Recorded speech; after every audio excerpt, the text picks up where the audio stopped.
Kirby. Who art in heaven. Stan Lee, be thy name. Our kingdom come, games will be done. On Earth, as it is in comics.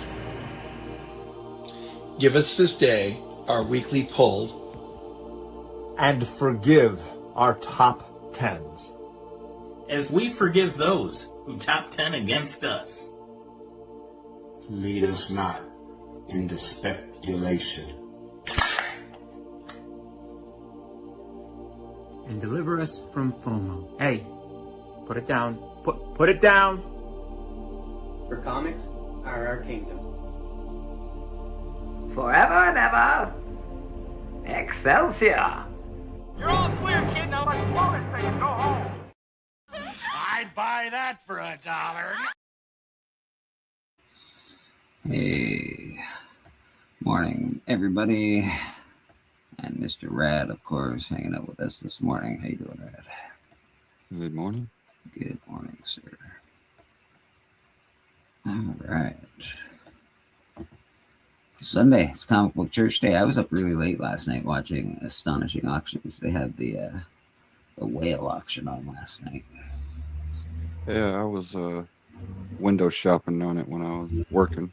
Nice, nice. Yeah, I went in on a book, but I was hoping people were sleeping. They were not sleeping, so I did not get my prize, but that's okay. We'll find one another day. Did wind up buying books. Yeah, I wound up buying books off Whodat the night before, so I should be satiated as far as that's the best thing to remember is concerned. Most of them comics aren't just one copy. Like, yeah, if you run across one, like, you probably can run across another. Yeah, exactly. We got Whodat in the chat. Good morning, sir. It was a whale of a time. Yeah, man. Everybody seemed to do pretty decent. Some books went for cheap. Some books went for expensive. You know, just the way it is. But I think everyone did pretty good last night. They'll be having Astonishing Auction tonight. I will not be there tonight, but I know a bunch of other good sellers will be there. But I shall not tonight. Tonight I'll be on Matt's show, actually. Matt likes comics. What are they doing? Holy smokes, Wolverine. Bro, that is very, very, very, very, very kind of you, my man. Media assets. Let's see what we can give this fine gentleman for a bit of appreciation.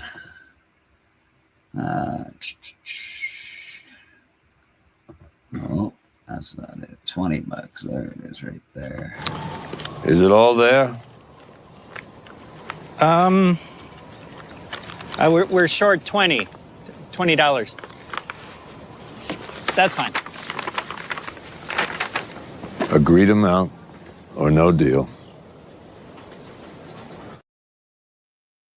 Appreciate you, Rain. Thanks very much, my friend. It's very, very kind of you, brother. Yeah, man, super positive. That's very, very cool. I'm trying to find comic books. I'm missing 2 comic books, and I've been going through boxes. I can't show you my room because it's terrible. This whole backdrop, amazing. It's a great spot. The rest of my room is filled with comic books and terrible things. So, Rad, boom, boom, boom, member for 8 months. God dang, Rad, you're awesome, bro. Let's give Rad a little love, because he deserves a little love too, man. Okay, you had a balance of 93 cents. All right. And at an average of 2.25% interest over a period of 1,000 years, that comes to $4.3 billion.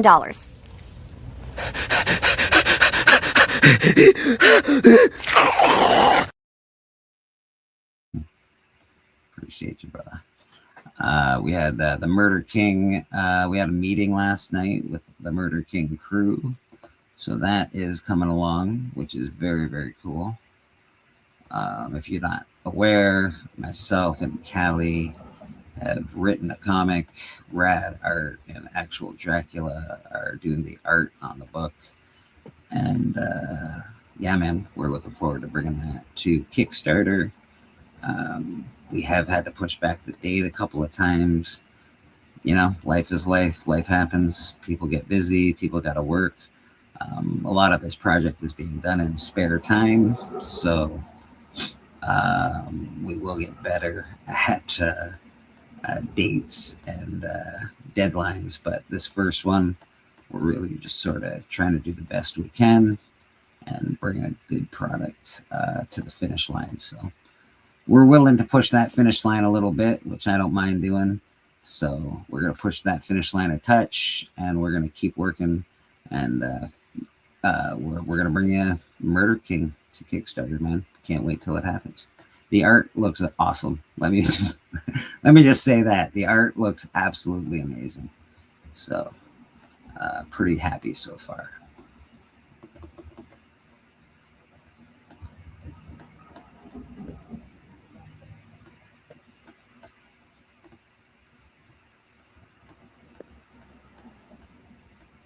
You got to work tonight, right? Yeah, it's my Friday. Okay, not so bad. Not so bad. Friday night Yeah, hustle. ready for the weekend. Yeah, buddy. Yeah.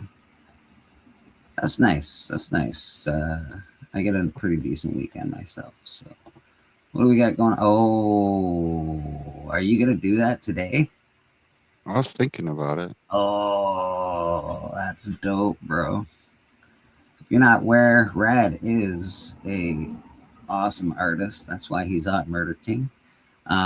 He's also an artist in the community. He does commissions. He will do sketch covers. He will do 11 by 17s, Nectar. Very cool. He'll do a lot of good stuff, man. So if you're not paying attention or you want something done that's really awesome, hit up Rad on Instagram. Bobby D in the chat. How you doing, Bobby? I didn't see. I know we got Aggressively Relaxing was in the chat. I saw it, but his comment doesn't seem to be here now. But I know Aggressively was first this morning. Aggressively, you're still there. Appreciate you, brother. Yeah, man. If you do a Mumra, I'm looking forward to seeing what happens with this. Rest in peace, Papa Wheelie. He probably would have bought that off you.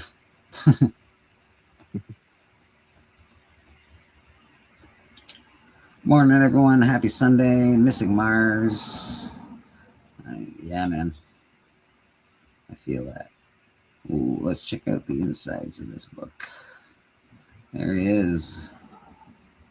Mumra the Magnificent. That is awesome, bro. Hey, we got someone sneaking on in this morning. Looking forward to hearing what he has to say about the first night that just went down last night. I don't know if y'all know, but it was a very important night. Let's bring on the man himself.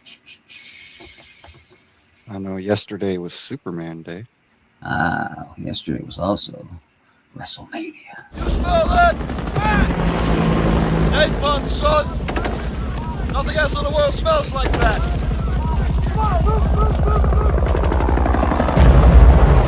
I love the smell of napalm in the morning. Good morning, Vietnam! Boom, Beckerman. Good morning, sir. How you doing, buddy? I wish I had napped through the last part of that show. How many naps did you get in your WrestleMania? Just the one. Just the one you know about. Okay, all right. All right. So we had one WrestleMania nap. That's good. Yeah. I knew Cody was going to win, and I think it's terrible. That was the only prediction I got wrong.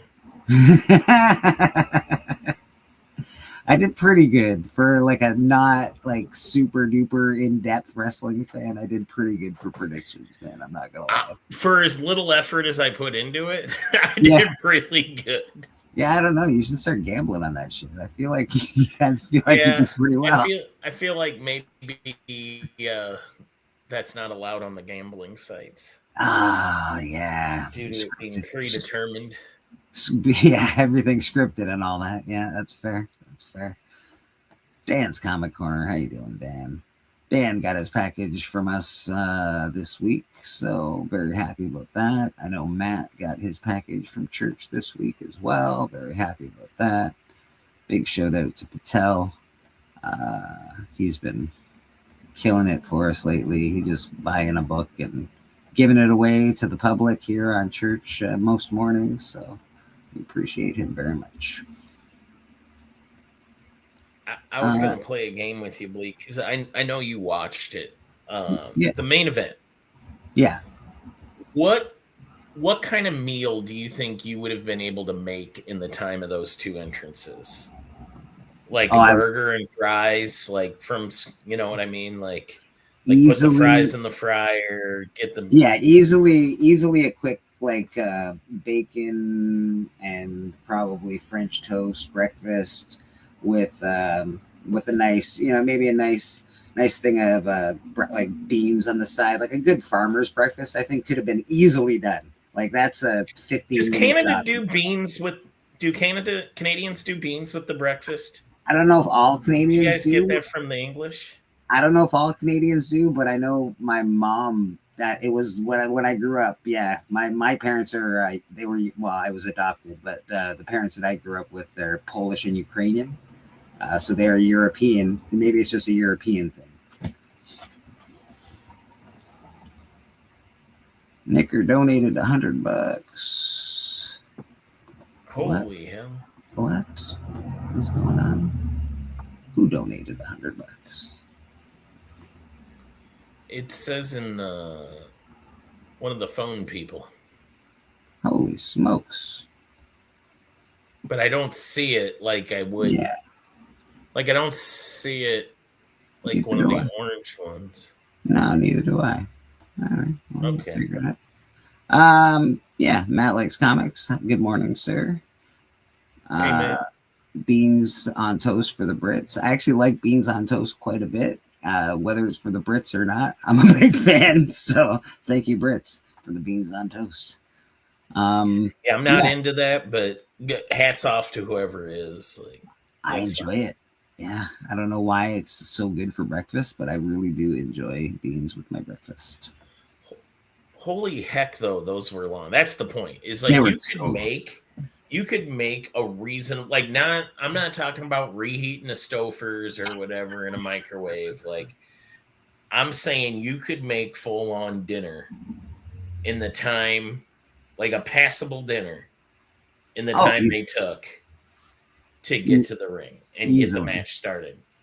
Easily. I do love the Cody Rhodes big mask, though. I don't think it is awesome for him. I do love the mask. I'm not sure I like it in wrestling, but I do love the mask. I'm like, that's the coolest mask of all time. Wrestling, I don't know. Oh, it was just long. Yeah. And it was not like the lead up to it, all the matches before it, nothing really blew my hair back. So I was already kind of like, what's on my phone?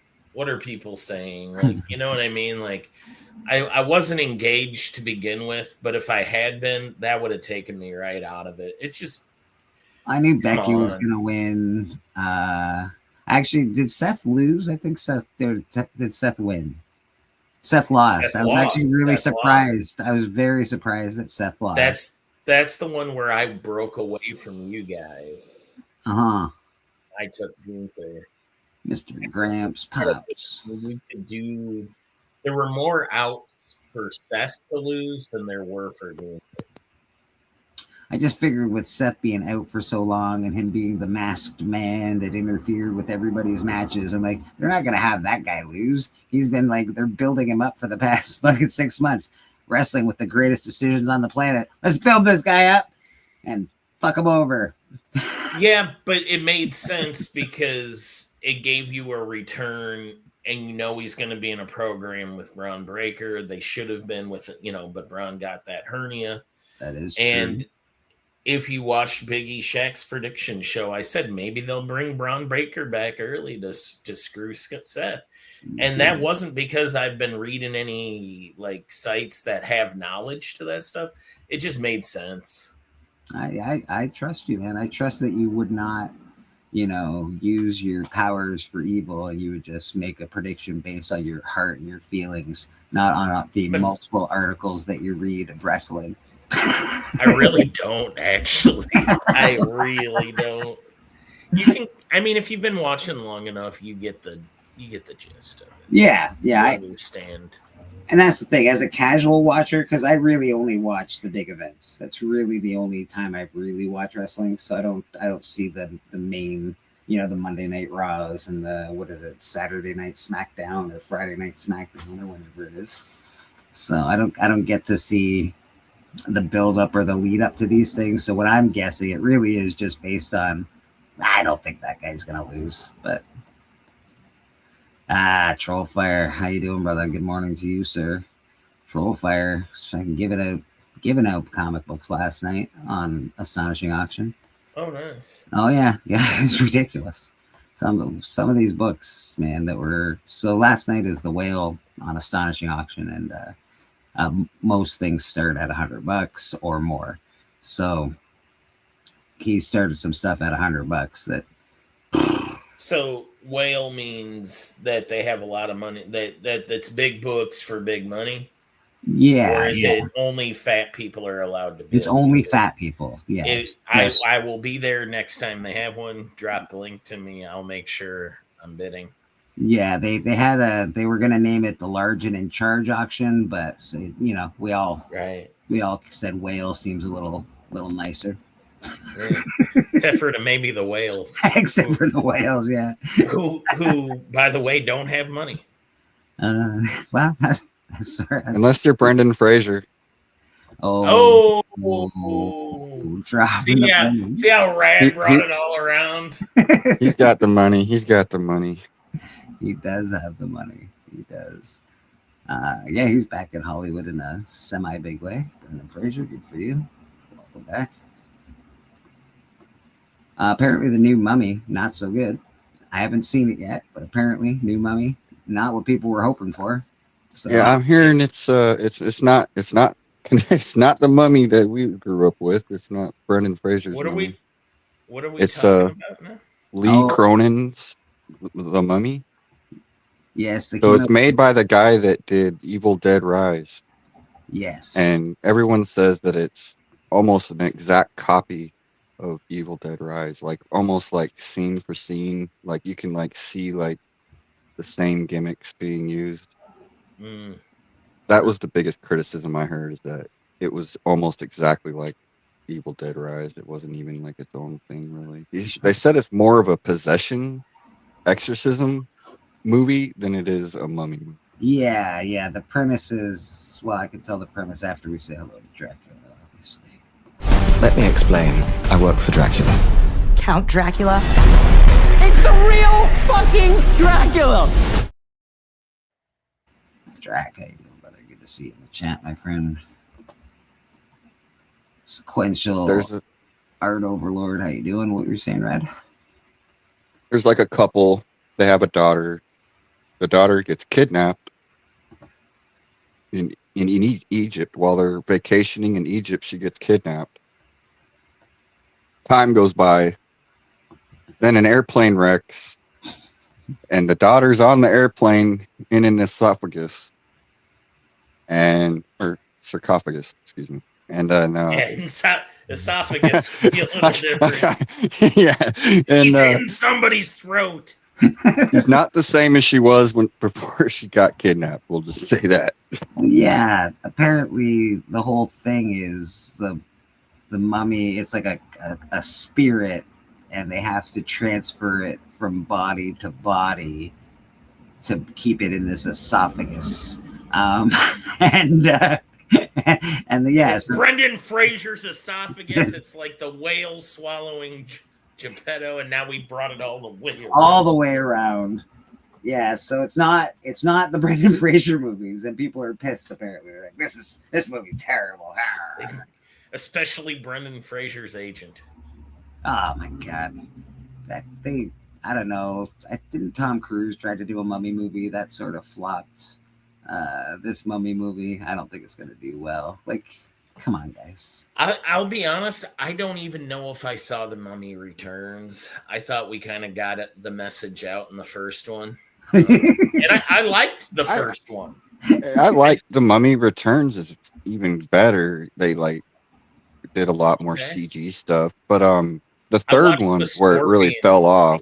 That's the third one is when Jet Li is in the third Mummy movie. You know, like the Terracotta Warriors? Come on, man. They were the coolest. Yeah, that one. I mean, it was entertaining, but it wasn't good. That's fair. But yeah. I mean, I feel like they're still making another actual. That tagline. Brendan Fraser is making a Mummy movie, though. So they're, of course, they are. Like in his backyard. Yeah, or like they're supposed to all return. The studio. I don't know how it's gonna work. I guess he's losing his weight. I don't know. He's pretty thick, bro. He's pretty thick. Like, I don't know how he's gonna get around and do all those awesome stunts. I thought they did it well. Like in that third movie, he has kids. So I always thought like the kids were gonna take over the franchise, but they never did. But Steven Seagal, he only films from like the shoulders up. That way you don't notice that he's sitting in a chair the whole time he's acting. And that is an actual fact. He sits in a chair almost in his entire shows now. He's like, I'm in a chair. I'm Steven Seagal. I mean, I don't know if you think you're talking to the guy that would have a problem with that. I'm pro chair. I could see him doing all his fight scenes sitting down in the chair. His martial arts is perfect for that. Don't you know I'm a god? I'm Steven Seagal. All I do is sit in chairs. This is what I do. Yeah. Good for him. He's got it figured out. He does have it figured out. Standing is for suckers. Yeah. I ain't your maid. Get me a chair. I forgot who was it? John Leguizamo. He hates Steven Seagal. Yes, he does. There's a couple other actors. They don't like Steven. He's got his life figured out, but he doesn't have. When I was a kid, that dude was awesome. Oh yeah, I agree. Actually, when I was a kid, I liked. What was that movie where Hard to Kill? He goes into a coma. I think that was Hard to Kill. I love that one. It might have been Hard to Kill. Well, I like the one with the Jamaicans too. That one was good. Because you didn't know. I'm gonna spoil it. The guy had a twin brother, and they were identical. It was amazing. Greatest twist in modern movie history. I killed you. No, you didn't. I have a twin brother. I won't do the Jamaican accent because I don't think it's. I'm not sure. I don't think I can do that. I'm not sure I'm allowed. So I'm just gonna keep that to myself. Chuck Norris can still kick Seagal's ass. Amen, Matt. Amen, brother. I assume Chuck Norris just took an invitation. Like they asked him a few years ago, and he was like, I don't want to. And finally, he was just like, all right, I guess I'll go to dinner. That's fine. He'll be back, though. Well, yeah, the Mummy, huh? Yeah, the Mummy. Not so great. Oh, if you watched WrestleMania last night, you saw some trailers, and they had, like, remember that part, that weird part where for whatever reason they had some, like, people cosplayers dressed up as the Mandalorian, and then they had this weird little animatronic Grogu on his shoulder, and they did that cut to the trailer. The more I see of that, the less excited I'm getting. Really? It is. That's not made for me. I hate Grogu. I always have hated Grogu. I love Star Wars. I'm a big Star Wars fan. Grogu's bring not. Bring back the puppets.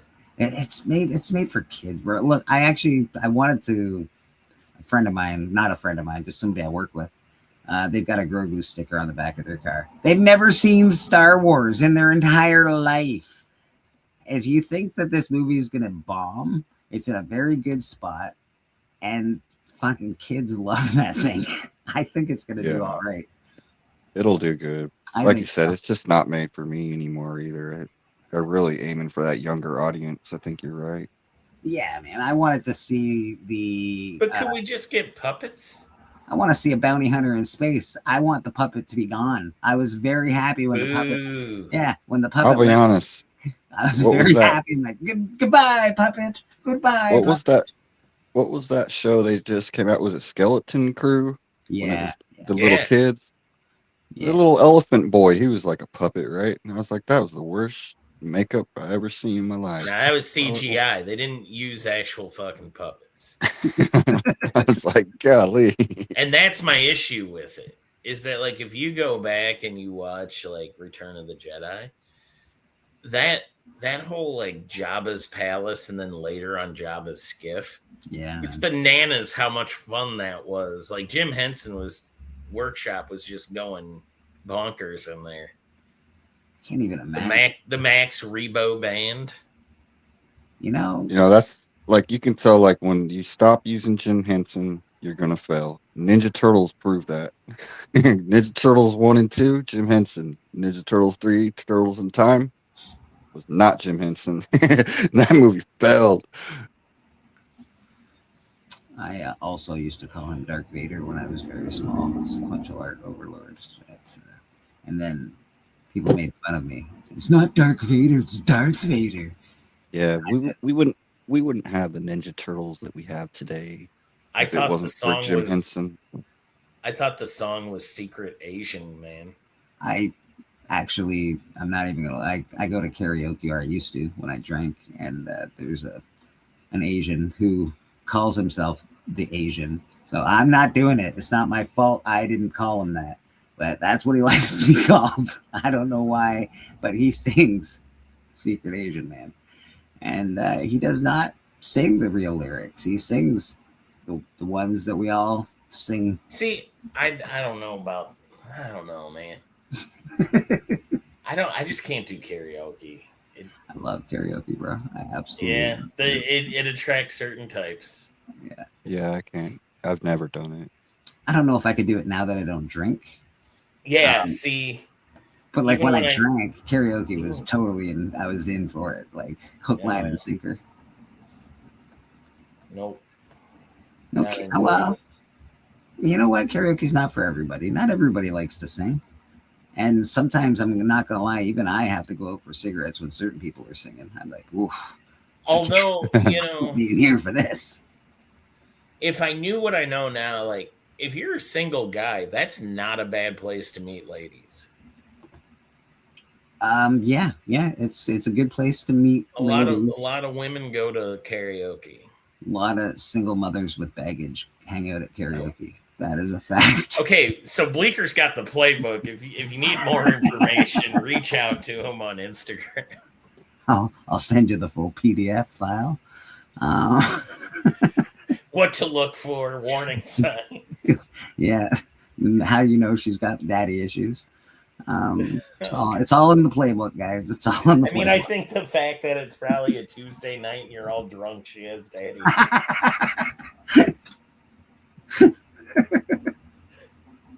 Yeah, not great. Not good stuff. Not good. Needless to say, I don't drink anymore because I am I'm not really a better person. I just stopped drinking. I'm not any better. Yeah, I just stopped drinking. I don't know. I don't know how it happened. That took a turn fast.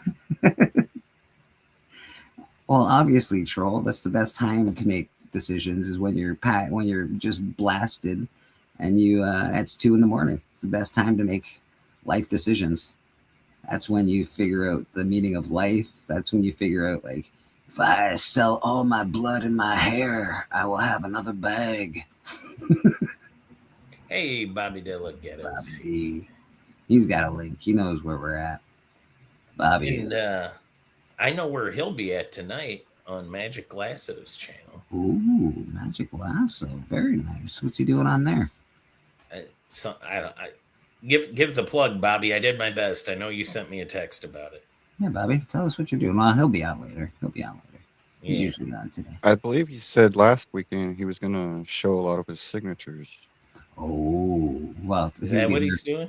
He'll be there till tomorrow morning. I don't want to speak for him, but I think that's what he Yeah. He'll Well, be we can there just tomorrow. wildly speculate as to what he's going to confess to on that show. Huh. Confess. Billy Power, how you doing, brother? The lasso has finally captured Bobby De La Ghetto, and they're going to get the truth out of him. Yeah. I often wonder. Well, like Really? people say I'm a cool cat. They're like, oh, he's a cool cat. He's very cool and low key and hip. And I'm just like, nah, man, I ain't got nothing on Bobby. That guy's the coolest dude I know. Yeah, but do we know him? Like, what's under the mask? Is he does he have like Undertaker or not under Kane style scars or something, or at least makeup? Remember when they unmasked Kane and how Because he had no scars. I'm just saying. Yeah. And then it was like, well, the scars were inside his head. Like what? Hold on, let's go back to the beginning of the Kane story. Horribly disfigured in a fire you set to kill your brother. Unmasked the giant. He's perfectly fine. He looks just great. He looks normal. Ugly, not very handsome, but I quite just normal. love that whole story was narrated by a guy who talks like this Undertaker. Yeah. So much ridiculously. Yeah, I watched a documentary on him and the Undertaker, and it was he wow, man, he let himself go quite tremendously. His wife, that was really sad with his wife and all that. You don't know the behind the scenes of these dudes, right? And then all of a sudden you watch something, you're like, God dang, I wonder he was so like he was. Bobby is really Antonio Banderas. Nice. I didn't know that. See, you learn all the facts here. Just nothing but straight facts here at Comic Book Church. We've got an awesome art piece started. We doing a Mumra? Is that what's happening today? Yeah, I'm gonna try to make a transformation cover. Oh, God damn it. Other version. Doing a transformation Mumra cover. That is awesome. I haven't picked anything up this week. I picked stuff up, but it's still at its locations where I picked it up from. I got stuff coming from Tacoma. I got stuff coming from Houdat. But it's all still there. I do have to look for comic books, though. I got 2 missing books. I need to put stuff away today.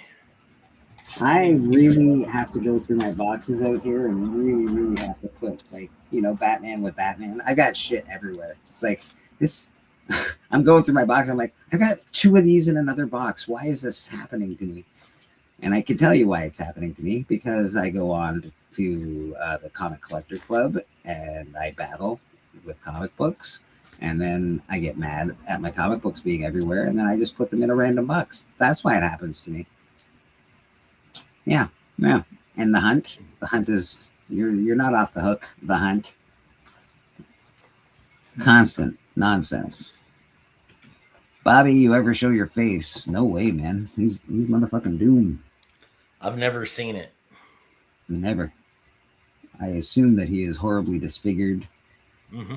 And he has a terrible back. Or he's ducking those Columbia House people that sent him the 20 CDs for a penny, and then he didn't live up to the. That's true. What he committed to, and now he's underground. That's why he hides in the streets. You know what? He could also be just so good looking that he's just like, no, this face can't be seen by public. Tired of all the ladies. Can't be seen in public. You'll just, it won't be good for anybody else's soul if they look at his face because he's just so good looking. That's, there's some possibilities here. I think we just got something going here from Mr. Matt Likes Comics, dropping us a little super. Matt, you're very, very kind, sir. I appreciate you very much. Let's see what we got for you, my friend. There. Looks like I picked the wrong week to quit amphetamines.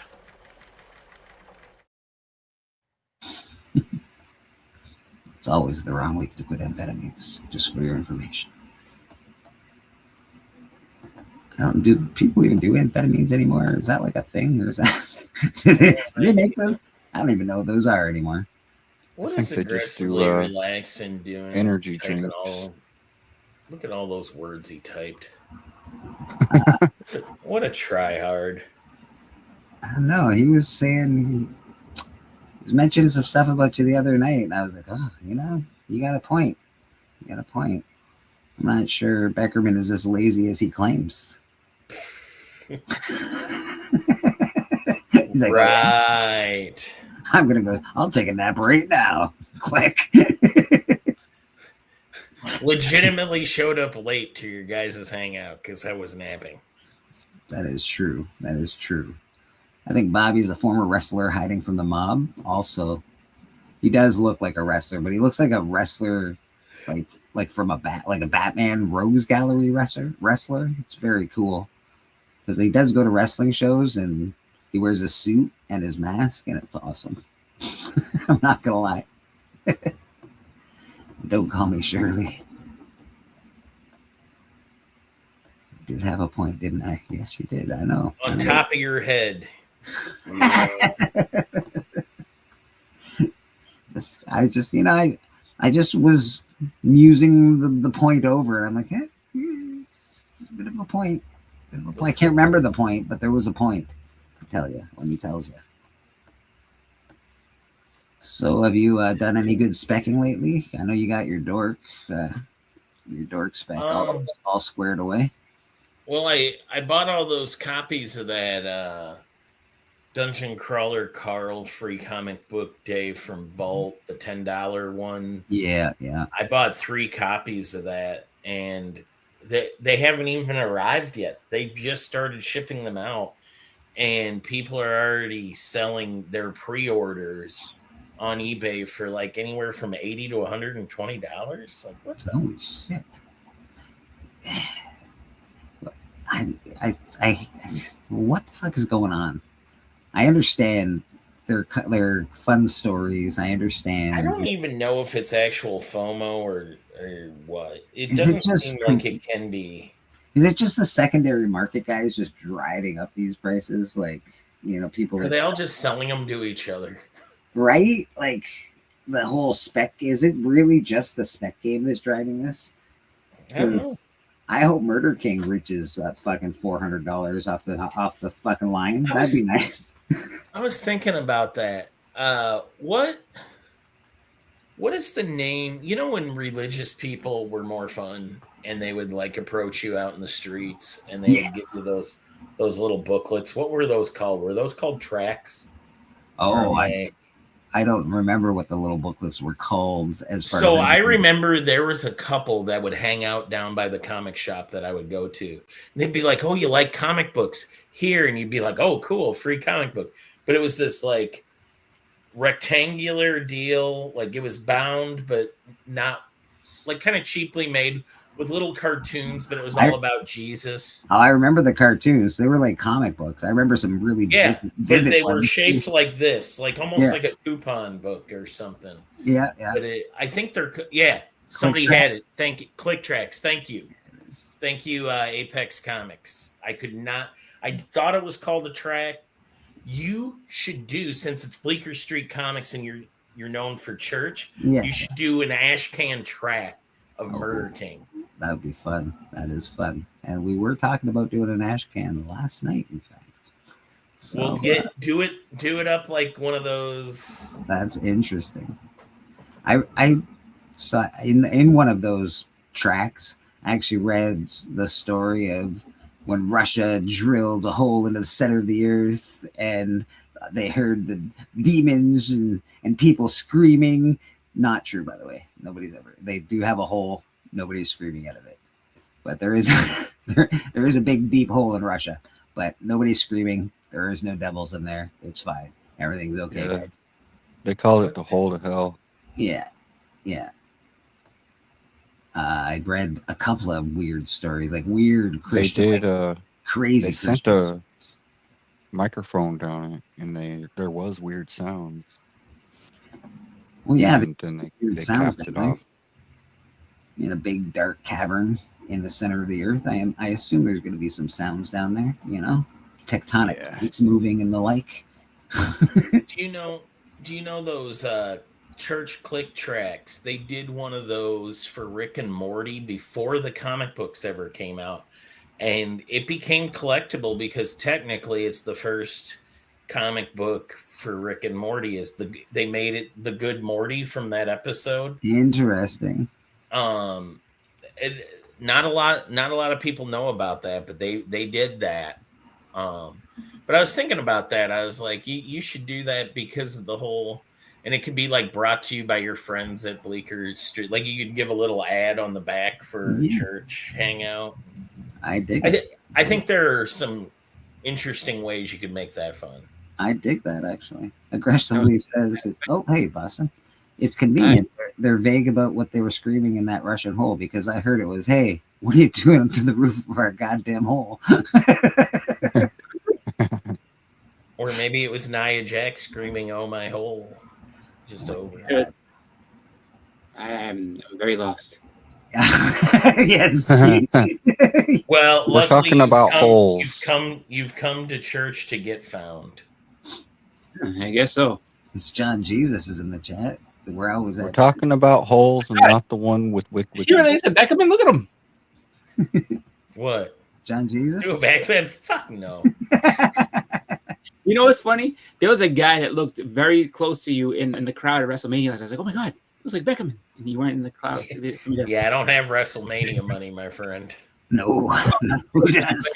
Yeah, I was gonna say, I don't know if you have what's going on Apex. I don't know if you have family that maybe lives out in Vegas that got tickets, but the guy looked. I mean, he was very close to facially to you. I was like, wow. I was like, maybe Beckerman has a rich cousin that got to go to WrestleMania because those tickets ain't cheap. We all know that. Well, they said by the end of it, like if you had just walked up to the window, you could get nosebleeds for $100, like the hour before.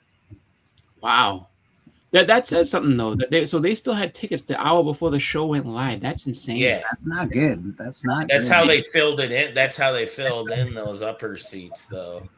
But the day before, if you'd purchased it the day before, it was $200. That's brutal. Oh.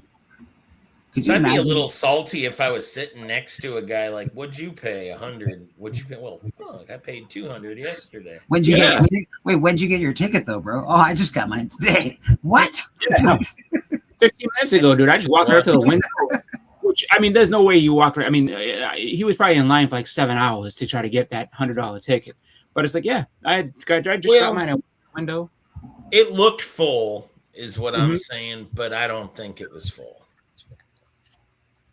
I don't know. I mean, there was right if you watch where the entrance ramp was, and I kind of get it. I guess they need that to kind of move things around and this and that. But like there was a pretty wide open space in between, and there was a section. I think you had commented on it earlier. Coming down the ramp, there was a section of people just standing, like right next to the ramp, and it's like, do they have standing room only? Like these people are just standing the whole like 4 hours. I didn't notice that. Oh, by the ramp. Yeah, by the ramp, everybody was standing. I wonder if it was just someone when we were watching it yesterday, somebody had mentioned like, oh, like is that all standing room? Like is someone just standing right there? Hey, Mike.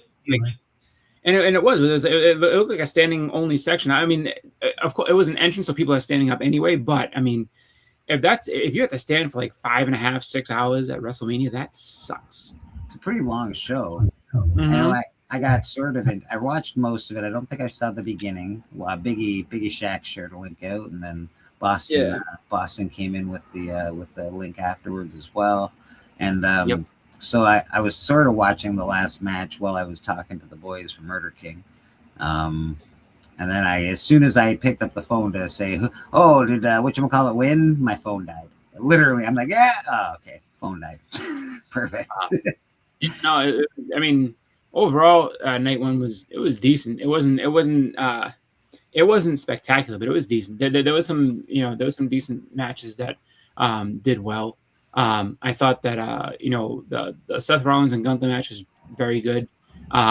The Cody Rhodes and Pat McAfee. It was Cody Rhodes, the main event. That one was pretty good. It was just kind of, a little bumpy. The women's Intercontinental title match was actually very good. Like both AJ and Becky Lynch did a great job in that one.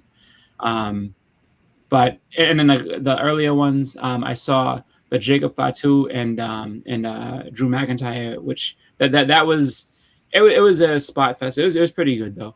I thought it was all right.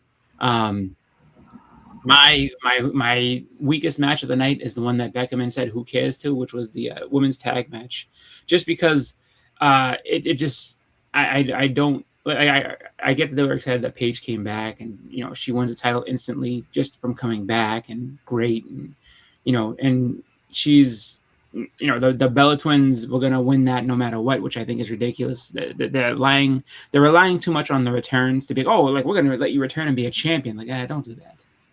Their tax returns.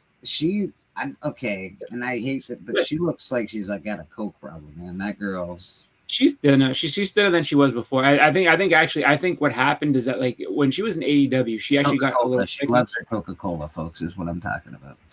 Yeah, so I think she didn't train. She wasn't able to train as much in AEW, so she was a little bit heavier than what she was there. Because she looked like she was back to what she once used to be when she was first wrestling and stuff. I just what makes me nervous with her though is she had a neck injury, so it's just every time she took any sort of bump that dealt with her neck, I'm like, oh, this might not be good. No, Asuka wasn't on the show. She got bumped because it was supposed to be the Bella Twins versus I think the Kabuki Warriors, and because Nikki Bella got hurt, they scrapped that match and then they added them to the main tag thing, and it just became a whole big thing. Because I think the Kabuki Warriors was supposed to be in that, but they weren't in that. And then, Asuka was supposed to face Io, but then Io got hurt, so now that didn't happen. And it's just was that? What was with that? Sorry. What was with the drama of that? Was it Duso? Is it Duso Brothers or whatever? Someone was on a podcast and got in a fist fight with someone else. It was a work. That's a work. Yeah, no, they were trying to sell the show just because. I mean, in all honesty, and this is not to be a jerk or nothing like that, but it's just Cameron. He's a rapper. He's from the street and everything, so there's definitely street dudes that were there. So if that was real, Jey Uso would be in serious trouble, serious trouble, to the point where it's if someone's like, I'm from a street. Does that count? Depends on the streets. You'd be a real disrespectful, Oos. It was hilarious though. He's like the way Cameron did it. Cameron came out. He's like, yo, he's like, I don't know what you cooking. You ain't the Rock. I started dying. I was like, that's funny. And then just the way he said it is, he's like, yeah, you be mad disrespectful, Oos. He's like, what? He's like, I don't smell what you cooking, man. You ain't the Rock. I don't understand why does Jey Uso call everyone Oos? I don't understand. It's just a thing. He just says his name after every sentence that he says. I don't think you're cool, Oos. What's up, Oos? Yeah, they say it to everybody, but it's just it's a gimmick thing. But I guess it's a family thing. They say it to a family. It started out that way, and then they just kind of came. I don't know what Uso means or any of that. So neither do I. I'm curious. I'll tell you that. Oos is Samoan for cousin. It's So what up, cuz is basically what he's saying. Yeah, exactly. Yeah. All right. I knew it was something because it started, with cousin or bro. Is it bro? It might be bro. Okay. Don't know. All I know is that would be if that was a legitimate real beef. That would be a very interesting beef, just because there's a lot of Samoans and there's a lot. You know what I mean? It's just that whole thing would have been crazy because once you get into that type of thing, there was a rap group back in the day called the Booyah Tribe, which was there was Samoan rappers used to hang out with Eazy-E and everything, and they were legit. They were definitely people you did not want to mess with, and so it's just that would have been hilarious if it was if it had gotten to that point where it's like, okay, this is a real thing, like they really had a fight in there, it's just like, oh man, this is gonna get nasty real quick. But the funny, I don't know if Uso could win that fight. I mean, I think physically, yeah, he could probably beat up Cameron just because he's bigger and stronger than him. But the truth of the matter is that it just wouldn't go well because it's like you don't listen to Wesley Snipes. You always bet on black, bro. Always bet on black. I'm just saying. I'm half black, and I tell you right now, it is what it is. If you're fighting someone that knows how to fight, always bet on the person that can fight. I don't care what color they are. That is fair, man. That is fair. Googled slang word for both bro and cuz. So yeah. It's a very. I want to say like they've been saying that for a long time. I want to say even before them, it was I think just a family thing. They used to say it back and forth, and no one knew what it meant. But remember the day I drove to a food truck and it was Samoan food during church? That place is called Oos Kitchen. I don't know how true it is anymore, but there used to be 13 unsolved murders every day in Atlanta. That's a lot. That's a lot. That seems like too many. That's what I thought. It might be an old statistic. On your police? I heard that years ago. So I don't know how true it is. I was about to say, so the cops just don't investigate murders in Atlanta, apparently, because 13 a day, that's ridiculous. If you're a killer, move to Atlanta. They're not going to catch you. But according to Rad, it's wide open down there. 13 a day. If you're number 14, no mistake. Aggressively Relaxing lives in Atlanta. Just saying. Oh wow. And he's too lazy to be, and they're too lazy to report him. I understand now. But he did live on a street named Easy Street, so that does track with Aggressively Relaxing's lazy street. I feel like that whole act is very, very intense. Probably way too much for him to deal with. He's like, nope, sorry. He probably is like, I can't even have a bad thought about you. That's how much effort gets put into that. So I'm good. I'm okay. Currently, murder and crime is been the lowest in 40 years. Google it. Last 3 years. Okay. There you go. Evil Mike's on top of it. So I guess that's come down a bunch, and everything's cool. It's Alaska that I don't want to go to be honest, because every time I watch a serial killer documentary, they're like, Alaska? Like, really? Another one? I feel like Alaska where they all go, so I would not go to Alaska if I was anybody. That's all. I wouldn't want to go to Alaska. I wouldn't want to live in Alaska for the fact that everything's more expensive out there. Too much fresh air too. It's way too cold. Too much fresh air. You can get eaten by a polar. You can get eaten by a polar bear up there. Nobody wants that. They must. It's cold. I figure polar bears know where it's cold. They gotta have polar bears. I feel like it might be a little bit too. But then again, I mean, I'm sure, because it's not the whole place that's settled. So there's probably giant areas where, don't go in that forest. You don't know. Just don't go in. Don't worry. One step ahead of you, Boston. I was never going. Yeah. I've had people say Alaska's great. You should go and check it out. I'm like, I know it's more expensive to be there just because they have to import everything, which is weird. But it's because they have to go come from into. In the United States, nearly half of all murders go unsolved. Jesus. Good. Over 350,000 homicides went unsolved between 1965 and 2024. God, dang it all. You got a chicken? What's that, a chicken? No, it's a duck. I got this from 5 Below yesterday. Have you been watching Svengoolie? That's a squishy duck. I don't know. Does Svengoolie have ducks and squishies? Yes, they have rubber chickens. Oh. This is not a chicken. Oh, I'm sorry. Sorry, I blew up. Her name is Big Bertha. Big Bertha. Okay. Big Bertha. Nice. And if it's not a chicken, then what is it? It's a duck? It's a duck. Okay. I mean, the way that you just yell at Heat Boy is not very nice. Well, I didn't.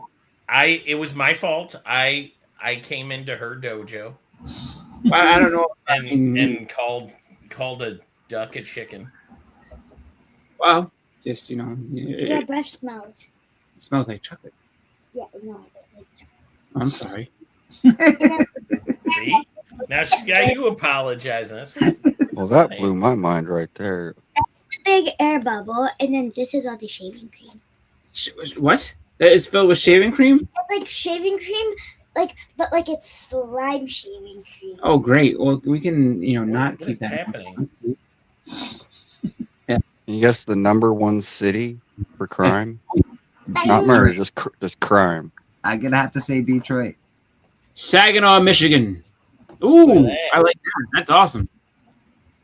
That is awesome. That is awesome. I really want to take him out of this box as nice as it looks. Oh, you got Yeah. I'm curious though. Are those spikes made out of metal? Oh, is it Portland? Evil's probably got it. Memphis, Tennessee is #1 city for crime. You know the #1 state for crime? You're gonna have to Not say- murder, just crime. You're This one blew my mind. I don't think you guys will guess it. I said Missouri. That's just me. I don't know. Washington. Alaska. Alaska. Nice. What the heck? See? You don't want to go to Alaska. I'm telling you, it's a bad spot. I bet it's per capita, right? Probably, Because yeah. Alaska doesn't have enough people to like top, say, New York City or LA. You know, I feel like some places like to inflate those stats too, because I know that there's certain spots where like a certain crime, and just the way that crime is reported and recorded, like certain crimes count as like 3. It says Alaska's #1 for the highest in violent crime rates. 724 incidences. But that's per capita. Out of 100,000 people. Right. Yeah, Other places like New Mexico and Louisiana also top off this list. Well, yeah, and that's the thing. But Like, again, I you're guarantee- doing per capita, so it's not. Yeah, you're far safer walking around in Alaska than you are in Memphis or like New Orleans or like anywhere like St. Louis and shit. Even Boston. I guarantee you, I can get you into. I could take I you to don't know. places. I've heard some stories about Alaska. There's a lot of people disappear in Alaska. This says, I told you, serial killers. Mr. Steppo, how you doing, buddy? Oh, it's Good that. morning, guys. Morning, my friend. If you're looking for a place where it's like, all right, listen, something may happen to you versus you are in trouble. Like, do not get out to the car here. Lock the doors. But like that's a very different scenario. So it's just like, I mean, I know that just by going. I can take you to places in Boston where it's just like you may not make it out. It's just the way it is. But it is. What Boston is on the list as top murders. It's in the top murders. Everywhere's got. Or that actually, spot. Baltimore. It's Baltimore, I guess. Yeah, Baltimore can get kind of vicious too. It's just but everybody everywhere has their ups and downs. Like it is what it is. Yeah. So that's the way I look at it. I think that Well, this has been the crime report. Yeah, and nowhere on earth is it as dangerous as whatever street that Charles Bronson moves into in any of those Death Wish movies. Those are the worst streets in the world. I always heard that Mexico City had the most murders No idea. per year, something like that. But you know what I know Mexico City's really dangerous. I had a Mormon friend that was gonna go on a big, whatever they call it down there, where they go down. Mission. Yeah, mission. Oh, the mission. Yeah. I was nervous for him. I was hoping he'd be all right. Going I door to actually door and. oof. Are you an Ian Bertram fan, Rad? Oh wow, that is awesome! Oh my god, wow, that is some line work. That is wicked. Yeah. That is cool. Oh, upside down woman. Oh, Tiny Onion. I was gonna This say, was a Kickstarter purchase. Apparently, Nah. I'm that guy's fan. What's his name again? Ian Bertram. Ian Bertram. That's great. That's good shit. Yeah.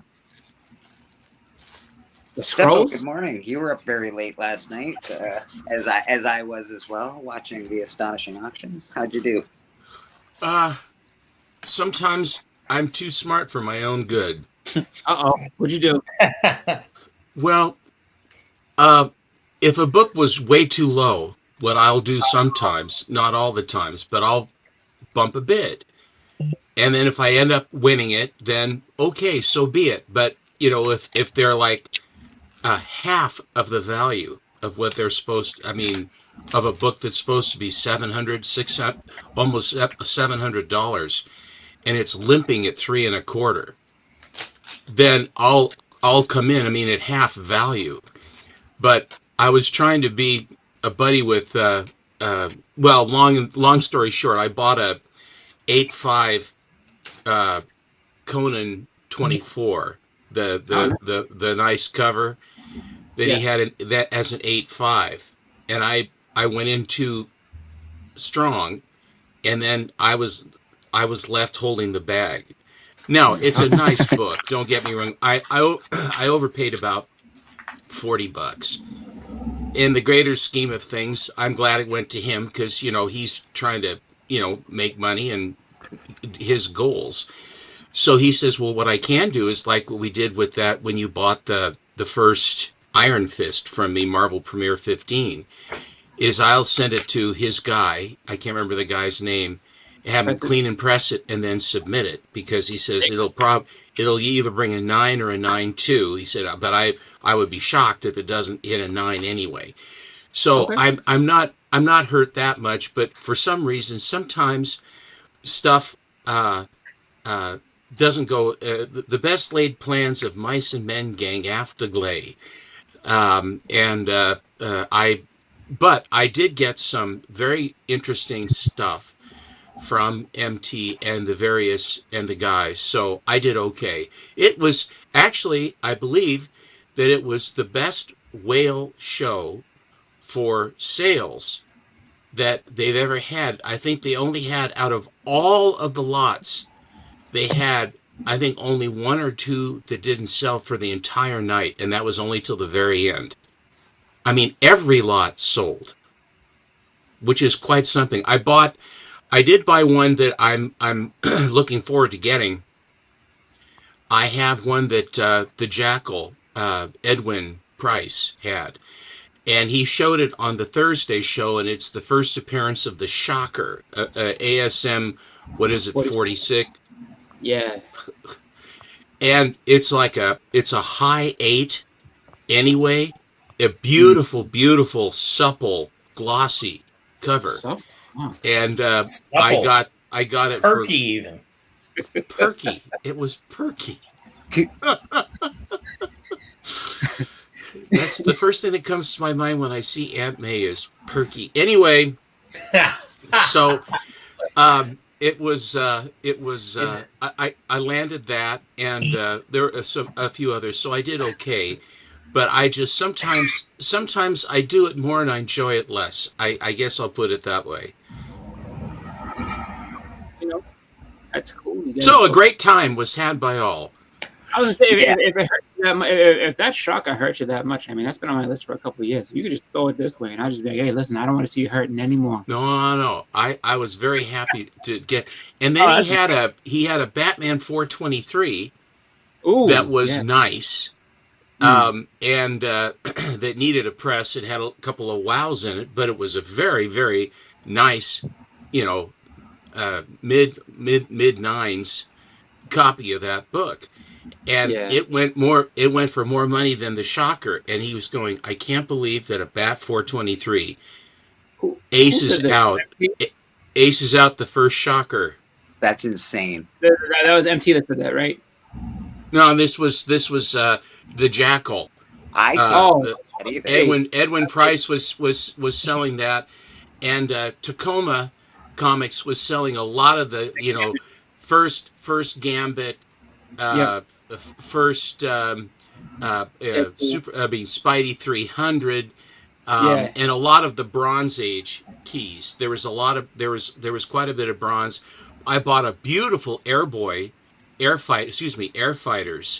from World War II and a 5.5 slab from MT, and which is a killer book. And then I also got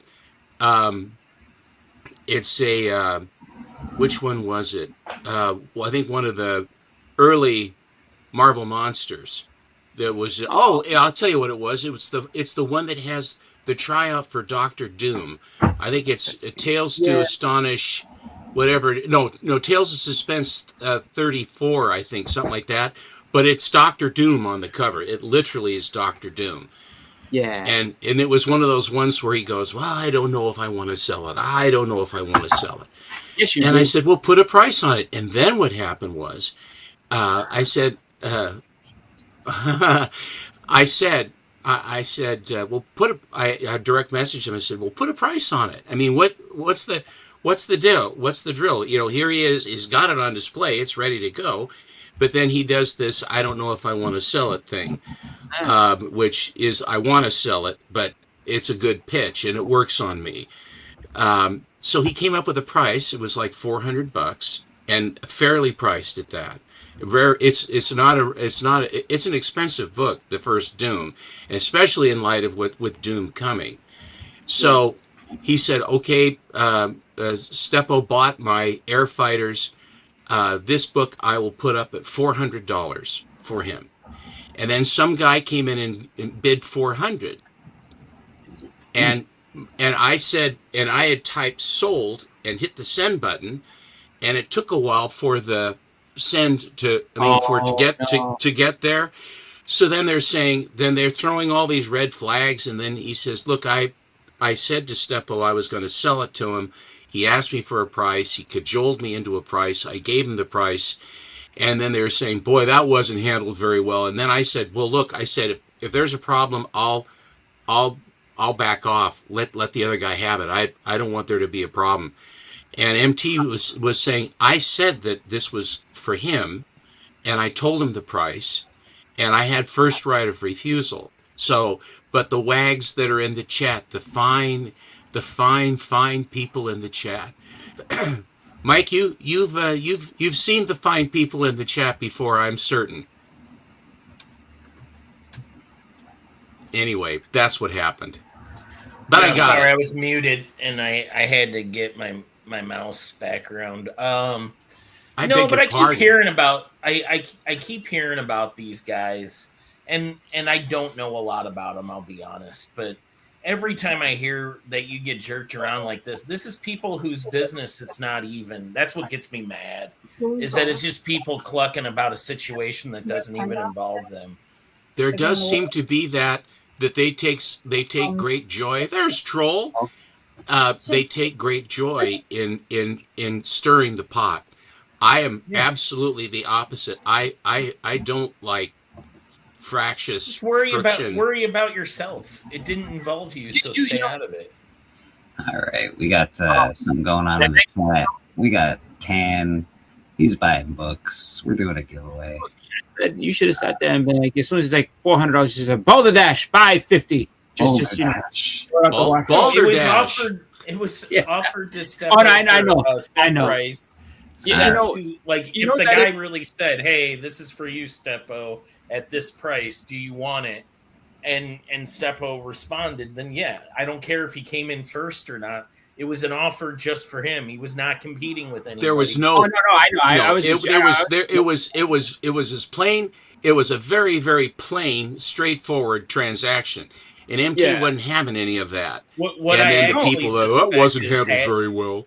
What actually I'm expecting is happening is that people are jealous that Steppo's able to buy the books he does, so they look for ways to undermine it, and that shit drives me nuts. I don't care who it would involve.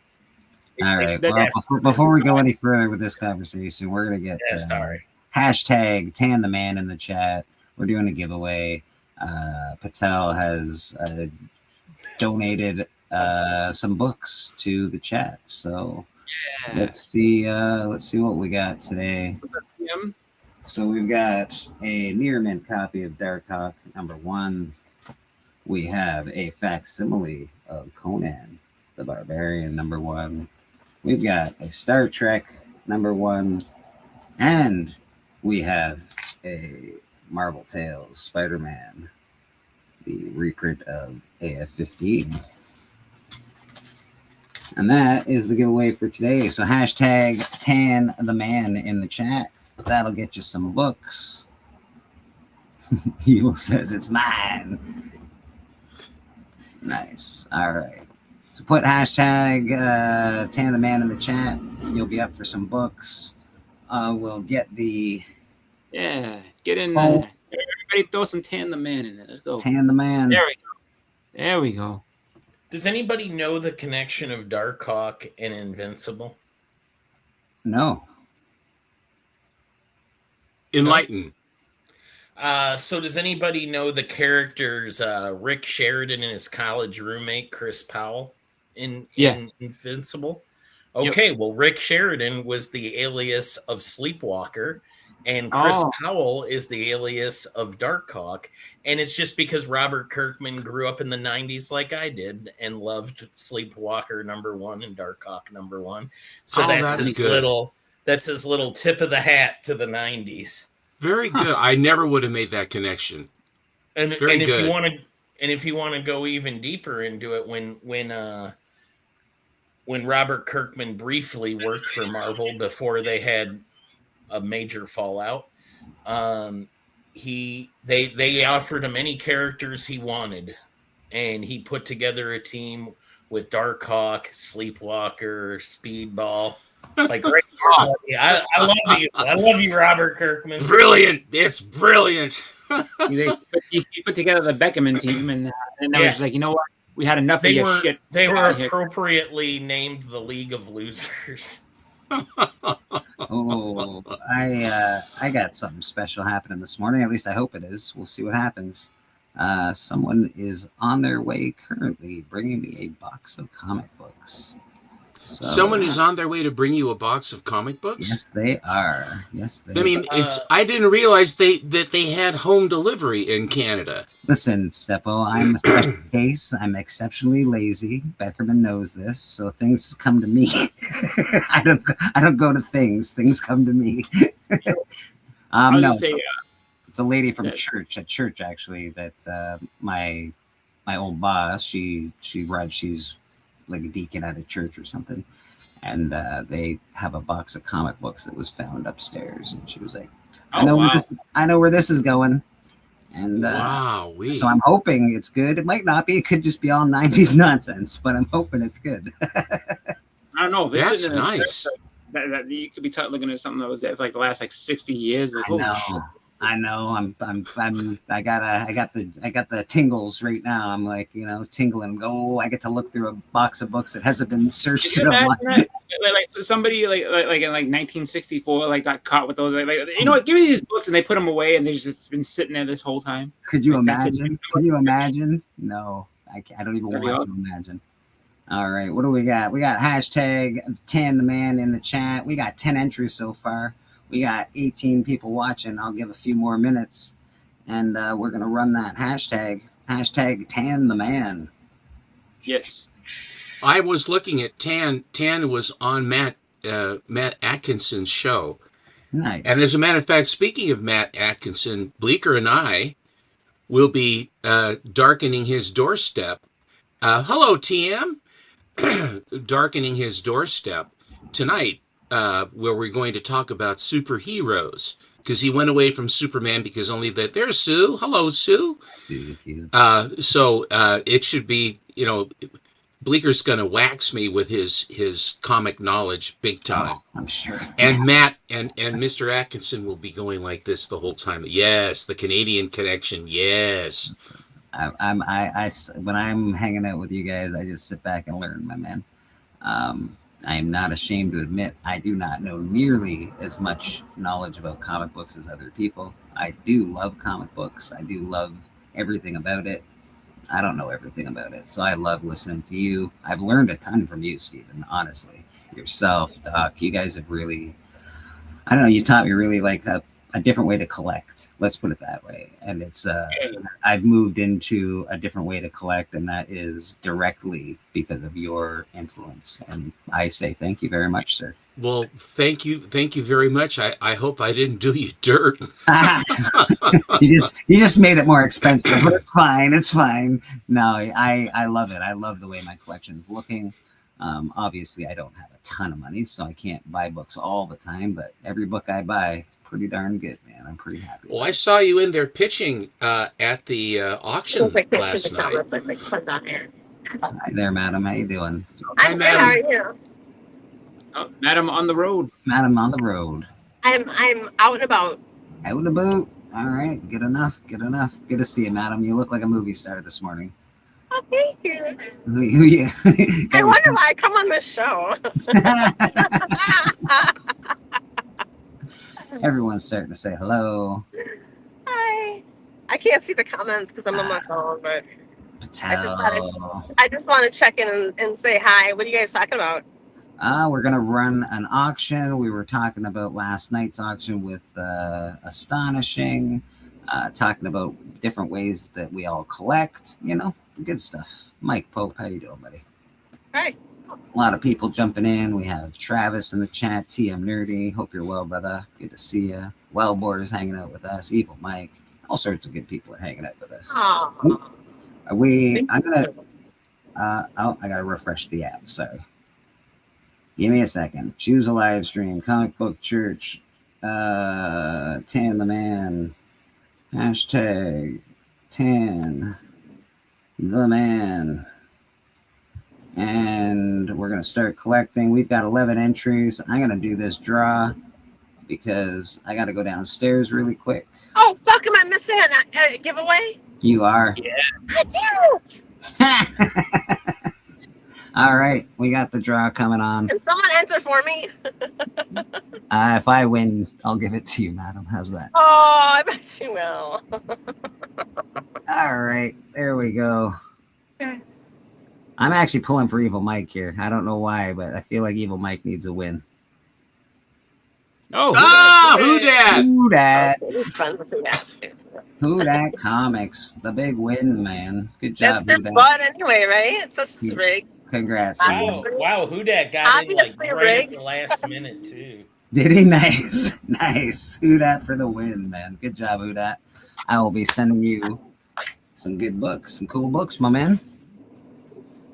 All right. I'll be right back, guys. I got to run downstairs really fast. It sounds to let's me not like talk the box of books from church has arrived. Is that it sounds like? Hopefully it's good stuff. So what's That'd be what's the worst thing Bleeker's ever done to you guys? Like right now, like what's the worst thing we can say possibly about Bleeker? I mean, he's a nice guy, but I don't know. Like, does he have a comb? I think so. He's got long hair and all. So I assume Like, he's got a he comb. needs a comb. He needs a comb, I think. The worst thing Bleeker has done to me is buy a Conan one before I got one. The nerve. That was stealing your thunder, Chris. Pretty much. Yeah.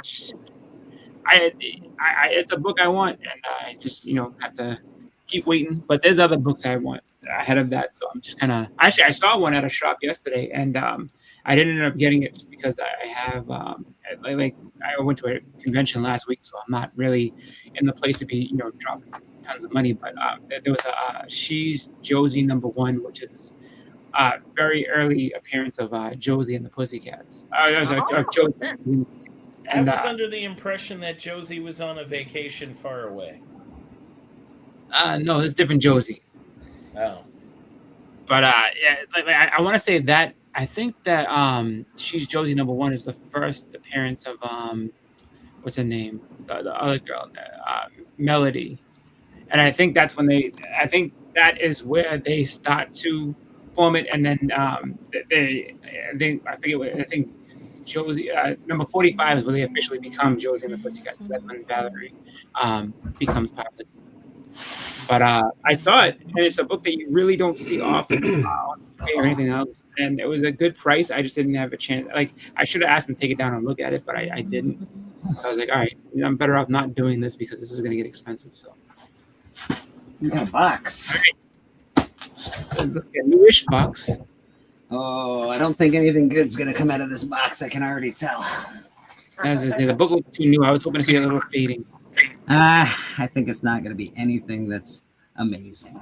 That's okay. You never know. They might have hit. It's still a cool box of books. Oh yeah, definitely. Definitely nothing amazing. In fact, it's not even worth going through. This is one complete box of Excalibur. Oh. Hey, I like that book. No, it's that book is good. I already have it. I like the series. There's number 2. So yeah, it's basically a whole series of Excalibur. That's not bad. Disappointing. There's an early cameo of Freddy Krueger in those single issues. Go to the one that's got like a tiny night crawler getting married. Is that issue 5, 6, 7, 8, something like that? Something like that. Yeah, 6. I don't know. We got that. Oh yeah, I see what you're up to. 7. There you go. I knew it was around there. So in that issue, if you go into that, it's a dream sequence, but Freddy Krueger shows up, but it was not licensed. Oh, okay. And it predates the first appearance of Freddy Krueger in a comic book. So that's pretty cool. So it's ahead of Fright Comics number 3? Correct. That's very cool. But yeah, this is a whole box of Excalibur. It goes to 53, 59. Doesn't Pete Wisdom show up in Excalibur? I thought he was in the Pete Wisdom, yeah. 76. Looks like it goes. Yeah, it's like all the way to 81, 82, I think. Excalibur 82, and then we've got a different Excalibur series now behind it. Yeah, so 111. Sorry, there are comments. Oh, okay. 114. Yeah, it goes to 124. So it's Excalibur 1 to 124. That's not bad. You sit there and you got some early Ken Lashley in those Excalibur 90s issues. Yeah, maybe I'll get Ken to sign them this year at the Comic-Con. I knew he's always there. And then you bring a little bit more value to it and like, oh, these ones are signed by Ken Lashley, so this whole box is worth $20 now. You don't know that. It could be worth more than that. So a big run of that, a big whole chunk of that. And then I'm telling you, lean into that Freddy Krueger thing, because I guarantee nobody really knew about that. That's actually a really cool little thing. Yeah, like that, you got to bang the drum on, and people are like, oh my God, really? Yeah, it goes ahead. Tell Key Collector. It's very difficult to sell a whole run of comic books. It's almost impossible, in fact. So we'll see what happens. Well, it wasn't for the person that sent that box to you. Yes, yeah. No, it's very cool, man. It's very, very cool. It is, like I said, it looks like a complete run of Excalibur, which is pretty cool. Well, I think Excalibur went a little deeper than 120 something, but I got that up. Actually, this is the non-price variant version of this Excalibur. Oh yeah, that's their first appearance. See, there you go. How old are these again? Those are like they start in the 80s. like 85. 1988. Maybe 88. Yeah. Like the first covers are John Byrne. Or did Excalibur end in the 120s? I think I might be thinking of X Factor, because X Factor went really long. Yeah, 120. I bet you have the whole run there, Bleeker. It looks like it is the whole run, to be honest. Yeah. Well, if Henry Cavill gets cast as Captain Britain, it might get a little bump in value. That's true. Yeah. Henry Cavill is always the guy that people seem to talk about with the superhero stuff. Yes, yeah, he's a nerd, right? He actually loves doing that kind of stuff, which I can appreciate. Let's look up Excalibur and see what's going on. How many issues was Excalibur? What did you say you had it to? 127, 120? Yeah, 124, it looks like.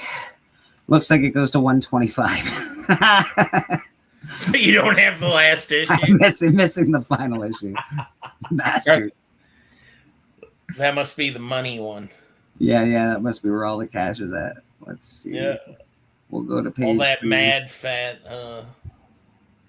comic book money. I do have, I don't know, probably 30 copies of Excalibur #1, to be honest.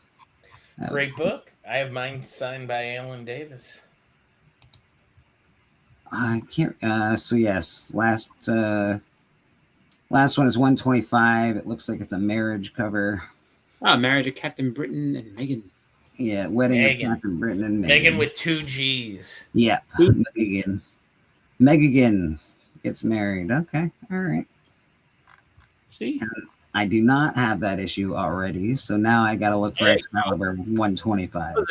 Number 101, the first mention of the department that's later renamed MI13. See, there's stuff in there because they put MI13. There's stuff in there, but I don't know if it's like flipping. I mean, it's not. Stuff, you're not retiring. Bleeker's trying to get some ROI here. We're trying to get some cash. Nah, no, it's all good actually. It's a cool box of books. Now, when you say this, did this woman just give this to you, or did you pay for it? No, she just gave it to me. Man. Oh, then I mean, Jesus Christ! Then like all the return is simple. Like, she just give. This is easy. Okay, Boston, and I get that, but go on an auction and try and sell an Excalibur lot. Tell me how well you do. Depends on you know. I mean, you tell them it's this, and then just be like, hey, look. Well, I got a good information now, but you know, Henry Cavill is going to go on a Rock-alike, Leading Man Rise, Highlander, Voltron, The Gray, Guy Ritchie. Dude is going to blow up. Wow, he's already pretty big. If he blows up anymore, he'll get too big. He won't be able to wear a suit. He doesn't seem to have a bad attitude about it. He seems to be pretty even keeled, which is nice. Instead of these actors who sabotage their own craft, and they complain publicly about various things, which if you're in the public eye and you're trying to sell something and have people enjoy it, to have like Millie Alcock is, what she's doing this, she shouldn't talk, so much. Just let the movie come. And I guess that James Gunn, he has 5 different movies in the DCU that are coming. I mean, I guess before he goes away, but there are 5 movies coming.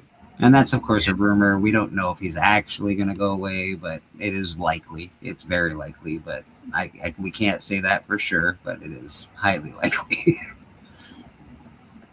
The Astonishing Auction had a very solid lineup last night. It sure did, Patel. It sure did, man. The books were good. I was hoping people were sleeping on the book I bid on. It was late. I was hoping all the money people had spent all their money. I was like, maybe I could just squeeze in here and get a Which book was that? Which book was that? X-Men 101. Oh, yeah. No one's sleep on that. No, it went past 450, I think. It was a nice copy. It was a nice copy. Little more than I wanted to spend on a raw copy of that. You know what you do? See, now if they let me on that auction, it would be nice and squishy. So I'm like, I don't know. My comic shop sold a giant-sized X-Men yesterday.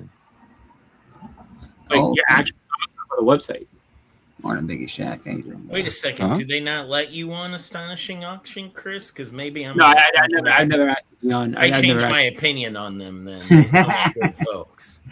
No, I've never asked to be on or anything like that. Like I don't even know if I'd even not just because they have such a streamlined process. Like I'm too unorganized to be on there, and I'd have to really be focused and have everything ready to go right away. So. I haven't graduated to being into such a structured auction yet, but if I ever do, I thought they had declined your offer to come on, and then I was like, oh well, they're discerning. I mean, well, they have a chance. I look for that. I haven't asked yet. I mean, that could come true. Like I'm Tika Big now. We don't need you. Okay. Like, okay. And Beckham was like, you know what? That's the best decision you ever made, MT. I'm all about this auction Yeah. now. Suddenly made me a fan. Keep this riffraff away. Troll had some beautiful books. Troll had a lot of really beautiful books for the big because this was the whale auction. Do you know that the algorithm or whatever intelligence, quote unquote, that for a while they would not allow him to use the term whale auction because they said, we do not want you actually selling whales on the interwebs.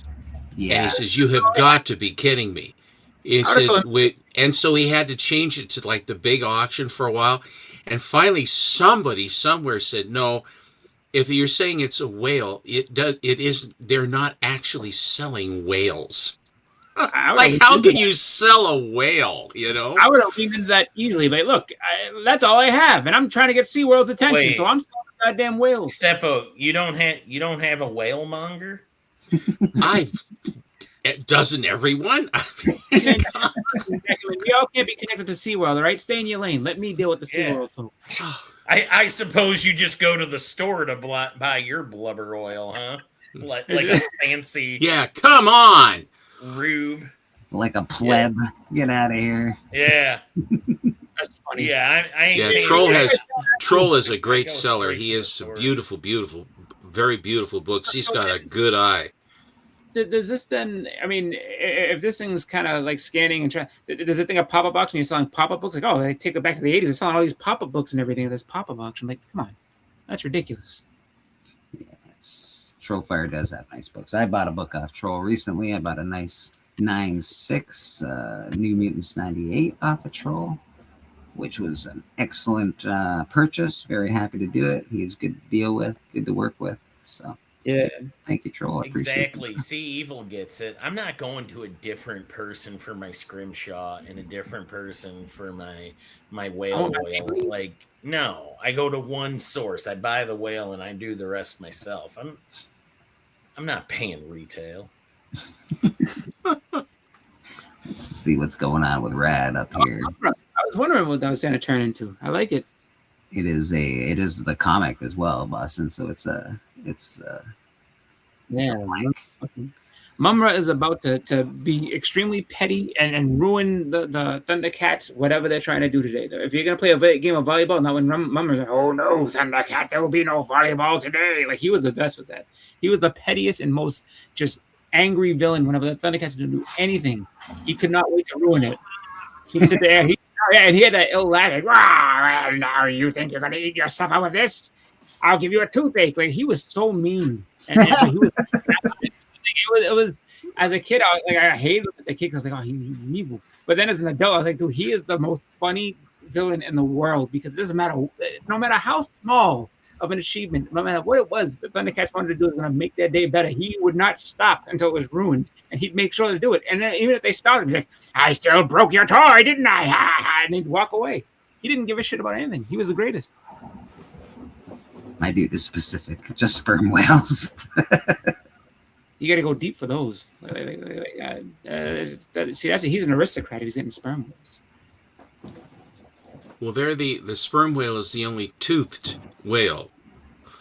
That's the thing, and that's where all that ivory, a lot of these whalers, and the way that the teeth that they, it's that the way it's lined up in the jaw, there's this sort of a strip that comes out, and they just pop the teeth off, and they would make scrimshaw and stuff with them, as far as that goes, because whale ivory is whale and walrus. There's quite a bit of whale and walrus ivory around that, but a lot of it, I think almost all of it, is from antiquity. I think walrus ivory is still around because there's a lot of walruses and so that kind of thing. Yeah. But elephant ivory, leave them alone. Really leave the elephants alone. They're nice creatures. Like, Rhinos alone. Rhinos are the most endangered. Yeah, no, the rhino, that the horn is hair. That's just the rhino is that's hair. I was gonna say that's one of the only like commercials that actually kind of bothers me. Like when they sit there like, and you can adopt an elephant. They're like, dude, why are you gonna mess with the elephants? Well, leave them alone. They don't bother anybody. Like, please just leave them alone. Don't poach them anymore. Like just let them be what they are.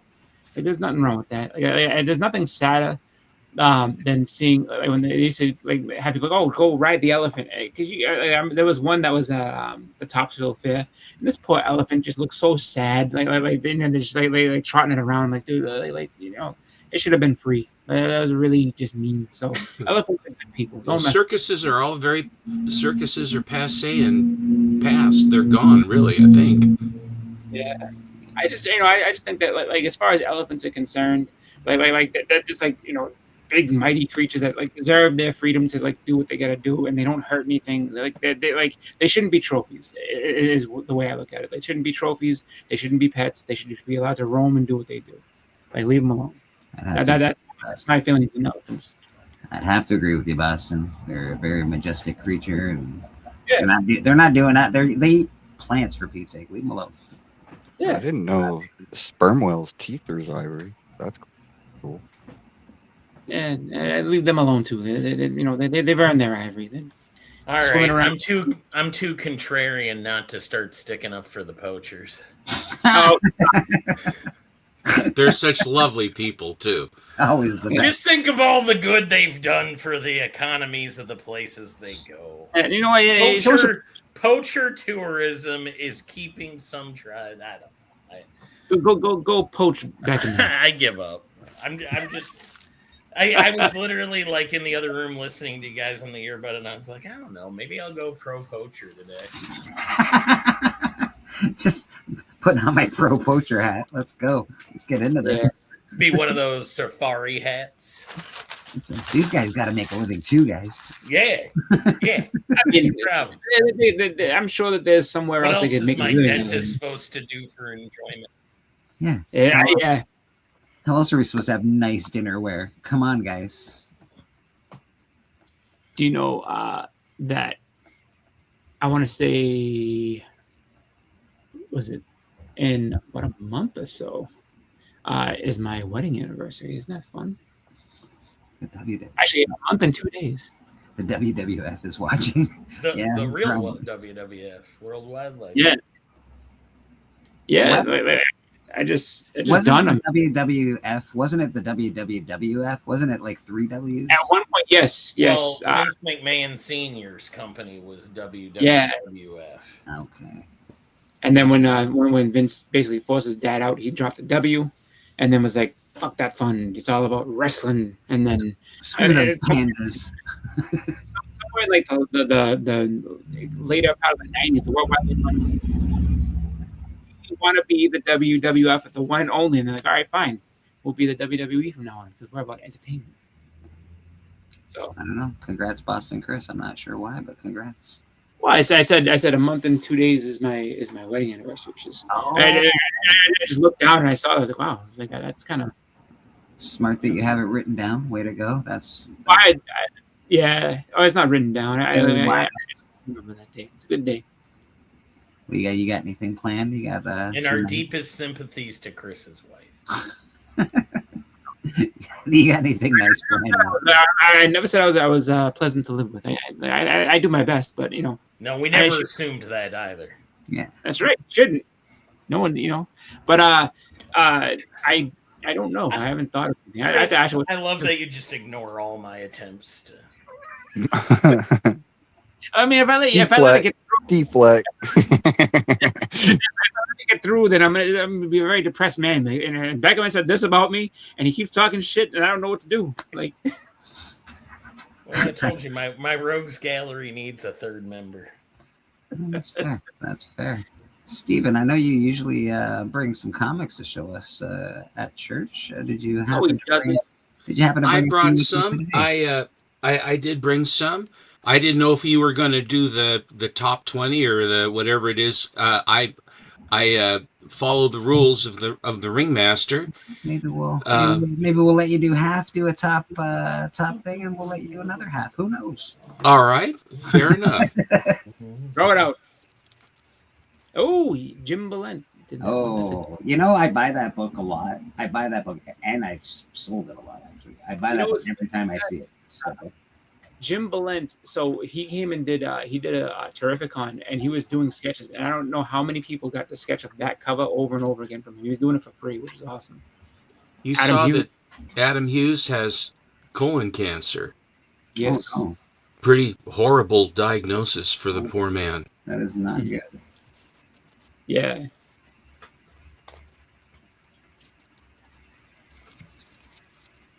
Oh, hey, this whole stack came from someone I know. Who could that be? Some guy in Canada, I'm sure of it. Oh, his name is John Jerk. Yeah. Jeez. Oh, that's nice. Those are nice. The image ones. That one. I think it's J. Scott Campbell too. Yeah, that's a Campbell one, man. That's awesome. The first couple of those. The first, I think, like 5 or 6. Mary Jane, very Hollywood. Mary Jane looking good.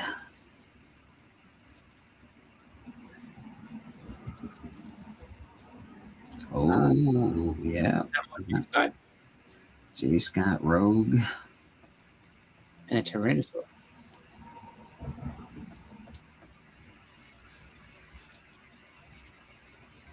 I think that's another Scott. This is a J. Scott feature. Yeah, it's a nice little lot. Thank you, Mike. Boob socks?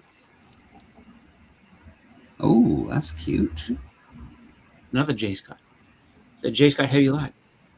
That zombie's getting real friendly. I don't think it's J. Scott. Yeah, I thought so. I don't think that's J. Scott either. It's I can't make out the. Oh, it's just an indie. It's just an indie. Who is it? It's who indie. is it? Is it it might be Elias Shadzu, I think his name is. I don't know how to say his last name, but it could be him, Elias Shadzu or Shadzu. Indie book, not professional. or whatever. Yeah, I don't. So the funny thing is, that I've seen him at shows, and I actually don't get anything done by him because I can't pronounce his name. I'm like, oh, I don't want to mess that up. Embarrassed. You'll notice that in one hand is the hypodermic, but in the other hand is a hacksaw. Yeah, I'm not going to her for any kind of checkup at all. That sounds like She doesn't look like she's into healing at all. She's not into healing one bit. Oh, that's cool. That's very nice. Oh yeah, that looks like Ari Arts. She's gonna go with stop. Really good. Yeah, it's really good. I like the nose in there. I didn't know he did an actual cover. Oh, Right. that is a COA. Whatever that is has a COA, which is cool. J. Scott. Do you just say that now? No, that's Campbell. I wasn't looking, so. That's Campbell. That's Campbell. Definitely Campbell. I think Campbell's it's just- Batman is very thin. Another COA. Purgatory. Pentalino or whatever. Oh, Purgatory and Vamp. very nice. Yeah. I can't tell who it is. Purgatory 1 has a really I think nice that turtles. that Matty Freeze did a Purgatory with that gal. Yes, yes. And it went way high for him, which I was very happy. Well over 400. Yeah. For the amount of work he does, he, slaves away, and days and days and days and days and all that other stuff. And every so often it's a home run. He is currently, my turn has come up again, and he is working on a Zatanna for me. Oh. So it should be awesome. Is that Harry Dodson? Oh, a little black cat action. Oh, I don't know if that's Adam. It's either Adam Hughes or Terry Dodson. One of those two. I can't tell. Terry and Rachel. Yeah. They did him and Adam Sort have of a very- steampunky thing going on here. Yeah. And I don't know what she's gonna do to Dracula, but if that's Van Helsing, Dracula's not gonna want to fight her. He'll want to do something else. That's what. All the improbable stuff with steampunk, they have these glasses and lenses and all this other stuff. It's an interesting, improbable machinery, fantasy kind of material. I'll show a few more, and then I'll show the other half after you tell me to, Drill Sergeant. Of course, sir. Of course. Listen, That's cool. I like that. That's what it's. I do not have- right? I do not have a whip here at church, Stephen. Come on now. Looks like That- Mayhew. Is that Mary Jane Venom? Is that what that is? Yeah, I think that's the newest. Yeah. Yeah, Mary Jane Venom. Very cool. They can both talk about how Peter wronged them. Like, oh, did you know what you did to me? Well, do you think that's bad? Check this out. You know what he did to me? He wouldn't even let me be. He wouldn't even let me be his suit. What a jerk! I I'm like not the gonna say. green on this. I got accosted last time I said it. So, Eternals. Eternals. Archivist, how you doing, brother? Hi, Jason. The issue Mary Jane reveals she's Incidentally, Venom to Peter. a very small teaser. I'll stop there. Very small teaser on tomorrow. Well, tonight, we will be, Bleeker and I will be with Mr. Atkinson, and we will be talking about superheroes. But on Monday, I have some really, really cool things to show from the My Comic Shop premiere auction that happened just a little while ago, and all the books arrived, and so I already did Russell. I hope that she wins. She's such a nice gal, Bonnie. So anyway, so be sure to swing by on Monday and take a look. It should be Rock'em Sock'em Robots. It'll be really good. Yeah, no, you guys always do a really good Monday show, Stephen. Your show on Monday is always a good one. Trying to look for the link for Bonnie. I don't know. Let's see if I can actually do this. Hello, Brian. Open link. Open link. Can I just copy the link? Why can't I copy the link? Alright. Apparently I can't. I'm going to refresh my coffee so that I will be semi-cogent for the balance of the program. Not a problem, sir. I said semi-cogent. No, last time I was cogent, they put me in jail. Like maybe cogent. I believe that's the link for Bonnie's thing. It used to be 90. Nah, it's always going to be 90, brother. It's always going to be 90. Don't you worry. Oh. All right. Yeah, let's get into some keys of the week. See what's happening in the world of comic books this week. See what's trending. See what the keys are. You know why? Because it's fun to look. Sometimes I don't buy a lot of new books, but every now and again when we go through this, I'm like, I should buy that. So it's always fun. Nope, I don't want Kickstarter. That's not what I'm after. Boom, that's what I'm after. Boom. I'm sensing Guess what I'm after. I'm sensing a nap. I'm sensing it. Here it comes. You know me well, my friend. I heard the... Yeah, they're literally. I think Bleeker. I don't even need to say it anymore, do I? No. You just know what's about to happen. I'm very positive I know what's going to happen. Awesome, Mike. All right, later, guys. You know where we are, brother. You want to come back, you're more than welcome. Yeah. Madam is sort of here with us, but her screen's black. I think her internet is all buggered up over there. Yeah, she probably went to a dead zone. Yeah, that's my guess. All right, let's go check out keys of the week. See what we got. We didn't have a very Very big week last week. That's because it was, Easter or something. Yeah. Amazing Spider-Man 27. Spider-Man bonds with Carnage to become Spider Carnage. Conclusion of the Death Spiral story arc. So this is finally that we're concluding this. See, this has been going on for a couple months now. Yeah. Torment will get away with murder unless Spider-Man does the unthinkable. So that is cover A, Spider-Man and Carnage. You know you're going to get good covers for that. There are 8 of them. He clearly thought about it. There's 8 of these. This is a pretty cool cover, actually. That's pretty cool. That's got potential to be iconic. I don't know what the hell's going on here. It's Captain Universe, David Nakayama.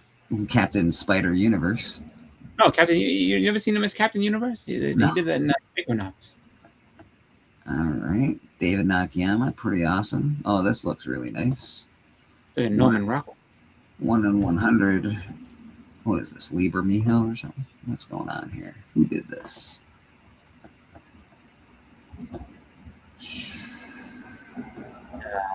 Yeah, Liber Mijo.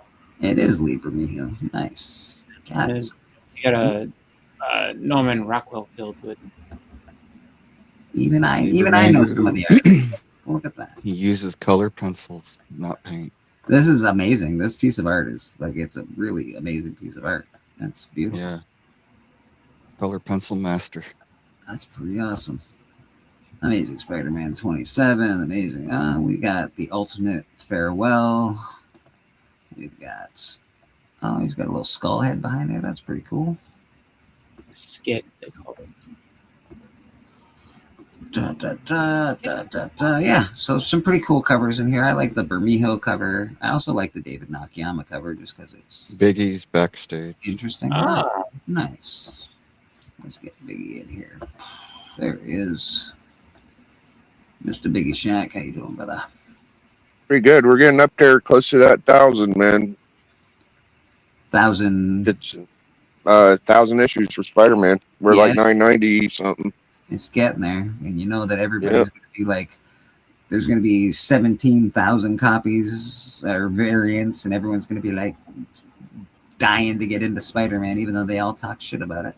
There'll be a bunch of assholes that'll be like, well, I don't like Spider-Man, but I bought fucking 15 covers this week. You know, like, fuck off, dude. That is a fact. That is going to happen. Yeah. Amazing Spider-Man, Spider-Versity, number 1. Is this like a university? What's happening? 5-issue series that sees Norman Osborn and Spider-Woman training Miles Morales, Spider-Gwen, Silk, Arana, Spider-Boy, and Spider-Girl. Oh, interesting. That's actually very interesting. They're going to be pumping. Those are the characters that they're going to be pumping in the future, and they're all in one book together. So that's not a terrible spec for the future. Let's see what we got. There they all are. Nothing crazy. Oh, that's cute. Very anime. Very cute. That's probably going to be the one that sells the most, I would imagine. And everything else looks fairly normal, like fairly Spider-Man-y. Nothing crazy going on around here. All right. I think your best bet is probably this guy here. This is the trade variant of it. There's a Virgin as well, but that's probably the cutest cover that you're going to buy for this particular book. No Scotty Young? No Scotty Young on this, it looks like. What the hell? I know. Very anime style for that cover, though. So some people might not be into it, but I think it's a cool book. You got, like I said, you've got Norman Osborn training Miles Morales, Spider-Gwen, Silk. So these are all the characters that people are sort of specking on for the future. I think that's interesting. Corpse Knights. What is this, Batman? What are we doing here? After a tragic loss, young Foy is protected by her resurrected father as the journey through war-torn France. Is there anything other than a tragic loss in comic books? I don't think so. Through war-torn France, which I like the subject matter already, facing dark magic, deadly creatures, and the haunting secrets of The Corpse Knight miniseries premiere as War Rapids France. I do love war stories. I like things set in the backdrop of World War II. And it's an Image #1. I would probably buy this if I was buying new comic book day stuff. I like that kind of stuff. I don't know if it'll be anything in the future, but it's cool. I dig the story. What do we got? 10 variants. Too many. But we'll go through them.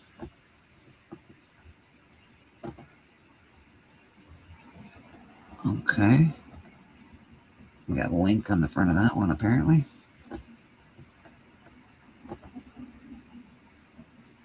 It's a cool cover.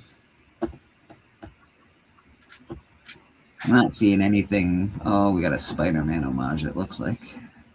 That's pretty cool. Is it Spider-Man or Daredevil? Is it the Daredevil one where he's crawling out? I can't remember. There's one of Spider-Man doing the same thing. I always recognize it as a Spider-Man one, but I think it is a Daredevil as well. I don't know which one came first. Yeah, that looks pretty cool. That homage cover looks great. And then, of course, you get it in red as well, which is even cooler. So, yeah, if you're going to get that, I would recommend getting one of those. We got a Corpse Knight. We got a blank for Mr. Rad. Always cool to get a blank that has, like, corpse on it or death or, you know how people are. I don't know what this is. I hate team-ups. This looks like a Scotty Young. Interesting. So Scotty Young is on Corpse Knight, sorry. That's cool. This book looks cool. I don't know if I recommend it, but it looks very cool. Event Horizon Inferno. So if you've watched the movie Event Horizon, it was a freaky movie, man. It was a very good movie. This looks like the comic book based on that world. There is the thing that makes everybody go crazy. I think that's the drive for the ship that takes them to hell. I'm not a huge fan of cover A, but let's check out what's going on around here. All right. I am not really a fan of any of these covers so far, but that's okay. It's not saying it'll probably be a good book. Event Horizon was a really good movie. Nothing to say about the covers, though. I think they're all sort of meh.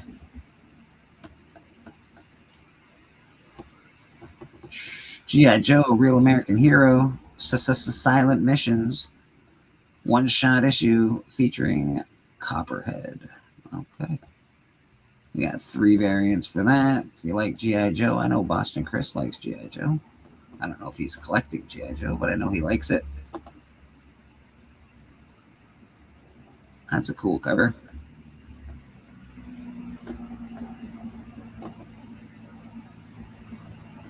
I'm guessing that just has a cover over top of that image that we just looked at.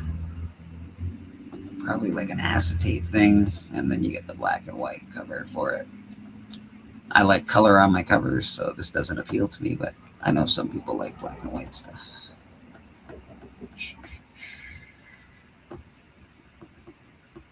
Oh, hello, body horror, indeed. That is a crazy cover.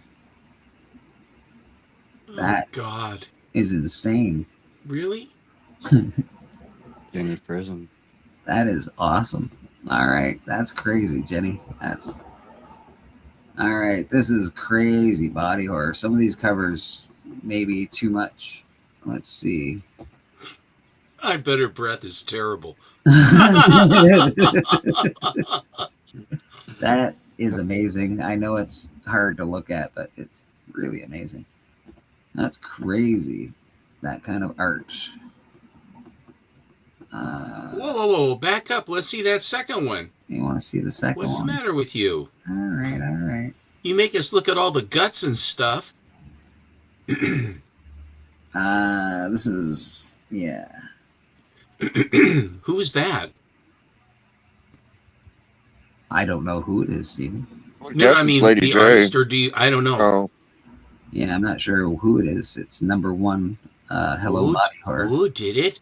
1 in Let's 25. It looks good. Let's check out who done it. Cover artist Yannick Paquette. there you go. Yeah, this one is the one to get, I think. So far. Oh, God. Yeah. So That's fucking stupid, Bleak. Spaghetti face is the one, all right.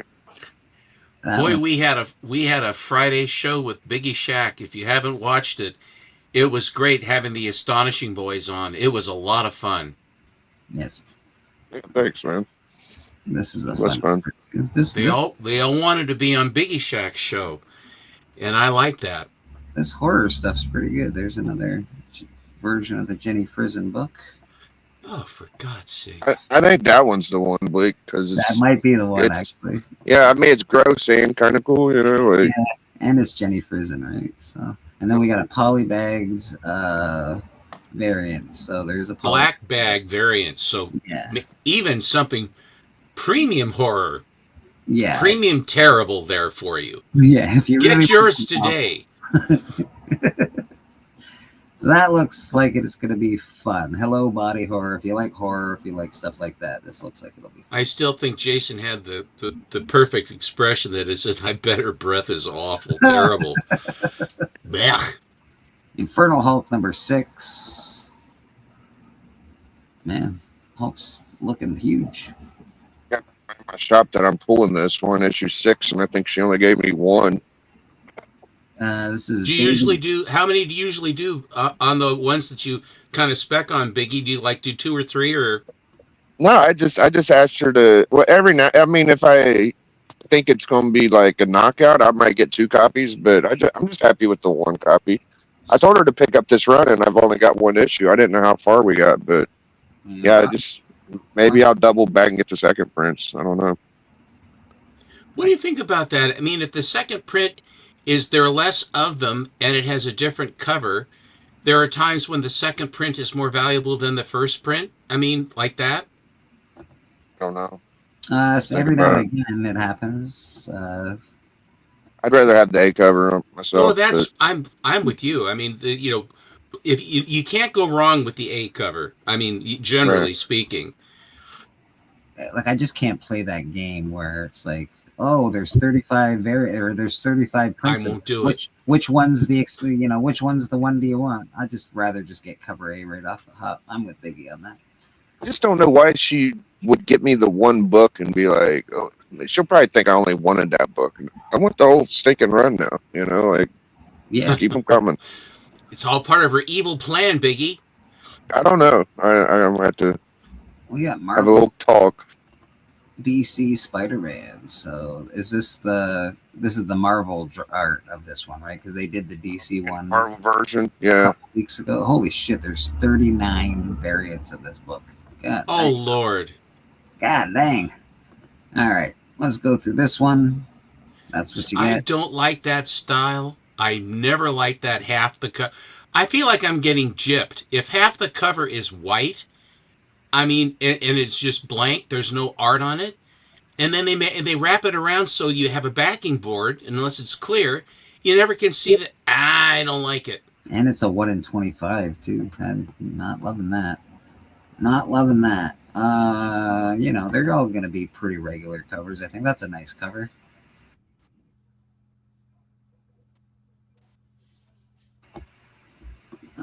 What else do we got? Spider Armor. And I think Steel on this cover. And So is the Daily Bugle close to? this is the Daily Bugle close to the Daily Planet? This is a Frank Miller. I can tell already. That is Frank Miller for sure. I bet you people are going to talk a lot about this book. 1 in 50. I bet you people are going to talk a lot about this. They're going to be like, Frank Miller doesn't have it anymore. Look at that art. He sucks. Batman looks like Space Ghost. Yeah. Not going to be happy with that. I love you, Frank. I'm sorry, buddy.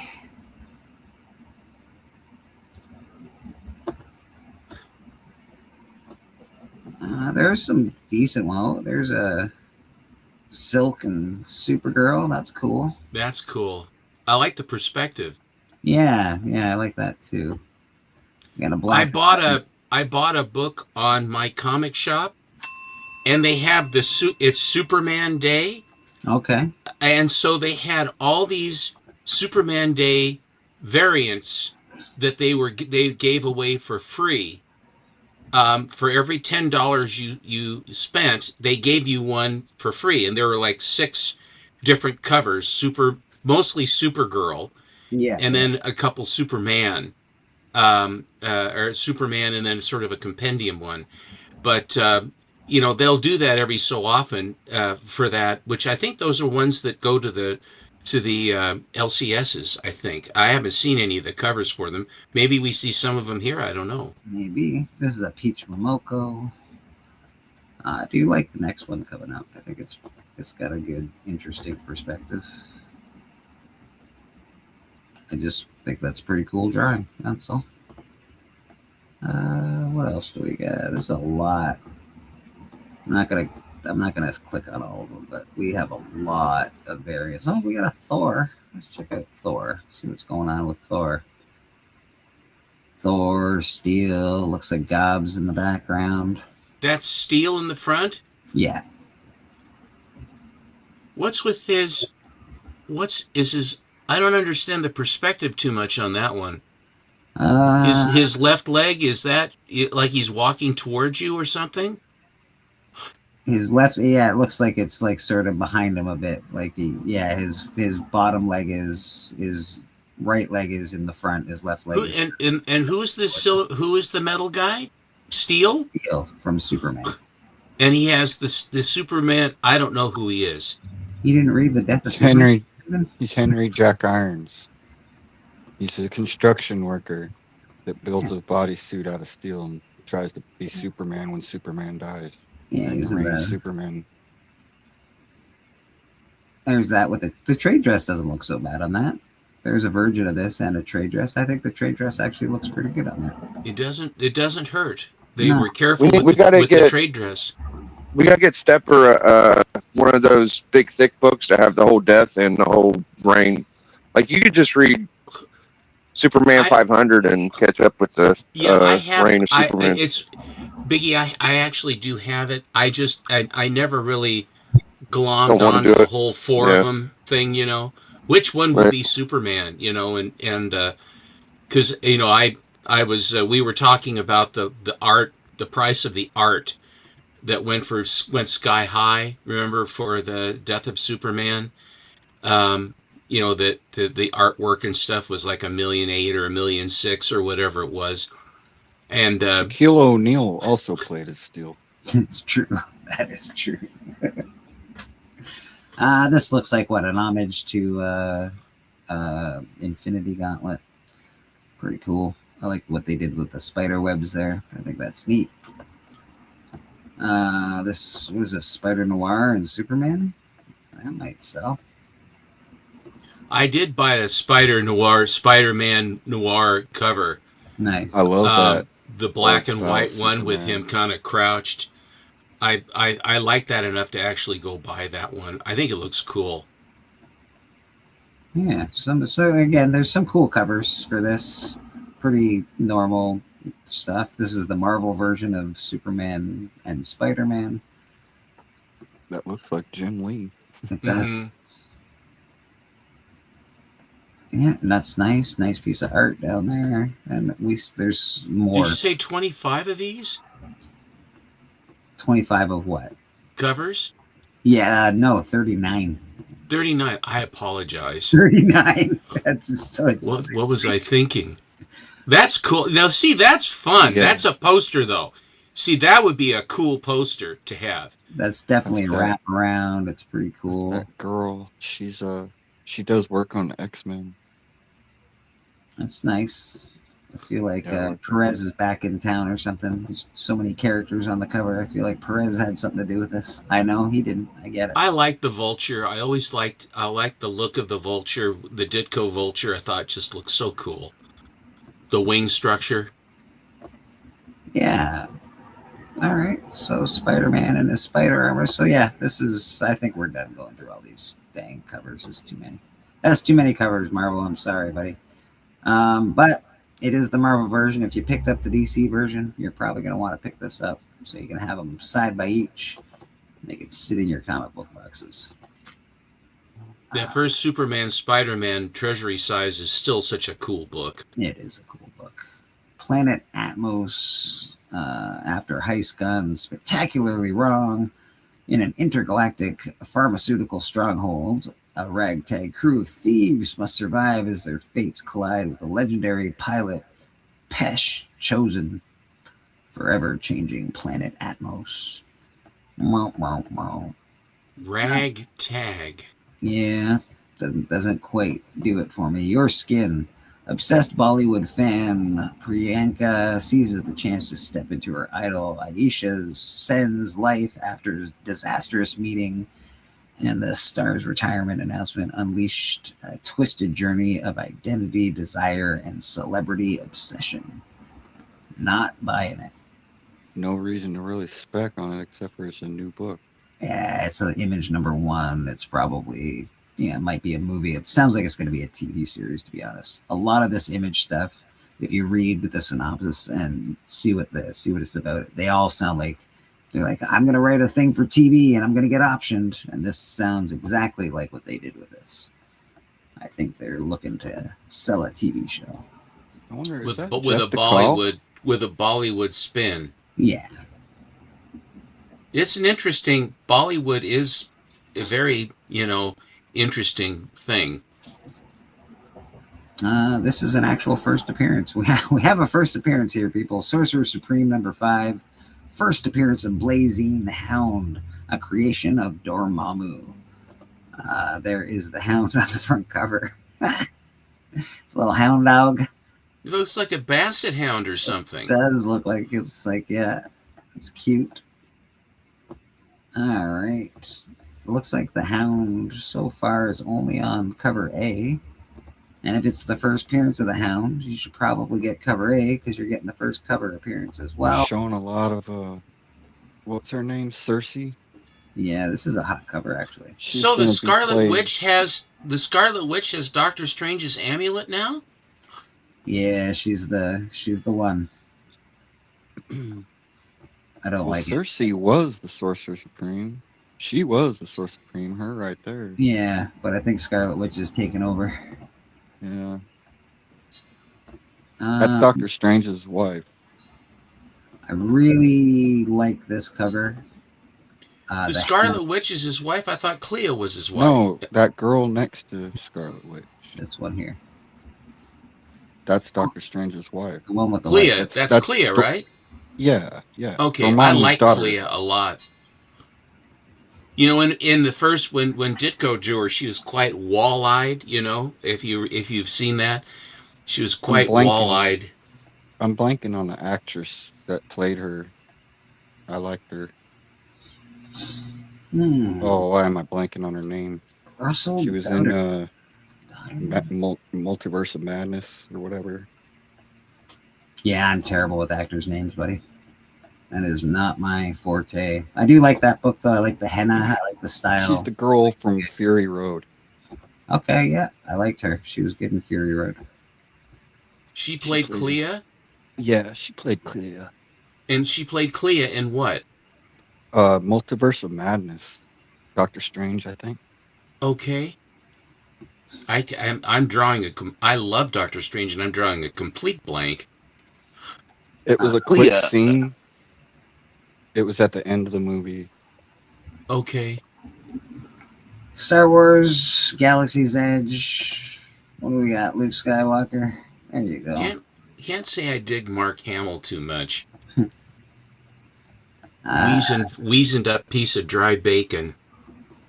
Yeah, he's fine. It's Mark Hamill. We forgive him.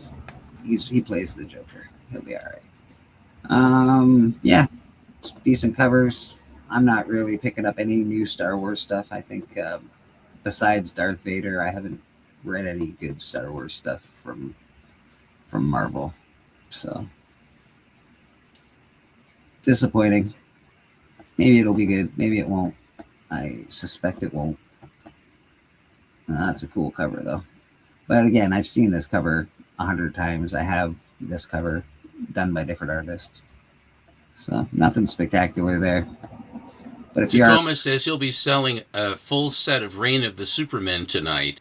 Nice. So are you doing to do the auction? Are you triple duty today? Do the auction and Sunday and then do Matt Atkinson? No. And we have church as well? No, I'm just doing Matt's tonight. I'm laying off the auction tonight. Tonight's my day off. So you're gonna miss Mania though. Yeah, I'll have it on my phone. Don't worry, I got you. We'll be there. Devil's Reign. This is what the trending 20, by the way. Devil's Reign. I actually have the Devil's Reign. I don't have the Luke Cage this cover, but I do have Devil's Reign. I think it was a 4. I don't know. I think I had 2 or 3 anyway. Southern Bastards. That's going to be a movie or a show. If you got your Southern, it looks good actually. I don't hate the premise of that movie or that book. Jason Aaron's a good writer, so that should be good.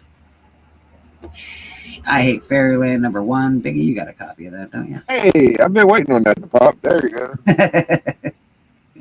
Yeah, Mark Hamill was really good in The Life of Chuck. Yeah, Mark Hamill's. I don't know. He's not a great actor, but his voice acting is really good.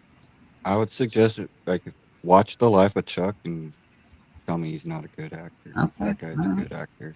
This is. I never tell you somebody's not a good actor. You know them better than I do. I don't know.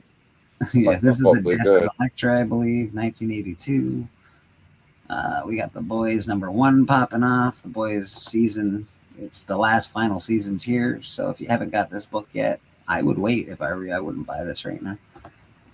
It will come down in a couple months.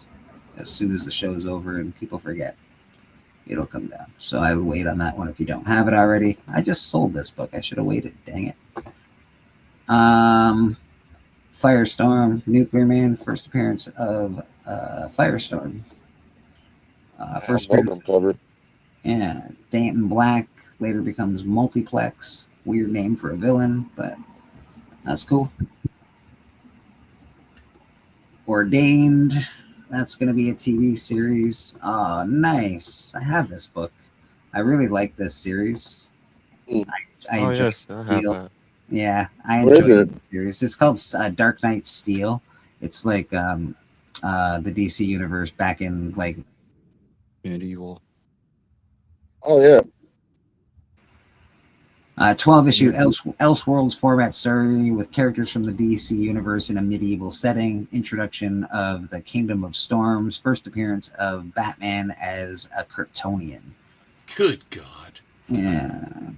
But I thought Steel was written really well. I enjoyed it. I like armor. It's a cool Elseworld. Yeah, I like medieval stuff. So I did too.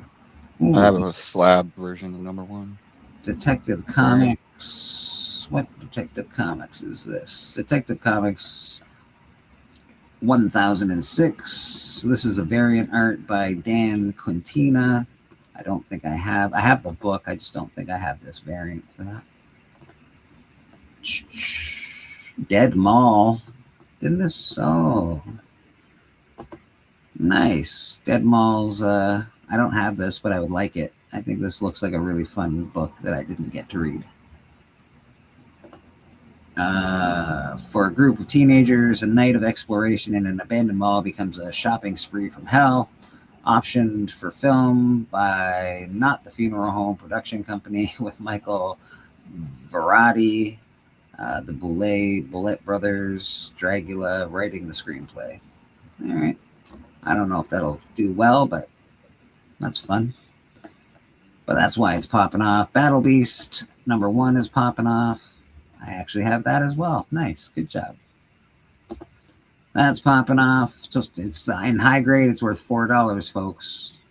Don't break the bank. We got the wedding issue, the not wedding issue, Amazing Spider-Man, giant size annual. That's popping off.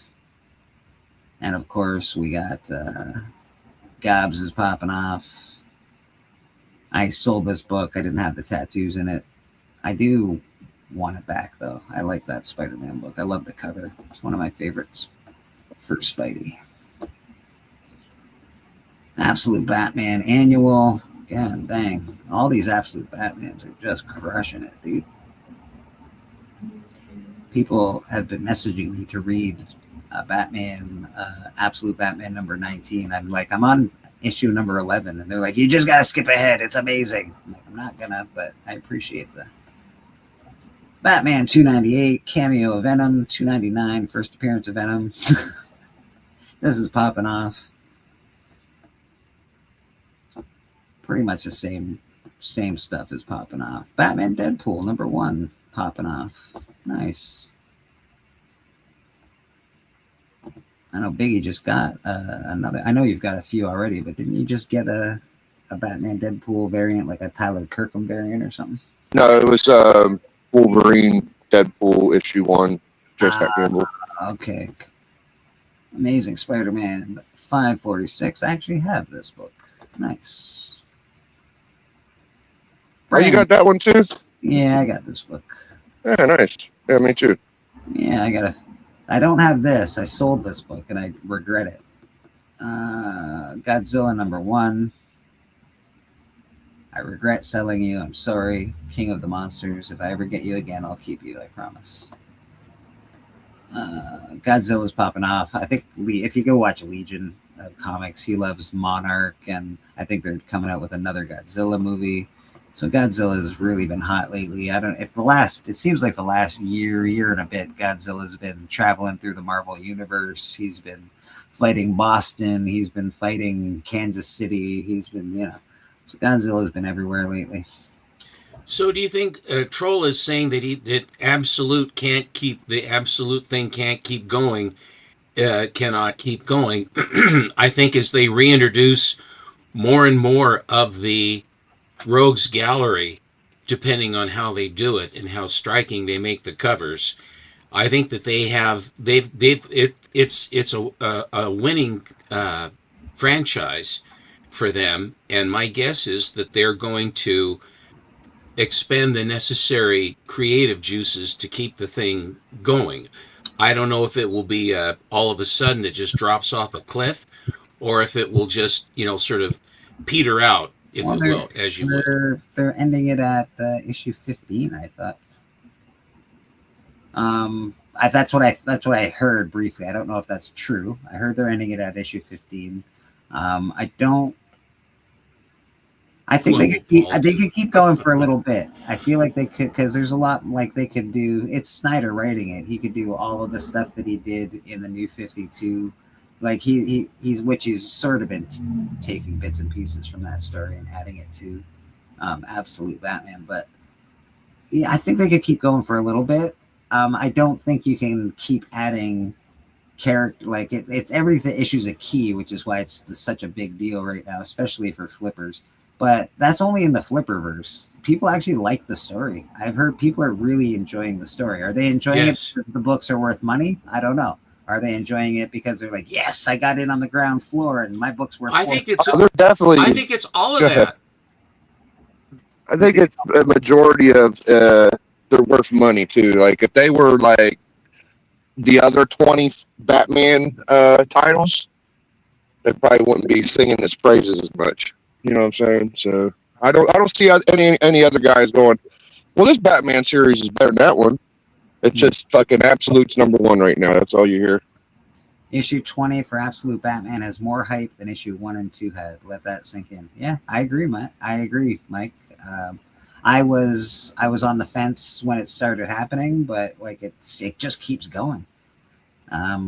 Absolutely, absolute. The extreme absolute ultimate universe crossover is how they keep it going. Exactly. Well, remember how it went for Donny Cates' Venom? It lasted to about issue 40. So we're at like 17 now for Batman. I'm guessing we're going to at least be up to 30, 40 before people start getting tired of it. Yeah, I think their issue 19 just came out, and it's got what's the guy? I can't remember the Scarecrow. I think that's his first It'll start petering out, I think. I don't know, bro. I've been saying that. That's where my stance was at the beginning of all this absolute nonsense. But it might be here to stay, man. These books are worth money. People have paid a lot of money for the books. People love the story. It's the way to come in. It's the way to come in cheaply and follow and be a part. And if your cronies are all, like the kids, I think Alan was talking about at the convention, that these kids were buying these and they were all sitting together reading them and enjoying them. Now, when you have a book or any books that when you're a kid and you want to be one of the cool guys, or if you enjoy comics, that you have something to share, that is an incredible. Hi, Matt. That it is a very, very strong hook in comics, and it's emotional and it's sentimental, and it's something that is shared. And I think that if they take proper care, then I think it will be good. I mean, it will continue for a while. I still think it will. Yeah, it has. I don't think it's going to be. Is it going to be a continuing ongoing series? I don't know. Are they just going to stop it one day and just be like, poof, that's it. You get 25 issues or you get 30 issues and we're done. They'd be crazy to do that because it's like throwing away money at this point. Every book's worth $30. Every book's worth $40. It's $49. It's really crazy, to be honest. What is this? Look at the $2,000 Whatnot Quintana fiasco that happened last. What is that? I don't even know what it is. Oh, the Batman. I know what he's talking about. There's a scare. Go ahead, Bleak. You can explain it. I'm sorry. You go ahead. All right. So it's in a Whatnot exclusive, and it's a cover with like almost like a head sculpt, I think, of Scarecrow, kind of facial. And yeah, it got ridiculous. Like rolls were like $750, then they popped up to $1,500, and I think 9/8 or $2K or something. And it was going that before it was even available for pre-sale. It was $2,000, which is insane to me. Well, it's they're obviously, if something is popular, there's speculation. Yeah. And you figure you're in at the ground floor, you spend some, and there will be enough drive for it. But I think that Jason, Archivist, says it best. As long as it's shared, because it's actually good, and not because the hype is manufactured based on speculation. He's absolutely right. There is a shared history and fun and experience together with comics. It happened in the 60s, I can tell you that. That's where a lot of the affection for the characters were, and the guys that grew up in the Bronze Age or in the 90s and all that other stuff. You have your favorite ones. Yeah, absolutely. I couldn't agree. Yeah, I agree. So, I don't believe you. They only released 15 copies at their online store. Then they started going direct to Whatnot, and they were selling for $2,000. That's insane, bro. That is profiteering, and I'm not all that keen on that. Caveat emptor, if something's worth it, I get why it sells for that much. But this is a scary time for buying absolute Batman stuff. You don't know if the hype is gonna stay, if it's gonna go. If your book $2,000 is a lot of money to be spending on a funny book.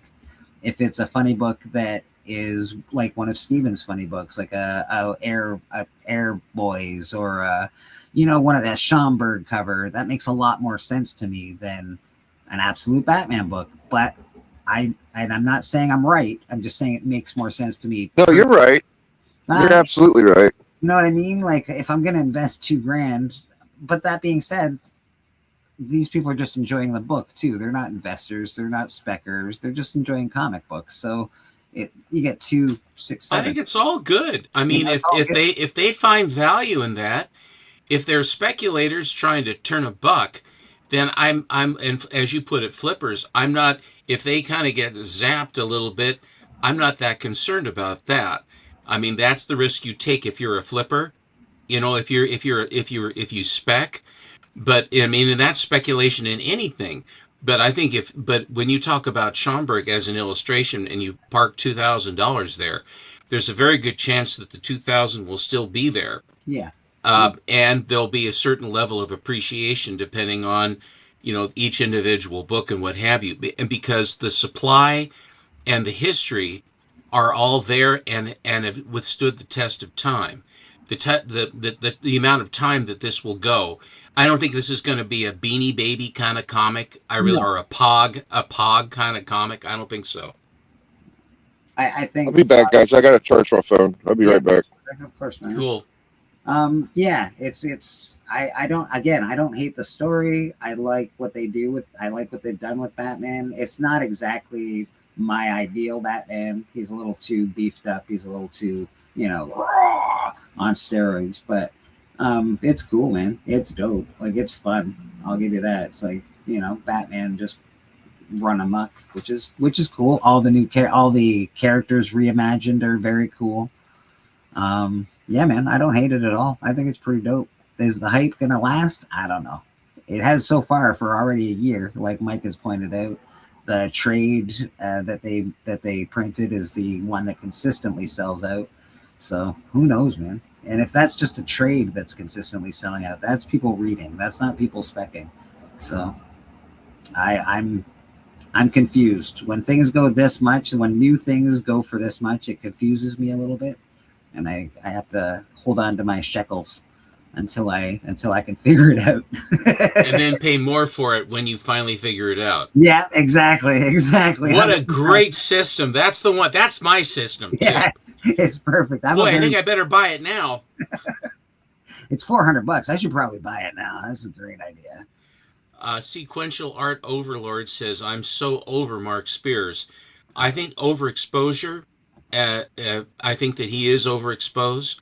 I think that if he did a little bit less, I think that it would be maybe a little bit better. But I think that there's a glut of his stuff. I've stopped really going after. I have my chunk of Mark Spears books, like everybody else seems to. Oh yeah, there is definitely blind bags getting tied to the gambling charge. With Whatnot, I believe Mike's talking about. I don't go on Whatnot. I don't trust it or anything. I don't know what it is. I don't want to know.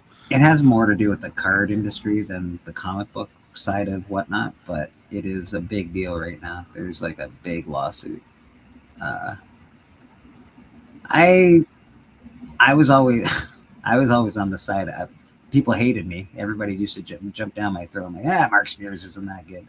I think he's hype. And guess what? Turns out I was right. He's good. Don't get me wrong. His books are good. His art's fine. He's got a unique style, not a style that I choose for my own. His color palette is really what I think sells his books. Well, he's sort of the L.B. Cole of the industry now, where it's the colors and it's a cover buy. Yeah. And in so many ways, comics today are what my friend Mark Oldroyd said, is that it's fractional art. You're buying little art pieces is what you're buying. Yeah. And they are prints, in other words, you're buying a valuable print is what you are doing, because people aren't going, oh, fabulous story. I mean, if you have an actually good story on the inside, that's fine. I don't think a lot of the Good Girl covers that are currently on, it's obviously it's fractional art, and it's the cover that is the attraction. For example, I have that. I'll show you here momentarily, that Capes cover. Yes, LB Cole can draw. That's true. And he did, and but all of his books were reprints. All they were covers. That's the Star Comics was. You can't tell me that Spears can't draw. He's a classically trained painter, for Pete's sake.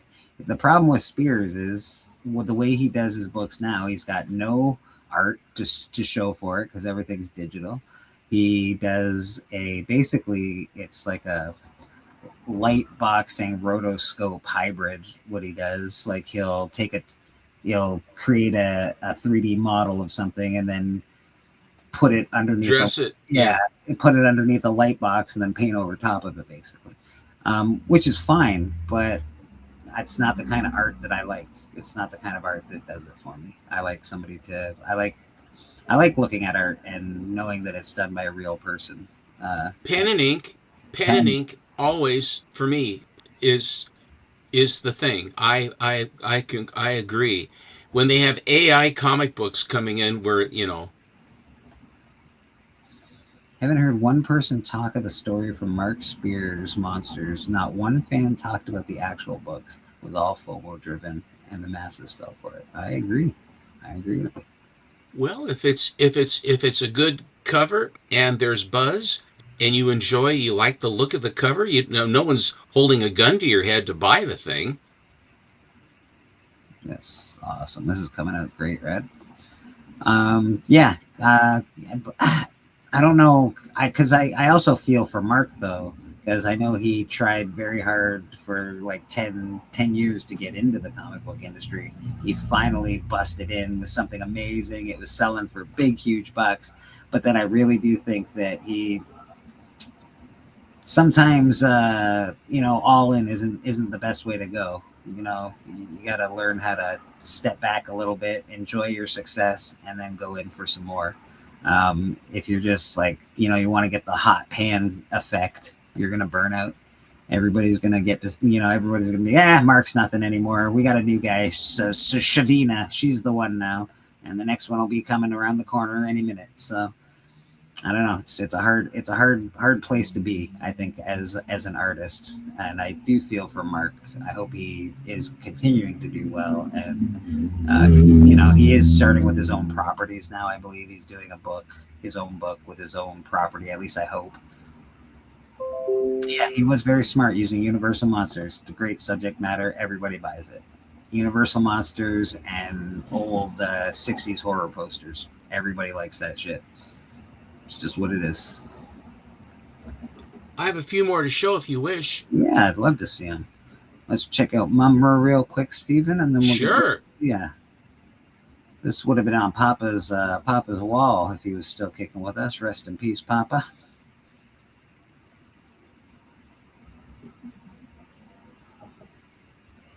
Nice. Yeah, Spears doesn't own any of his own IP. I think he just put a book together where he owns the IP, Troll, but you're right. He doesn't own any of his own IP because it's all owned by somebody else.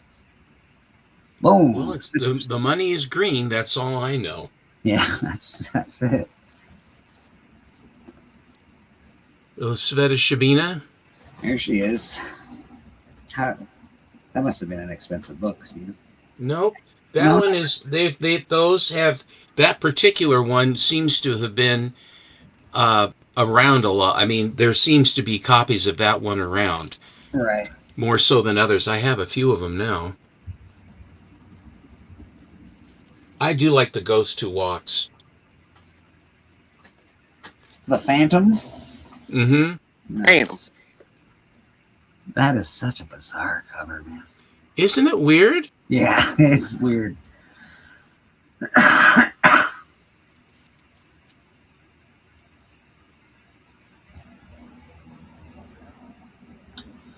Mike says he doesn't really cover he needs art and story to sell me. One can be less over the other, but he needs both. Yeah, I agree, Mike.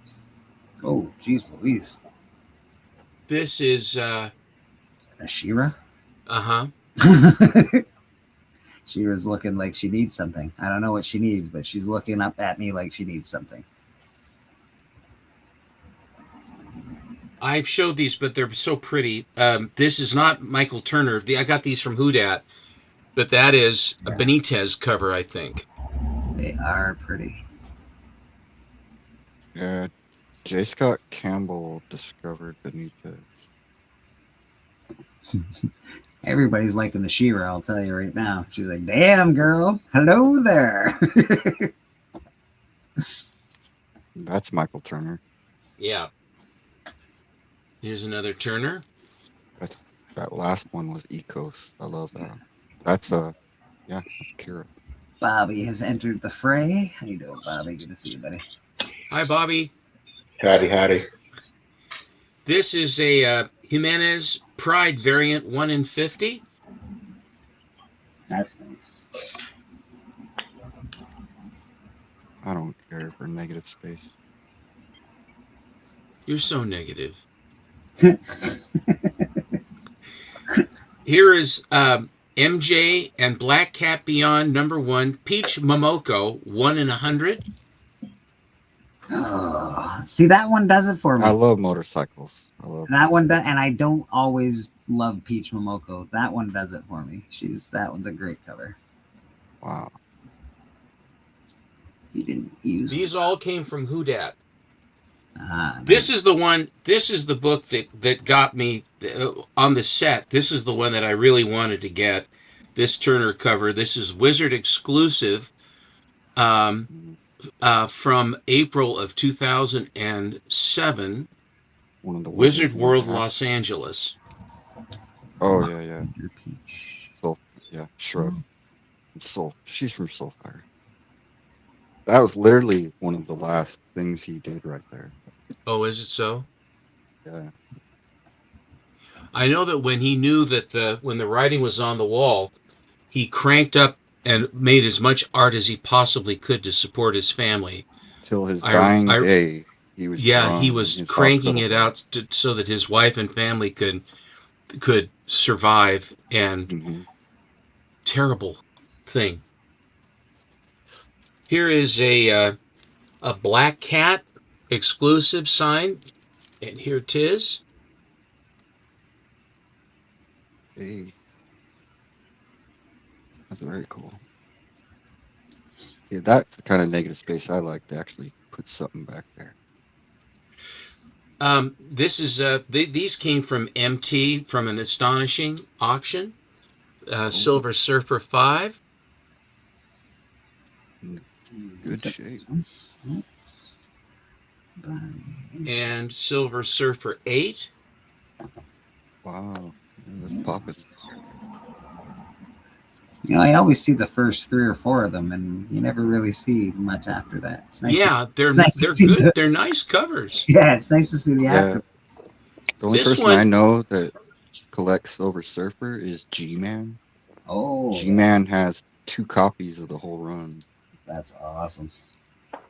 This Submariner, I'm sure I saw it at some point, but I never jumped because I didn't really see it. But it's just an amazing cover. Oh yeah, the Gargoyle,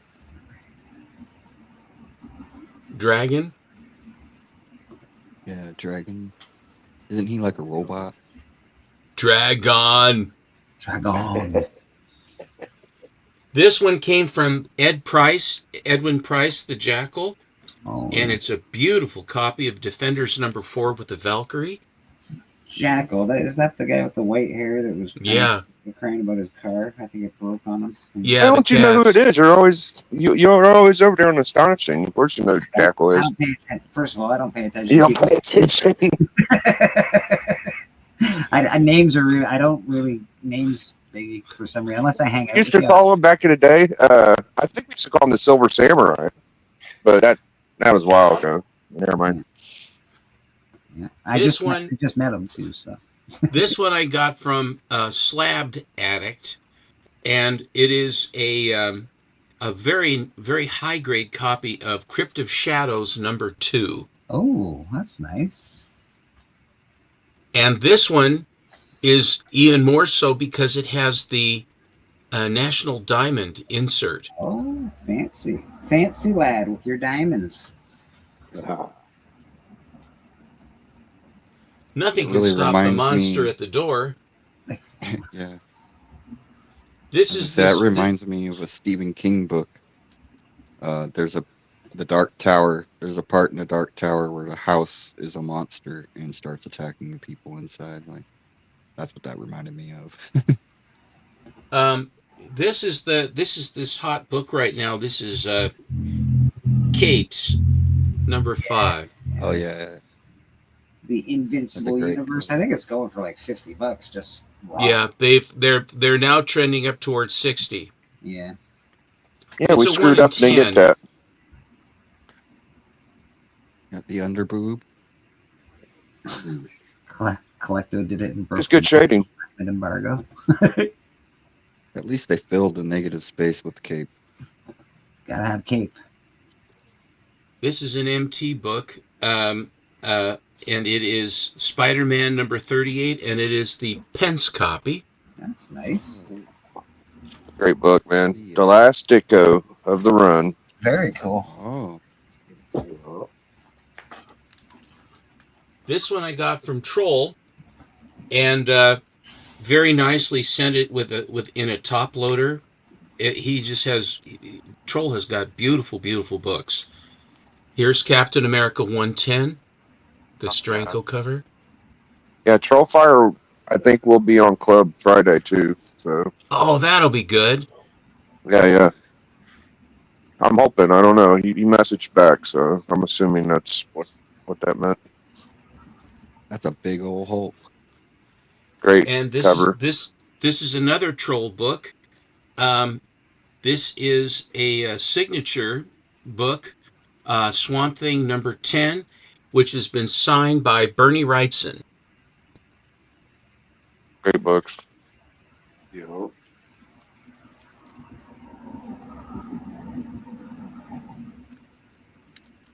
Just about done. Here's a Maddie Freeze book. It's Wilma. This looks like Pebbles. Maybe it is Pebbles. She's got little cute feet.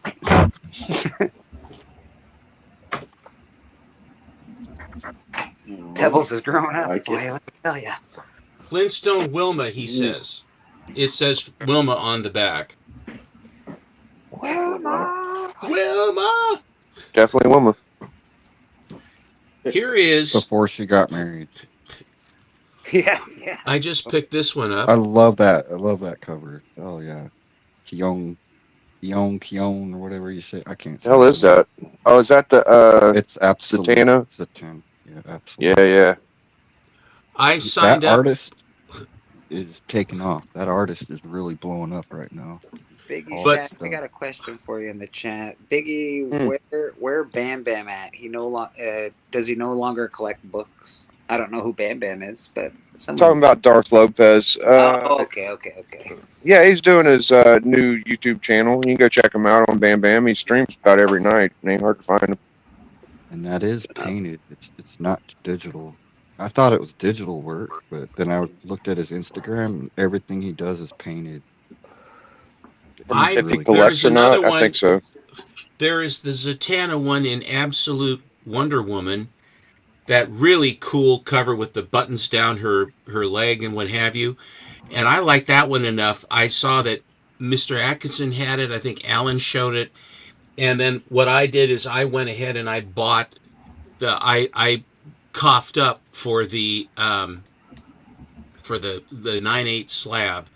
Every so often, if the book really moves me, I'll go for the, like they say, $52 and they guarantee a 9/8. You have to wait, but nevertheless for the CGC. This is one of the early Will Jack covers, and I got this from NOLA. This is Gun Honey. Nice. Will Jack is good. I gotta say, I just I saw Art Germ. I was scrolling through Instagram, and he just did a charcoal piece, and I take everything back that I said bad about Art Germ. Okay. Yeah, Art Germ, he can do traditional. Yeah, he can do traditional. He's pretty good. Quarrels with Art Germ too much. That's cool though. I love Nola. Nola's a good kid. He is. This book, every so often, this one will show up on the Astonishing, and there's lots of oohs and ahs and will Jack or won't Jack? Who knows? And there's always oohs and ahs, and I liked it enough, and it's not a terribly expensive 9/8, but I like this cover. There you go, binary. Yeah. Simply Jack is what we got. Will Jack, won't Jack, simple Jack, who knows? There's your placeholder for 101 there, Bleak. You can just go binary, dude. I do have a placeholder for 101, actually. I've got the second print. NOLA had one other book that came up, and as I saw it, I had typed in bin, and then when I saw it come up, I plugged in Spidey and I tagged it right away because I haven't seen one like this, and it's this. Okay, so we've all seen this book, but this is impossible. This is like an impossible 90. It's crazy. To White pager too. Yeah, this is almost an Not impossible. a cheap book. I think maybe D has this. I'm not 1,000,000% sure. I'll have to check. If D had it, he'd have it in a 9.8 for sure. D's a 9.8 collector. Man. Yeah, he might have that, but he don't show it off too much. I'll have to check. But he has a bunch of. But this book He is loves that almost book. a ghost in a 9.8. Like there's just not a lot of them around. No, it's There very are expensive. There are 313 9/8s of this book, and there are 1,762 slabs on the census. So only 313 out of 1,700 and change. That's because Steppo was locked and loaded, troll. You have to have bin already typed in before they show the book. That way you can just hit the thing. Not Steppo's first rodeo. So those are that's what the nets captured that has been coming in, and so there you go. You've had some good casting these days. Very, very well casted nets. They brought in some good fruit. Very nice, very nice. Get you out of here. Give me a second. There we go.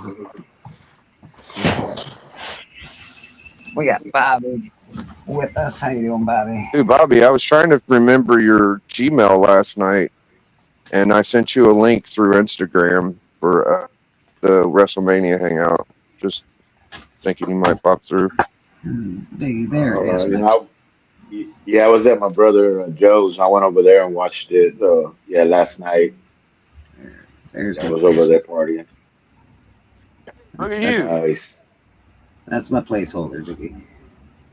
Oh, my bad. No, I meant 101 for X-Men. Oh, for the X-Men 101, yeah. Yeah, it's like almost the same cover. Yeah. The binary. Okay, so real question for you guys and girls that do auctions. Do you know the ping from your internet? I ask this. The ping? I don't know what that I thought that Nola sold it for the right price. Yeah. Troll? I thought it was a very good price. Yeah, I bet you did. you paid about 50% of what that book's worth, I think. So you did Yeah, it great. was like 123 or something like. I mean, I couldn't believe it. I mean, every time that book comes up, they always go, "Oh, It was I think it was 200 and something, but yeah, it was. I think it was 100, 104, 190, 92, 90, 80, 89, 80 bucks, 80 bucks. Either way, you did it was like, I think the book, last sale of that book was $750 or $800 or something. Like, it's ridiculous. And what you want, anyway, you did great, Steven. You did great. Thank you. Internet Noise. ping is your speed. It's just your upload speed. Oh, What's your okay, upload okay. speed? He's saying if your upload speed's too slow, then when people type in chat, it's not going to come in right away because it isn't uploading that chat. It seems to work well when we do it on church. Yeah, 260. Yeah. What I don't like, I know a lot of people will do this, and they will look at this comment section, and this comment section doesn't have all the comments constantly. It will be forever burned in my brain. Nice. So I don't, when I do an auction, I don't usually put that up there. I just have everybody's comments. Like, I can see everything that goes on. So my internet speed's very good, though. I don't know about other auction sites.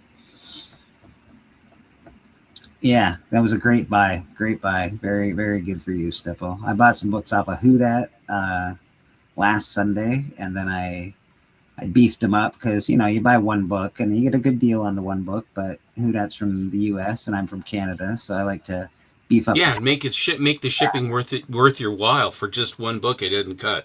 Exactly. If I'm going to pay $35-40 in shipping, I might as well make it worth my while. So I picked up a copy of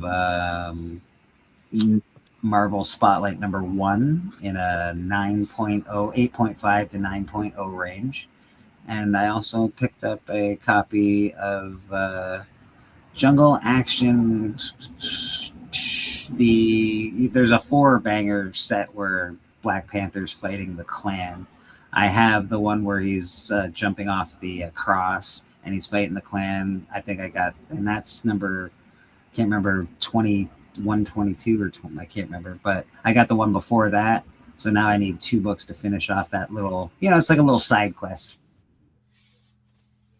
That's good. Well, I'm attempting not to buy anything. The only thing that I'm watching is like books that are up for auction that might get overlooked and sold cheap. I might spend like $20, but I'm attempting to not buy anything for 10 months starting last week. So wish me luck. Good luck. I like the fact that you're holding out for the X-Men 1 is what you're after, as you were saying. I'm gonna hold out for quite a bit of time. I'm hoping. We'll see how long I can hold my breath, but we'll see. I admire you for doing that. I mean, saving up to nail a book. I'm on a slightly different level, but I'm working on a book right now. It's another trade situation that I've got working for another book that I mean is a huge book, and I have a book. I have some books that are currently at the CGC being slabbed. Raw copies, my second copies, that are being slabbed. That will be the lion's share of this trade, which will be in the the 12 to 14 grand area of a trade from a book that I've owned, that I'm in it. It's one of these appreciations. Actually, the book is Blue Beetle #54, the disappearing bra cover. Oh yeah. And it's gonna be a 6.5 or a 7, which is a high grade for that. It's got white pages for a Fox feature, which is very good. And the cover, I mean, presents like an 8. It's a really, I bought it, I think in 1992, 1993, maybe. It just really, it's just one that's been in my collection that long. And so, again, I use this term now, I am curating. I was going to chase after Cinderella Love 25, which is the party scene by Matt Baker. That's one of the top Baker books. But Yaniv found a book. He said, I really think this is more up your street, and it is. It is. So I'm going that direction, and he is holding it for me until I can get the thing back from, it's a walkthrough for this book. Hopefully it won't be too terribly long for that. So that's kind of where but I'm, again, Biggie, I'm saving up. I'm utilizing my stuff that I've accumulated to go after other stuff rather than just fork out, gobloads of cash, which Are we gonna have to call you in the next couple weeks, Biggie, just to make sure you're okay? I don't know if you're gonna be able to. I don't know. I think I'll get by with what I got. I got plenty of little books around here to keep me busy, I think. So I've been kind of storing my nuts for a while, and I'm like I think it's good. Squirrel. I admire you, Biggie, for doing it. I really do admire you. Thank you. I mean, I get what you're doing too, like using your PC and stuff like that. Yeah, I'm just pulling stuff out. There's a core that I'm not touching. I mean that is like it was. Alan had this book, 10 books that you would never sell. And that was a hell of a show. We went over. I think we went over 1,100 views on it. It was pretty good. Some shows do better than others, but that particular show really did well with regard to that. But what happened when you showed the 10 books that you would never sell, Stephen? Did somebody make an offer on one of your books? I have to tell this. Two of the books that are that will never leave are Seven Seas 4 and Seven Seas 6. Those two books are Matt Baker beauties that I've had long time, especially the 6. And I showed him these. I'll never get rid of. I say, I'll never get rid of them. And then Yaniv says, yeah, I think that the idea of maybe trading, some of those 7 Cs, I think that's a really good idea. I think that would be fun.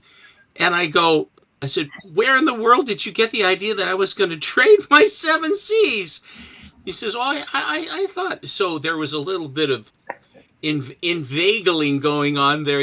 I started laughing. He says, oh, I guess so. Hope springs eternal. That was funny. He's just giving you a little poke, a little stir to see if he can knock anything loose. It's just how close you holding those? Pretty damn close. I admired that though. I said, good try, very good try. Okay, we're good. So he's done me some really good solids. So, but those ain't going nowhere. Patel says he's got a friend that's chasing a Universal Blue Label Marvel Comics #1. He's going to nuke a bunch of his mid-grade Silver Age big boy books like AF-15, FF1, etc. Now that is right. That is what. See, my AF-15 went with other stuff and my bronze keys to get the Captain America one, and then my Hulk set 1 through 6 and a whole bunch of other stuff went to get the Detective 31. Those were the two. Those two were my investment in that high grade. My Bronze Age. My. Well, that's Well, and I admire. And Houdat's doing a good job on that too. Mm-hmm. He's on a mission. So I think that a lot of times when you've held books for a long time, and you have an opportunity to trade, because the thing is, everybody has money. Most people have money, but they don't have the books. So if you can trade in stock, if you're trading stocks basically, and the fact too is when you get a big book, the number of people that can swing for that book, there are fewer people that can swing. But if you give him, if you give a dealer like 15 books, then each one of those books has a market that is more accessible for the buyers. So it's a win-win situation if you buy the right kind of books and hold them. And I've been saying this forever, as you know, buy the best you can find and afford and hold on for a while and let appreciation happen, because appreciation is our friend. And we're all in different stages of the game. I myself am building a core collection. I'm in that process. Steven has a core collection. If you're watching this and saying, "Oh, I'll never get there," you will. Don't worry, man. I'm 72. It does take a while. It takes a long time. I mean, you can't just. I mean, this is from 40 years, 40 years of collecting. I mean, I've reached the point. And Doc, I mean, there's the perfect illustration. He's the one that kind of broke the barrier down for me, because I saw the stuff that he traded to go after a lot of the big stuff. So that actually really influenced me as well, Stephen. To know that. And then he froze. And then he froze.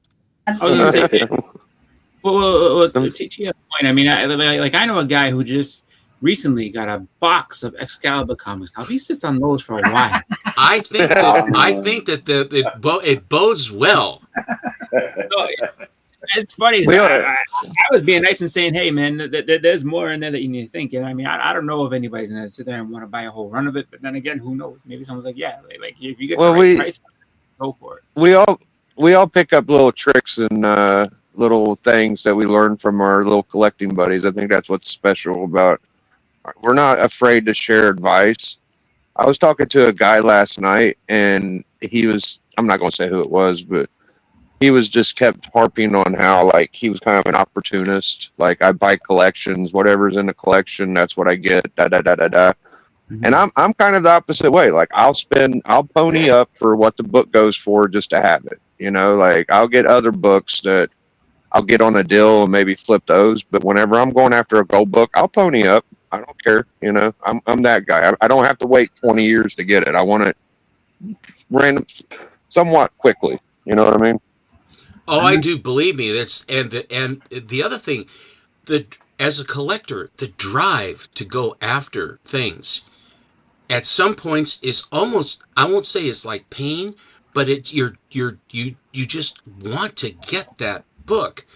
And then once you have it, you kind of seal it off and it feels so good. What my problem is that I wanted it, if I can sit still after I get the win and then say, now I'm on to the next one, I have to feel that way about.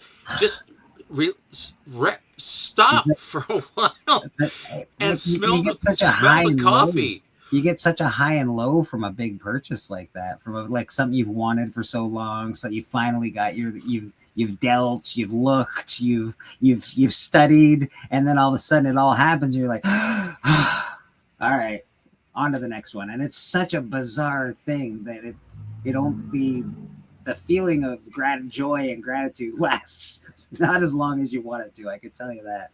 It's like, all right, I got that book. Next. Brutal. It really is, and it also seems like, you know, you always remember, if you're batting, most of us, because you find out very quickly, because money is involved, when you get a good deal, that how to work the deal. So then you remember vividly the ones that you screwed up on. I mean, those are the ones that are always kind of lurking in the background of your head. Yeah.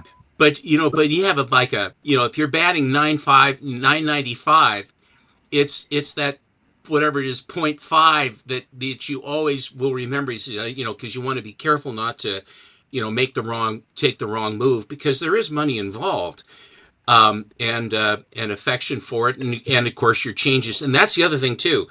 I had all these beautiful bronze keys, but I said, which would you rather have? Would I rather have the Cap 1, or would I rather have all these bronze keys? I mean, and the answer is, if I want to replace, that's the other thing too. Yes. If you can replace the bronze and the silver, I mean, any bronze or silver book, by and large, you can replace it because there is a supply. But with the Golden Age stuff, you really, I mean, a lot of times you get one shot at it. I'd like to So it's more of a, and sometimes it's kind of like, he says, it's okay, here's your chance, fish or cut bait, I mean, here's your opportunity, and they present themselves to you. Now, do you do what's necessary to get the book, or do you say, no, I don't want to do it? That's where the decision making comes in. And being reticent to do that, watching guys like Doc, get rid of all of his Hitler covers, damn near every Hitler cover he had from World War II, which was an incredible collection. Yeah, that was a big part of his collecting. Like, I know when I first met Doc, that was a huge, he was collecting. That's what he was collecting. And for him to get rid of that is, and then all of a sudden you say, well, God, what a great collection. Yeah, they're gone. Yeah. But I have this Marvel Comics #1. Yep. That's right. Or I have a suspense, or I have this Suspense 3. I do want to add a caveat. I know that Bronze Age and a lot of books are easy to find. It really does depend on grade. Bronze Age 9/8. No. They're not easy to find. No, there is great value, and there are a lot more people that have an affection for bronze than they do for silver, and especially for gold. It's the people that were silver collectors or were, that are then basically going further back in time for the ones that that were the mysterious books that you couldn't get. So bronze goes to silver. I mean, copper goes to bronze. Bronze goes to silver. Silver goes to gold. I don't believe that it translates into platinum, though. No. Because the Golden Age with Superman, all the stuff that's before that is rather creaky, and it's newspaper strips that they've reprinted. If you like Mutt and Jeff and the Yellow Kid and Buster Brown and the Brownies or this kind of stuff, it's just, Andy Gump. I mean, Ella Cinders.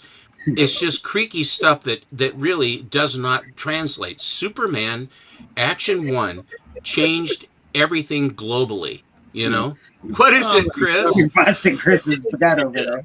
Like how dismissively is it Andy Gump? Like boy, Andy Gump just I mean, you just punch him right in the face. They're crummy. Barney Google. Come on. I mean, guys, Andy Gump. Poor You sounded like an angry. You sounded like an angry teacher reading off a roll of bad kids, and you got Andy Gump. Where is he? I'll tell you one more thing about Doc. So, Doc is about 50% of the battery in my back to make me go after books I never thought I could get. So, if you're following Doc's ways, I almost pity you, and I also I understand what you're doing. I'm very sorry, but I'm very happy for you. Right? Yeah. You'll appreciate it later, but during it, you're like, tag on. I get, yeah. I think we're very blessed, especially this group of people, this group of friends that we have. We get to see, like Alan collects a different way, Steppo collects a different way, Doc collects a different way, but they all get there, man, and it's really, really cool to see. And of course, just to put a period on this, it was watching, because I said I have these now. How in the world am I ever going to be able to go after? And this is the other thing too. The market has changed sufficiently that now these books are coming out. I have never seen the quality or quantity of Golden Age books coming onto the market in my lifetime. In the 90s, there was a lot, but it's nothing in comparison to the last 5 to 6 years. I have never seen the amount of stuff that in the day, you couldn't even get a sniff at a book like that or even see copies of that book, of various books. And now it's sort of like they are available. I mean, they do come up. They don't come up often. And almost all these guys know exactly who has, the big dealers know who has what. They all pay attention to one another of where those books are and whether or not the people are sort of falling out of love with them and stuff like that. And that's how they make their money, because they know where the books are buried, they know who has them, and they know how to work a deal to get to them. Where before, because of the information we have and the places that we have to go to, is so much more open and accessible and quantified and commodified. It's an incredible hobby, truly. It really is. It really is. And again, just happy to be in it and see there are different ways to get there, man. It just is. I'm working my way up. Biggie's working his way up. Steppo's there, but he's been doing it for 50 years. So I'm still working on it. He's still got some mountains he's climbing, I think. I'm trying. We still got we all still got mountains we're climbing. I honestly, Boston Chris, I haven't said it yet, but he's a phenomenal collector as well. He doesn't show it off as much, but he's got an amazing collection over there. Hey man, I know what books you got. You got good books over there. I've seen some awesome books out of you. I have a bunch of things. I just, I don't get on to here to show as much as I should. I mean, I just recently made a video about that was a box from Comics that I got yesterday in the mail. I put that up so you can see what I got from this box. Your microphone is you're fading off into the wilderness. Is your mic on? Oh. Yeah, it's on. I'm just not being loud. Yeah. There you go. Is that better? Yeah, you're good. Yeah. So yeah, like I got a box of stuff from Nick Dixon Comics. He had a mystery box, and I did a video for that yesterday. So that's on my channel. And then I went to a convention last week, and I got some stuff. I have I went to a sale. They were having a half off sale, and I bought a bunch of different things that I was in the get, and so I had a bunch of things I need to show. I haven't shown everything, but actually I haven't shown a lot of stuff, but I do from time to time go ahead and post these things. I post them on Instagram. I've been posting more of that, but then I have a bunch of stuff that I just kind of have around. So like when the time does come and I do have things to sell, I will have things. Like I have. He's just waiting for a hunt match where someone shows a book he has and he hasn't shown it, and he'll pull it out and be like, "I got you now." That's his favorite thing to do, guys. So.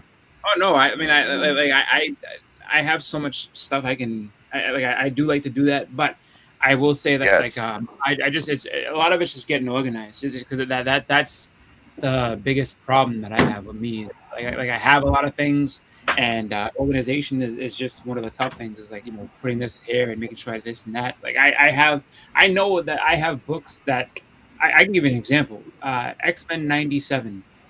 I have had that book for years. I know I've had it for years, and I got it at the time. I got it for a very good deal. I bought it for $10, and it took me about 3 years to try to figure out where it was at. And when I finally found it, because I was starting to get, just figuring that maybe I didn't buy it, maybe I imagined that I bought it. I don't know. And I finally found it. Did I dream it? Did I? Yeah. I wanted it so bad I dreamt it. And I had it, and I finally found. I was like, see, I knew I had this stupid book.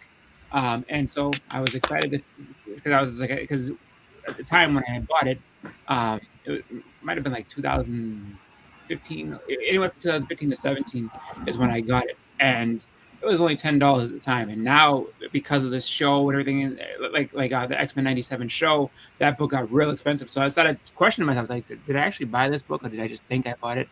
And I finally found it, and I was like, "Oh, cool!" So I was like, "See, I do have it." So because I did not want to spend the $150 that people wanted for it now, but and it's just I mean, as far as Lalandra and all the rest of that, so it's just like it, But yeah, I have things that I haven't seen in a long time. Like I have a first Voltron, I don't know where it is. It's in a box somewhere. You don't know what Voltron is? Come on, bro, you got to find that. That's I know. It's somewhere. It's somewhere. Like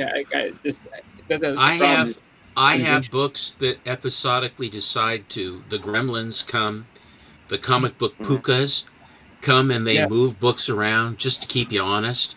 I'm missing a Star Wars 62 right now, and J. Scott Campbell Spider-Man. So I completely understand why. Damn, I know where all my books are as far as I know right now. I think. I mean, I know the general area that they're in. I just don't. I mean, it depends on what box I put it in. But like I know one of the books I know for a fact I have. I just don't know where I put it. Is I think it's Amazing Spider-Man 45. So it's the yellow cover that has Lizard on it. I have no idea where I put it. Like I have 44. I know where that is. It's in my file cabinet. And that's what happened was I was putting stuff in. Biggie's acting like he's got life all together here. Biggie, where's your Rodimus Prime? Oh, I got it. I found it. Did you find it? Okay. Yeah, I did. Yeah, when Alan moved to Ottawa from Toronto, he had to move his entire collection over. Yep. And since he has moved, the book that he has looked for at least 3 or 4 times and cannot find. Steppo, you're getting blamed for a lot in this chat today. I just want you to. Why are they on Steppo? What's that about? Steppo. Was it Bullet Man Steppo? It was, but Alan lost his Bullet Man #1. Yeah, I knew that. And he can't find it. He says I don't know where it is, and he can't find it. He never has he? I have a copy of Judge Dredd #1 that I can't find either. And it's been missing for like 2 years. I just don't know where it is. I had one. I sold it. I remember that. But the thing is, sometimes if you and you know what you do, at least I do. I remember where I had it. Mm-hmm. I don't remember where I have it, but I remember where I had it. So I keep going back to the same spot, and I think, well, maybe it'll be there now. No, it's not there now. But then I'm weird. And then what you do is you make the big mistake is that when you know where the book is, then you say, look, I'm going to put it together with these other books and put them right, there. That makes sense. Now, the logic that I used to do that, as logical as that was when I did it, the logic does not follow. And then I've got to look for it. And I remember one of the books I couldn't find was my House of Secrets 92. Oh. And it took me months to find that book. And it was a slab. I said, what the hell did I do? And then it really begins to bug you. Then it's unpleasant until you find it. See? Boss, you got a question in the chat. I saw it.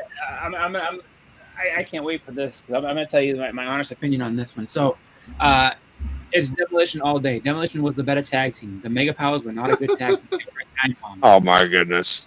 And you saw that happen. They were a time bomb. That was the whole thing. The Mega Powers had like 3 matches, and then they exploded. That's the whole thing with the Mega Powers. The time bomb. They tagged up more than that. They fought Zeus. No, yeah, I gotta go Demolition on that. Demolition is way better. I mean, y'all could go wherever you want. Yeah. Would Demolition beat the Mega Powers in a tag match? Hell no. No, probably not. Yeah, no, not. It wouldn't even be close. Yeah. But that's not the thing. Who was a better team? Okay. And oh yeah. All you really have to do is like throw Elizabeth in. What's it called? Push Hogan into Elizabeth. Macho Man loses it. That's it. Or just what's it called? Or knock her down and then Hogan will take it. You know what I mean? There was so many cracks in that foundation. Yeah, the Mega And Powers. honestly, to be honest with you, when the Mega Powers formed, if you watch that again, right? Miss Elizabeth is dragging Hogan down. He did not want to go out there, and then all of a sudden he's there, and he's like, "What's your problem? Like, what do you?" And then he kind of like jumped in, and he's like, "Oh, okay, I'll help out." Like he was not willing to go out there on his own to help the Macho Man, so he didn't want to be a part of it to begin with, and that's why I say that tag team was a time bomb because you had 2 guys that were just parts of wrestling. You had one guy at the time. What's it called? Macho Man had just lost the IC title, and then Hogan was the world champion, who ends up losing it because of the whole thing with Andre and everything like that. So it's like you had 2 guys that wanted to be at the top.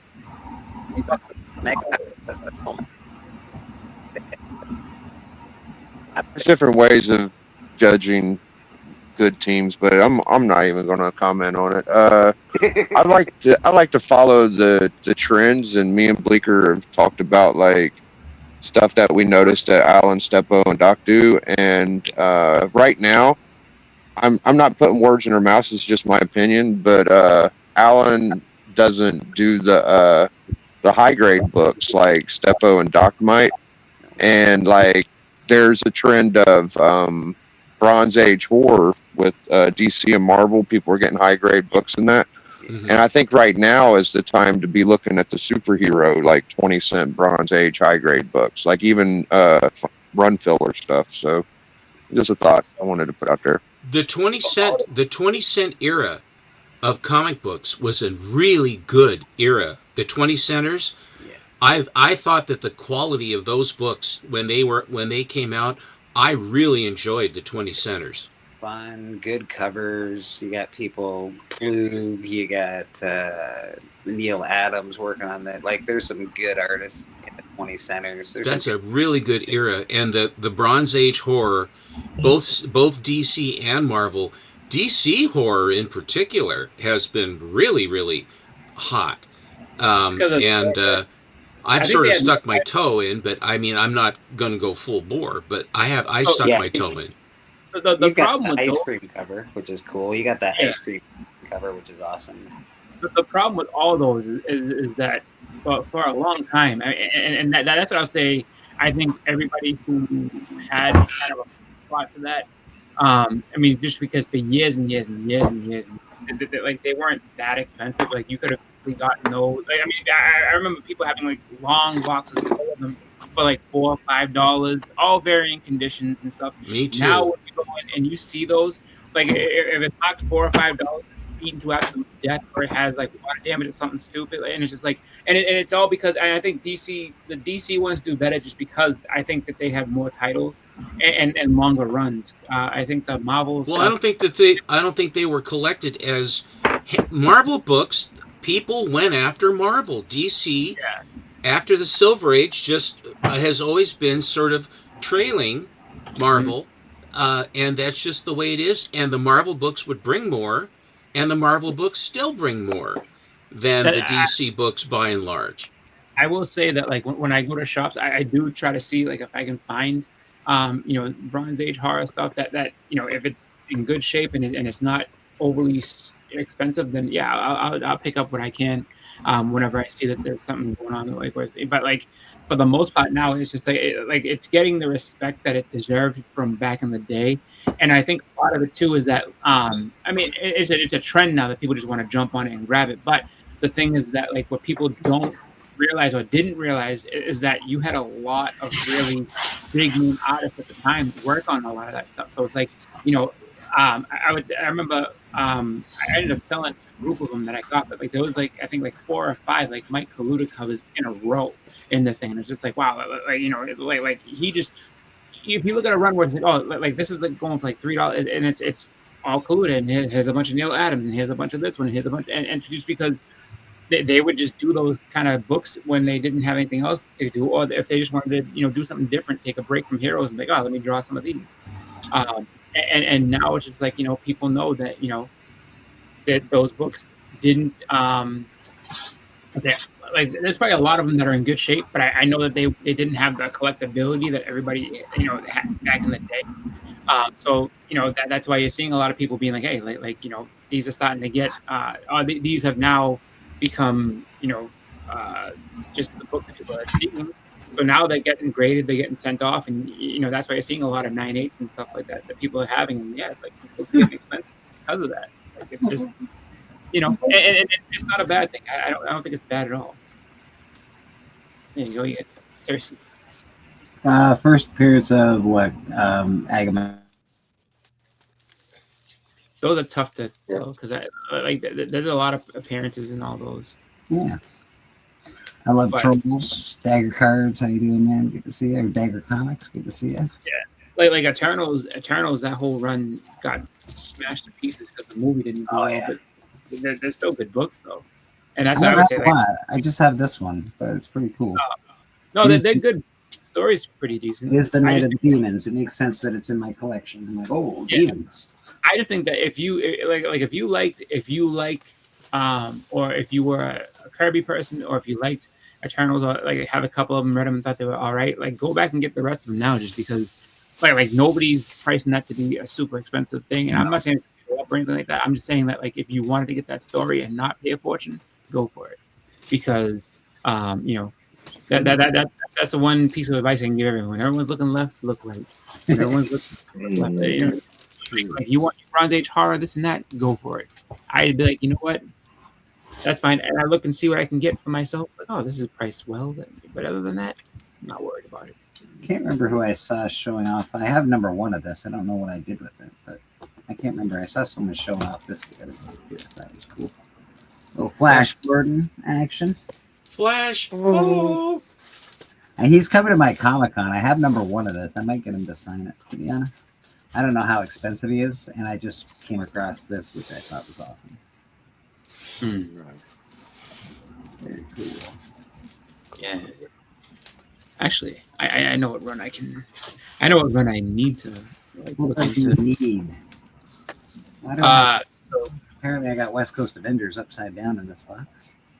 Yeah. Upside downy. The upside downer. You know how it is. That's what I say. Put all those together and sell those too. Yeah, I don't know. I got some funny ones. This one's a key. This is always a fun when they're messing with the trade dress. Yeah. I wanted to ask you about this, Boston Chris. Is this the return of Cobra Commander? Is that what that is? I'm pretty sure that is after that one. I'm trying to think. I think after he gets his revenge and puts like Dr. Mindbender and Zatan in them in a volcano to kill them. Because I think they try to kill him, and then he like basically gets revenge on a lot of the people that tried to screw him over.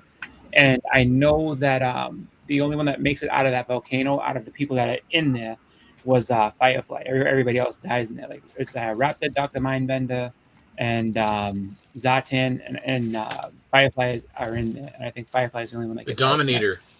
I love this cover, dude. I think I had it for sale at one time in my shop, and I just took it off the wall. I was like, nope, I want that.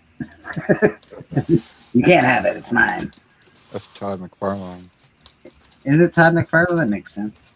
I got that. Yeah, that is an ambush bug. That's him. Ambush bug.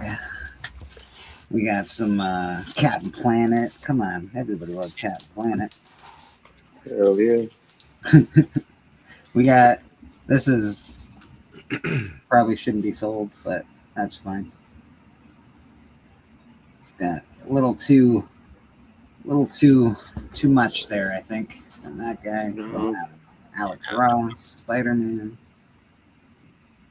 Yep. Yeah, man, we got some good stuff in here. What else we got? We got Batman, Urban Legends, apparently.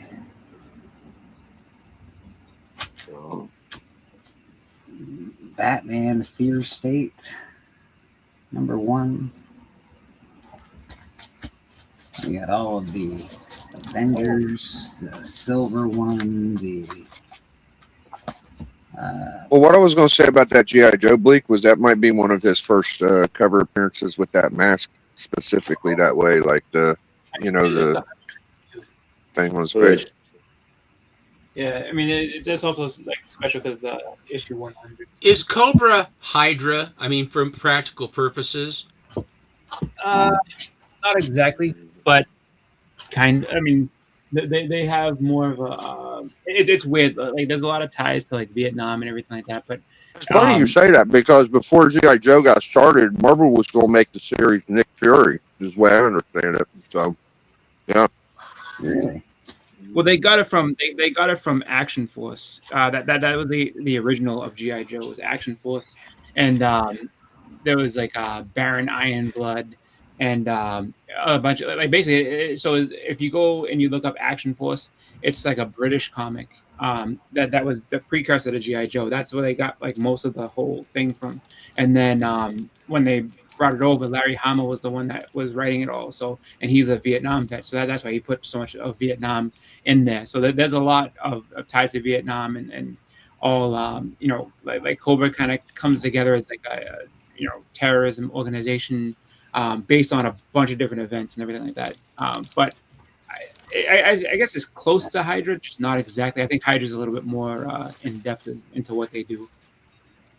Yeah, it's got a couple of ticks, but I pulled it out because I love Cobra in this mask. I like him in that mask. Cool. I think it's cool, man.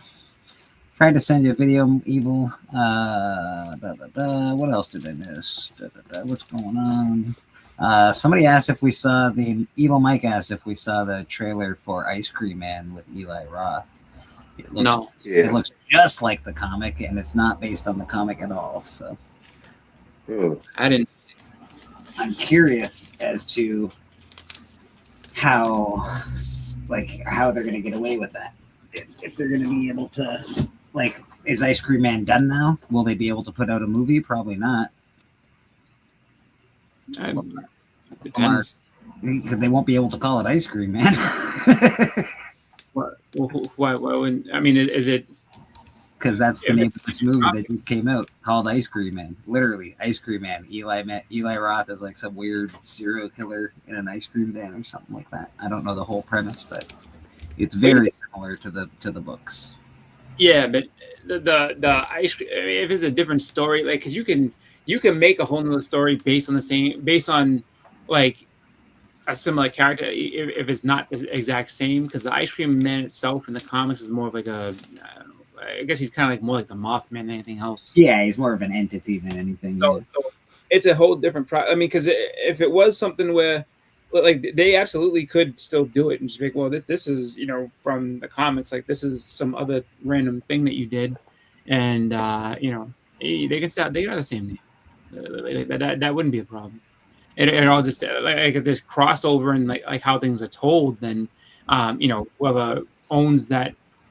Whoever the creator is in Image can definitely sue and say, hey, listen, we're going to put the kibosh on this thing because either that or you're going to have to give us some money because one way or another, you're not going to steal our property and story and put it out there just because we're a comic. Right? It even looks like, if you look at Eli Roth in the outfit, I'm like, that's he looks looks just like him. I'm just saying that's very, very, very, very close. Yeah. I mean, it's if it ends up having like supernatural stuff, then yeah, they definitely have a case to go ahead and sue them because it's like that's not the same. You know, that's our stuff. But if they, you know, if it's a completely different standalone story where there's some dude just running around in an ice cream truck killing people, then that's not the same. They can do that, and then the people that own that's people, what it is. There's enough differences in it that they were able to. Yeah. So I mean, if Image ever wanted to make their own, they could do it. They could do it, but like Bleeker was saying, they would probably rename it. They would just call it like the Ice Cream Stories or something like that. Yeah, I mean, they would, like in the Ice Cream Man, was like you were saying, like he's pretty much like the Crypt Keeper. He's just the narrator that introduces the story and it ends the story. Yeah. And that's why it would Eli be better. Roth movie. Now it's not Eli Roth in the movie. Eli Roth just showed up to the premiere and dressed up as Ice Cream Man and had an ice cream truck. So he just showed up at the premiere, but in the movie, it is a serial killer, like Bleeker's saying. It's a killer. There definitely, when I watched the trailer, there was definitely the comic book references. So I feel like whoever came up with this movie was highly influenced by the ice Well, you cream. know what you gotta know then, when they show the credits or whatever, any sort of credits, then it has to, in order for it to be the same thing, so that like Image wouldn't be able to, or whoever wouldn't be able to make a movie based off of it, it would have to say like based on properties or characters from Image comics. Do that, then they can do whatever they want. That movie cannot stop Image from making a movie or TV show based on their own property. It should have been faster. It's kind of their fault. Very good book. I think Whodat had a copy of that. I know Steppo's got a nice copy of that. Yep, pretty fantastic. Oh, that's. I don't know why I love that cover so much. I absolutely love that cover. It's a cool book. Well, it's on its back right now if you want to buy it. That's true. I got a 9.0 white pager. Beautiful. They are now available. Yeah, that's a good. Nice. Yeah. Eli Roth's Ice Cream Man is set up as an anthology story, follows 4 killers. Yeah, I mean, It's a badass book. That's what I would figure like that would be if I was going to do that Ice Cream Man story, that I would put it as an anthology series because that's how it is in the comics. That's a nice. Can't they make books look like this anymore? Yeah. The comic creators make them look good like this, you know. They're trying. They can't do it. Yeah, anytime they make a comic look like that, they fake distress it. They're like, "Oh, we're making a good comic. Well, let's put some distress lines around it." I gotta get that damn book. I asked Al Milgram. This book was up for sale last night. Whodat or was it? And it was a 9.4. It was a good price. This is my second copy. I bought a 9.4 from Troll, so it was a beautiful book, and it was MT stole it. That MT. Nice. Taranko. Did MT have that for sale last night too? I feel like I saw that. Yes, I think this was a signed copy that Troll had. They had it was a raw, and I couldn't make out what and this one has December 6th. See, this is a really bright white cover for this book. This is a tough one. December 6th is when it came out. December 6th of 1968. The 1968-69 paper quality is tough. Yeah, that's a good one. I like that. Cool. Yeah, MT likes that one a lot. I think it was MT said that. Someone said it.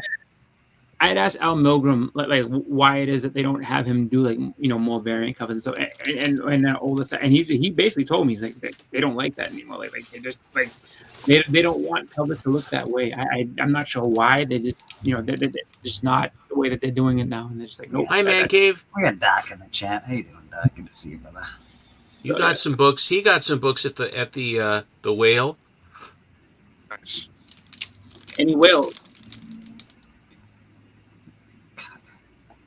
I got this from Right Doug now, Salipa up in Canada. Canada. It's Canada. All right. There you go. Yeah. Here you go. Yeah, like White Tiger. You know, they have this on the Astonishing, one of its promotional cards, where they've cobbled it into something else. And every time I saw it, I said, I just like the look of that book. I finally, when I saw one, I said, I've liked it long enough that I'm going to buy the damn thing. Yeah. Yeah, that happens.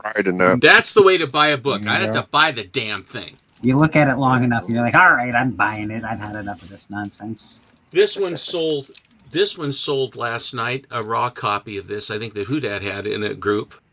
Yeah, he did. Yeah, the Hulk 6 sold last night as well for far too cheap. I'm gonna be getting the Troll set from Brian Hall, Bryplay, pressed them and cleaned them, and I will be getting those this coming Monday.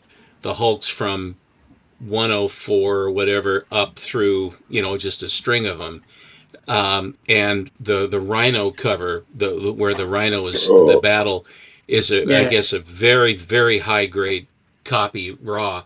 I'm really looking forward to getting those. This one is I think this is the last rights, and I was saying that other one was, but I think this one, maybe not. I take it back. I don't know. That's a beauty. One or the other. All Swamp Thing covers are just super cool, man.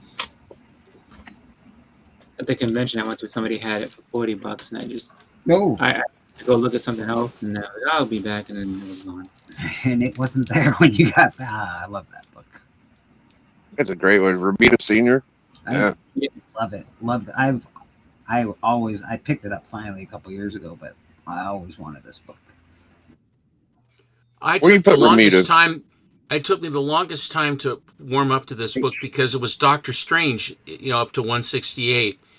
And then they brought Brother Voodoo in, and I went, I don't get it. I mean, it is what it is, but, I said, You don't get one of the coolest characters ever? What do you mean? Pretty sweet I got it now. The guy's name is Jericho Drum. That's awesome. I'm not terribly swift. It takes me a while at points to figure things out. I think we're all there with you, Stepmo. I think we're all there with you, buddy. Poor gal. All she's got is. It's a good example of a book that don't have to be a first appearance to be the big book. True. Yep. That's a good one.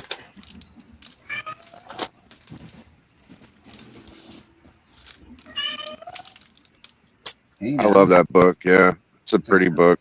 Great subby cover. Great. This one, thanks, Doc. This one, white pager, but look at the color strike on this book. Yes. I mean, it's an inch thick. You don't have to tell me to look twice. It's red. I always I'm good enamel to it. Man, yeah. Just like, Yeah, it's true. It has that. It does look like enamel. It does. These porcelain covers, with the enamel. I had to finally memorialize this. In other words, just finally get a copy, a graded copy. I have, I think, one or two raws, and I just said, cut to the chase. It's that good of a cover. Mm-hmm. It's damn good. This is definitely being spec'd on highly at this point, I would imagine. Man Cave says last Bernie Wrights on Swamp Thing was number 10. This is a book I got from Troll. It's awesome. That's so good. Almost looks like a Disney. Oh no, it looks like the way it's drawn. It looks like he almost looks like a Scooby-Doo villain. It does, to a certain degree, but but finding this book in nice shape is kind of a trick. Yeah. Yeah, people don't mind giving up their 5.0s, but nobody wants to give up their 8s and 8.5s and stuff. Oh, Shield and Doctor Strange, very cool. Seen that one, yeah. Here is, there was a guy that came into Astonishing that hadn't been there for a long time. He'd had a broken back or a neck. Damn. And he had been bedridden. He was finally getting it back together, and he had to start clearing some books out. And he had a run of the Invaders. And so I worked a deal with him. He had several slabs that were in there as well, but worked a deal to buy pretty much the entire run of the Invaders. And I do like the World War II stuff, you know. But here was, and he says, and a lot of these are, the raws and the slabs are Pence copies. And this is one of the Pence copies. I'm starting to think Hollywood lied to me a lot when I was a little kid. I definitely, being a little kid, I was like, if you get a broken neck, you're no longer with us. That's the end of you. I know, I've known at least 10 people that Alan broke his neck, and he's still suffering from the effects of it. He was almost healed. Almost. It took years. I thought you were gonna and then this woman piled into him at about 35. He's at a standstill, and she drilled him at like 35 miles an hour, just slammed into him. He's parked at a stoplight. You better be doing the court case for that. It's going to take years for it to get Canadian justice grinds slow as hell. Yeah. Years. It's going to be years before anything comes of it. Yeah, we don't have the same thing in Canada that you guys. We can't sue everybody for everything they own. I'll tell you what, though, Alan ain't gonna let it go. He's definitely gonna. Well, it's hurt him. It's hurt him very, very badly. Yeah, no doubt. And he shouldn't give it up. He should fight till the end. No, he has to. It's only right. Yeah, it aggravated an injury that, I mean, like a severe injury with me, but like that's the only way that you can get, you know, I mean, that's the only way that you can get made whole out of that is you have to pursue that and, you know, get what you can get out of it. They had interviews, and then they're going to have a hearing, and then after the hearing, and then all of it comes down to the sharks, the insurance company sharks. And I don't think that the insurance, a lot of times what will happen is if you're hurt, your insurance company will pick it up, and then they will litigate against the other. They'll litigate against the other insurance company, and then it's who's going to finally have to pay, because insurance companies are not in the business of paying out. Insurance companies are in the business of taking money in. And that's what's going on in the Palisades that had the big fire down in California when Gavin Newsom didn't want to put any water into the water pipes, into the hydrants, because he was saving snail darter or whatever it was he was doing. I just still don't understand that. And they won't let them have building permits, and the insurance companies, State Farm in particular, is not paying. And so Trump's going to go down and he's going to say, hey, if they have the coverage, they paid for the policies. Don't be dragging them out. You got to pay. Insurance is a gamble, you know, and sometimes you lose the gamble. And they're just the poor people down there. They buy the insurance. They do everything they're supposed to do. They have the coverage, and then the insurance company won't pay. It ain't good. That's why that dude shot that CEO of the insurance company too. Oh, you mean from United Healthcare? Yeah, Luigi Mangione. That's why he shot that dude. It's like, I mean, like the whole thing about and not to get like too, but it's just like it really is kind of a nasty business where it's like, you know, you pay all those years into it, and then it's like, yeah, I need this, and like, no, we're just going to deny you. Like, okay.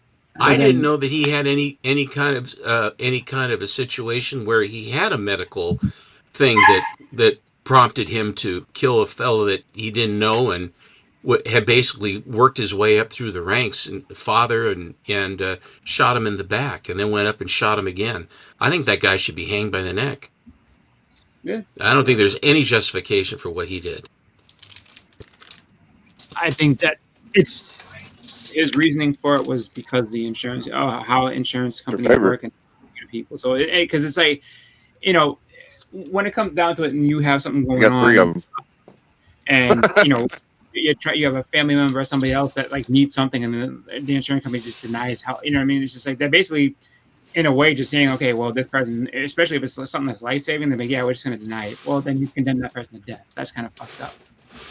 So I think that I'm not saying I'm justifying it. I'm just saying that like that's where people's head goes at when that type of thing happens, where it's like they can so callously with a wave of a pen or a push of a button just be like, well, you don't get to live, this person does, you don't. Fuck you. That's kind of, I think, where like I'm with you on the whole thing of insurance companies should be taking care of people that pay into the system that paid for it all this time. I'm for that. I'm for if they're bad cats, then litigate, but don't get a gun and go out and start killing people. That's just not acceptable.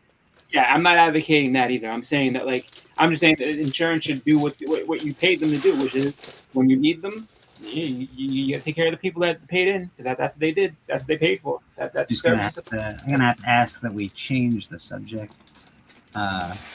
Pretty good idea. For YouTube purposes. Will you do me a favor, Bleeker? Will you please get on that this afternoon and square that thing away? I'm getting tired of having to think about that. I'd appreciate it if you get on with it. Thank you. Went down a Win Mortimer rabbit hole last night, and I wasn't aware that Win Mortimer did Spider-Man art. I'm used to his Superman art, but I didn't. He was doing Spidey Super Stories also. So I love some Win Mortimer. He did a bunch of the I'm World's assuming Finest. you mean Win Mortimer, isn't it? I'm trying to say it right. I don't know. Mortimer. I like your version better. Win Mortimer. Yeah, Mortimer. That's rad. The colors looking awesome on that so far. That's great. It's really good. Yeah, man, all that insurance stuff and everything that's going on in the world right now. It's crazy, man. I just hope everybody's Gets to what y'all are talking about. Yeah. I just hope everybody's being the best version of themselves they can possibly be, man. Just get through it and enjoy your life, man. That's all we can do. Boy, your Mumra's coming along beautifully, Rad. Yeah, it's coming along beautiful. Stephen Lucky in the chat. How you doing? Thank you. Yeah, can't help but think of Papa Wheelie when I see art. Callie sent a picture of him in a wheelchair outside in the sun with a hat and glasses on. You know, I miss him. Yeah, me too. Yeah.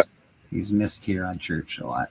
I'm sure you would have enjoyed Stephanie McMahon getting the Hall of Fame. He would have been all over that. He would have been creating this little bastard. He loves Stephanie. It would have been all capital letters, I can tell you that. That is a fact. That is a fact. Bobby, you're going to be on a show tonight, I hear. Dude, yeah, man, for sure. I'm excited. Yeah. All right. Going to be on with Magic Lasso. Yeah, tonight. Talking comic books, having a good time. Yeah. Superman Day. Happy Superman Day, everybody. Yeah, WrestleMania. I watched that first night last night with my brother Joe. Had a good time, man. Yeah, partying and having a good old time. I just wanted to say, this is the comic book church. This is the comic book steeple. Open inside. Hey, all you YouTube people. Yep. Hey. Bobby, I see you're wearing your church-going mask this morning. I appreciate that. Bobby always pulling out the good duds for church. Yeah, man. But I appreciate those comic book gremlins are real, man. I can testify. Yeah, I got those too, man. They come around. I got books that are missing. That's what I wanted to say, Biggie, man. Shout out to St. Anthony, man, because I told St. Anthony, you know what I mean? I said a prayer and hope that you would find that hand and shit. So, yeah, it's a good looking out, St. Anthony. Yeah. Oh, cool. Yep. Thank you. Yeah, man. Yeah, don't thank me. I guess I should show the Rodimus. Yeah, let me go get them. Yeah. Prove I have it. Proof of life. We need some proof of life, Biggie. Proof of life. Yeah, he's still kicking. The comic book gremlins, they work both ways though, because I have stuff right now that I can't find that I'm looking for in my collection, but I don't want to ask St. Anthony for that. I'll find it sooner or later. But also, like, there was a book like that Black Panther one, that Jack Kirby one with the frog. You know, I saw people showing it off, and I was like, man, I would like to have that book. I like to have that book. Then I was looking around, boom, damn, I do have that book and shit. I forgot that I had it. So thank you. Yeah, man. Yeah. So it works the other way too sometimes. Yeah. Definitely works the other way, because I'll go through my boxes and pull out stuff. I'm like, oh God, I have that book. I've actually bought. So I bought. I don't know where it is. Oh yeah, I bought this off of Astonishing Auctions. I got 2 fucking copies of it already. I don't think I have it. I need to buy it. Turns out I only have copies of that damn book. Yeah, Rad, that's looking good, brother. Yeah, Rad's killing it, man. Yeah, man. Rad is always available for Commissions. if you're looking for a Yeah. commission. This is Well, your he's guy. not always. I mean, he's not that. He's a little bit more exclusive than that. I mean, come on. Always. He's awesome. This is a comic book cover, right? So this is a blank cover, and it's looking awesome, dude. Sketch cover, yeah. That is Looks great. perfect. But yeah, if you're looking for a commission, hit up Rad on Instagram. If he's available, he'll help you out. If not, he'll tell you to wait. Wait in line. I'm working on getting CGC certified. Yes, yeah, Or are you going to become a certified artist with CGC? Yes, he is. I'm trying. Smart. I'm trying. What do you got to jump through? You know, what kind of hoops do you got to jump through? What do you got to do? I'm waiting for him to review my application. I've already applied. Yeah, no, I'm not good with applications. Yeah. You want to make me big, Bleak, so I can show my Rodimus? I sure do. So he's just a cool little, Yeah. It's Rodimus Prime, man. You know which is that Stars? I mean, that's Optimus. Rodimus. It's like the guy that replaced Optimus when he died. Okay, what's this guy's name? Rodimus, like Rodimus, Rodimus. Yeah. Oh, okay. Or Hot Rod. So Hot Rod, yeah. He's Hot Rod before he gets the Matrix of Power, but after he gets the Matrix, he becomes Rodimus Prime. Rodimus Prime. Yeah, this is a masterpiece, so it's about as good of a copy as you can get or figure. So, yeah, I was good, man. Wondering. I figured I didn't throw it away. No, that's a good thing. That'd be hard to throw that away. Because where was it? Where did you find the piece, man? Was it on the floor? It was in my you know what I did was I had it out for so long that I figured, oh, I've had it out long enough, I'll just put it up, right? So I put it with all the other toys in the toy room, and it wasn't in my comic room. So I thought it was in here, so I went through everything, and then I was like, all right, let's go to the toy room. And first couple bags I went to, it was in there, so that was cool. I do want to say shout out to Patel or Kirtan in the chat. He's been coming through the last few weeks, and he's been donating money, and he tells me to pick some books and to give them to the chat. So we've had some giveaways. This one was won by Who Dat Comics today. So we've got Marvel Tales, the reprint of AF-15. It also actually has the origin of Doctor Doom in there as well. Or not Doctor Strange, sorry.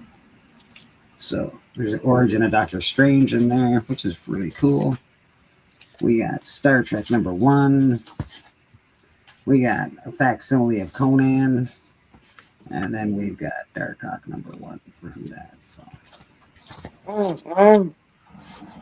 Brad, is that someone's commission, that Mumra? No. Well, it is now. I'll take it. That's I'm this one just sings Papa to me so much. I want to have that. Oh, all right. Yeah, you can do that. Awesome. Bagger, have a good day, my man. He's heading to a storage unit to dig for some comics. Nice. A noble endeavor. Yeah, very noble endeavor. Get them out of your storage. They're not safe in a storage unit. Very cool. I know Sold. they're not safe because I work in a storage unit place. Trust me. Do not keep your shit in a storage unit if they're comic books. You get mice, you get rats, you get smells, you get leaks. Get it out of there, Dagger. Wellbore asked you a question, Bleeker. What's your price for the ASM 316? I've been thinking about slabbing my copy. My price is $250. It's a 9.0 newsstand version. The last sale of that was, I think, $350. So I got it for $100 cheaper than the last sale. But yeah, if you got a regular copy, doesn't go for that much, but the newsstand goes for a little bit more of a premium. But yeah, $250 is the price, my man. If you're wondering. Gonna watch Hoppers after you end. What's Hoppers? Is that like a new TV show or something? It's a movie. Yeah, it's a cartoon movie. Oh, okay. I'm gonna hang out with Junior for a little while. I'll catch y'all later. Yeah, brother. Yeah. All right, Big. Later, Big. Later, Big. Okay, yeah, I see what's happening here. More Pixar stuff. Yeah, Pixar. Usually too. Good. Yeah, and in high grade, it's worth quite a good chunk. Well, I would definitely slab it if it's a Uzi. I don't love the cartoon style that they have now. Like, I don't love the Pixar style, but I still watch cartoons from Disney. I prefer the old style a little better, but it's all right. I get why it's popular. I got, as a kid, it was such a treat to see Disney cartoons, classic. Yeah. But I can tell you that the amount of humor, and it is very, very basic, the Disney cartoons. But when I watch Looney Tunes and Merry Melodies, particularly Looney Tunes, I just thought they were so much better, so much more fun, obviously more violent by a mile. But the characters and the sound effects and everything else, it was not pasteurized like Disney is. It's very, very pasteurized, homogenized. I really love the old Looney Tunes that just go off the wall. Now, MGM, on the other hand, also had not only the classic, but you watch Droopy and you watch Tom and Jerry, and you watch those. They are wild and very, very non-PC. I mean, as far as how they fans, and those theatrical cartoons from both from Warner Brothers and from MGM is just absolutely, and of course the Fleischer studio that did the Superman ones in the 40s. Yeah. Those were designed to compete with Disney's and with the Paramount ones with those Popeyes, where they had the 3-plane camera where it looks 3D, like Aladdin and the 40 Thieves, and all that stuff. The competition and the handwork that was involved, the actual creation and production of those cartoons, is really well. And the early Popeyes, the Fleischer early Popeyes, are wild. So is Woody Woodpecker. Woody Woodpecker's violent as hell. It's the backdrops to those cartoons, to a cartoon that's it's a cartoon. In that day and age, it was just a cartoon. It was a nothing burger. But the skill, all the backgrounds in Looney Tunes cartoons are amazing. Like everything, Looney Tunes can't be understated enough. Looney Tunes is awesome. It's too bad that they don't let us watch them anymore. You can still get them on YouTube, but there's I don't think they put them on regular TV anymore. I think. Well, what they do is they edit them and they just give you chunks of them. Yeah. They don't give them to you full bore. I don't understand. That's censorship. If they're supposed to be later at night or something like that, for adults or whatever, they weren't designed as adults, and they didn't play down to the kids. The kids grooved on them, and so did the adults. That's one of the things about Rocky and Bullwinkle.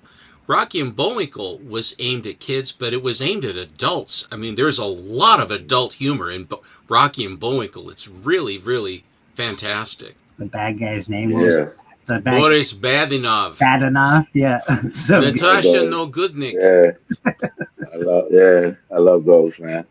We have a station here in Kansas, and MeTV. They show all the reruns, all the Leave It to Beaver, and that at 6 a.m. every morning. Yeah, they show full episodes of Popeye and Tom and Jerry, Woody Woodpecker, all those. Yeah, they show all those classics.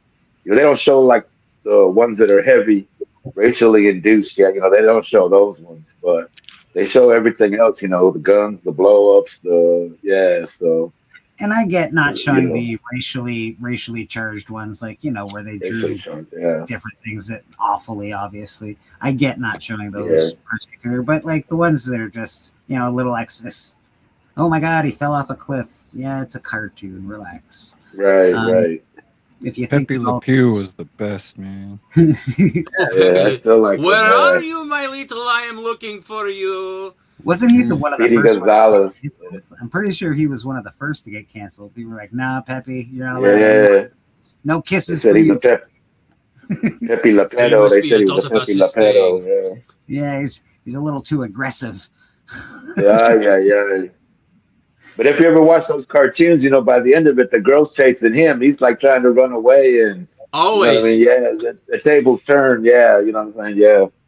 Yeah, But I know when Go ahead, bro. when I was a kid, my parents were very, very heavy duty Christian, which is fine. Christianity is fantastic, but they went, they took it to a different level, and it was very like cartoons. You couldn't watch He-Man because He-Man says he's the master of the universe, and well, God is the master of the universe. So He-Man's He out. never uses this. He never uses his sword on people. It's always around people. I mean, when you read how they made those cartoons, Hanna-Barbera, which were the guys that did the MGM cartoons, when they basically came up with that limited animation for Huckleberry Hound and Yogi Bear and Pixie and Dixie, they were great. They were, but the voice talent and the plots are so good. They're great, and the sound effects that they had, Hanna-Barbera sound effects, Captain Caveman, and all those good. all of those. Man. Estepo, have you ever seen Samurai Jack? Oh, absolutely. I enjoy. I can't Tanuki or whatever his name is. I can't his name. I would mesmerized by that. Yeah. And then they're having beautiful, Mako, the actor Mako, be the voice of I am Haku. I love that. Yeah, man. Yeah, that's a good. It's kind of a throwback. That's a good. Like it's a newer cartoon, but it's classic. Yeah. A lot of this Crick Falusi stuff for Ren and Stimpy, where they have people staring a lot. In other words, the cartoon is then they'll have someone stare, and then the eyebrow will wiggle a little bit, and then wiggle again.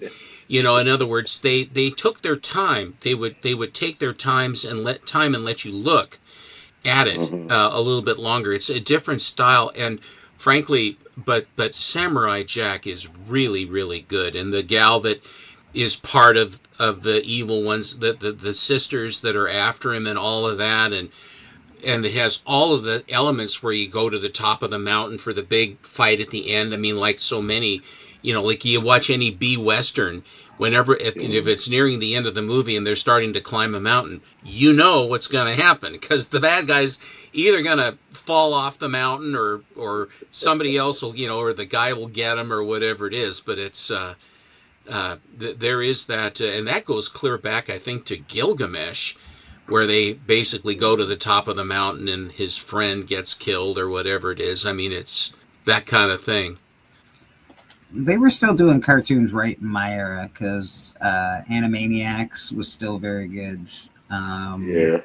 There was a few that were like Ren and Stimpy. I know it was more based for adult cartoon, but that still had you could tell the way the art was that it was very influenced by Looney Tunes. So they were still doing pretty good cartoons when I was a kid. I don't think it's the same anymore, though.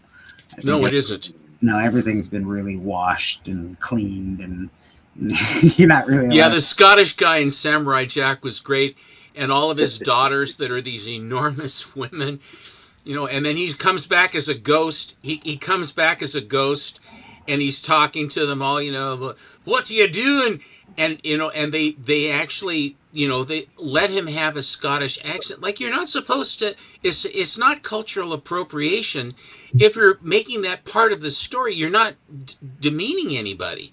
You're just making a distinction. And I love the robots when he has the different robots that are coming after him, and the one guy that is the parts of him, and then they have to kind of cobble him back together to be the villain, and all this. But the villain, the thing is, though, with Samurai Jack 2, the evil was really quite evil. I mean, it was not candy. It was more, it was a little bit dark when they showed the evil, because it really was evil.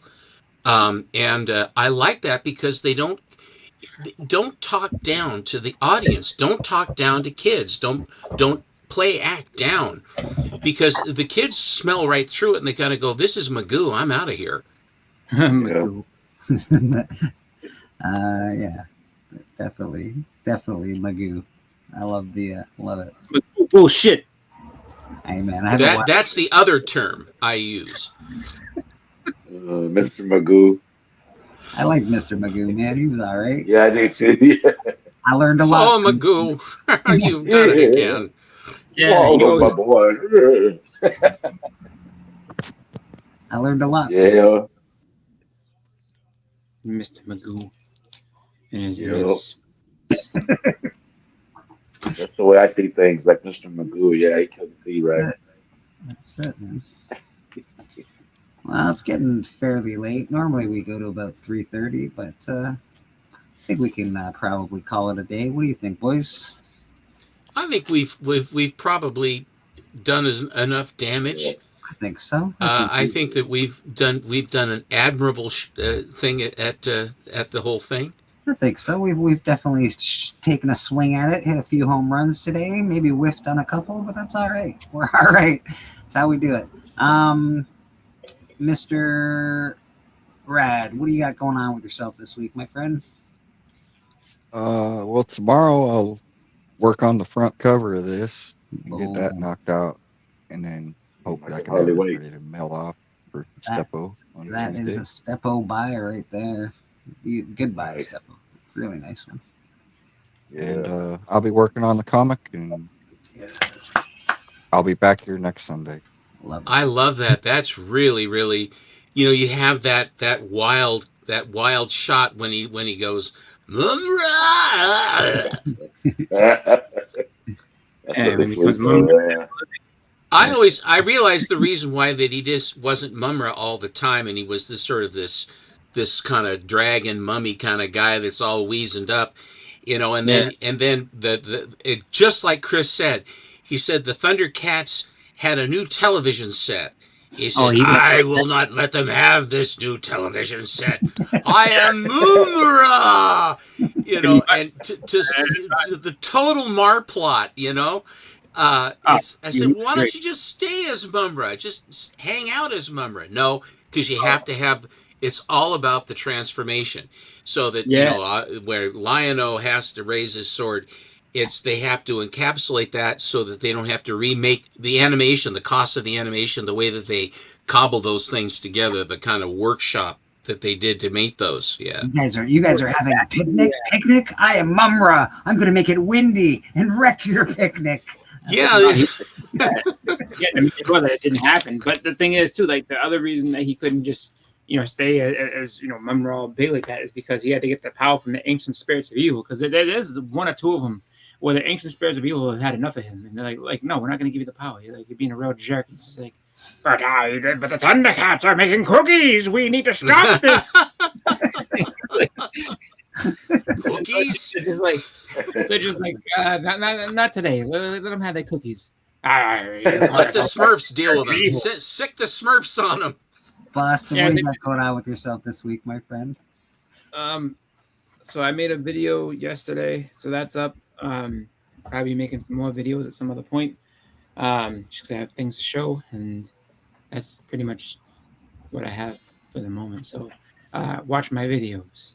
Watch his videos, check his IG. He's posting on IG every day, doing lots of cool comic books that he's showing that you don't get to see because, Boston's secretive. He doesn't show all his comic book stuff. Yeah, he's never accessible and never has an opinion. I don't know what's wrong with that guy. Definitely not. I just don't have a lot of time to get on and make videos. That's about it. But I do have things I have an enormous backlog of stuff that it's like, oh, did I show this? Did I not show this? So sometimes you see things more than once. A lot of times, me too. First time. Fair. I'm trying to post to everybody, so that way you'll see a bunch of things. So, but I posted something yesterday. You can look at it. I have and I do, sir. Mr. Collecto, what you got going on with yourself? Tonight, I'm with you on Mr. Atkinson's Super Show.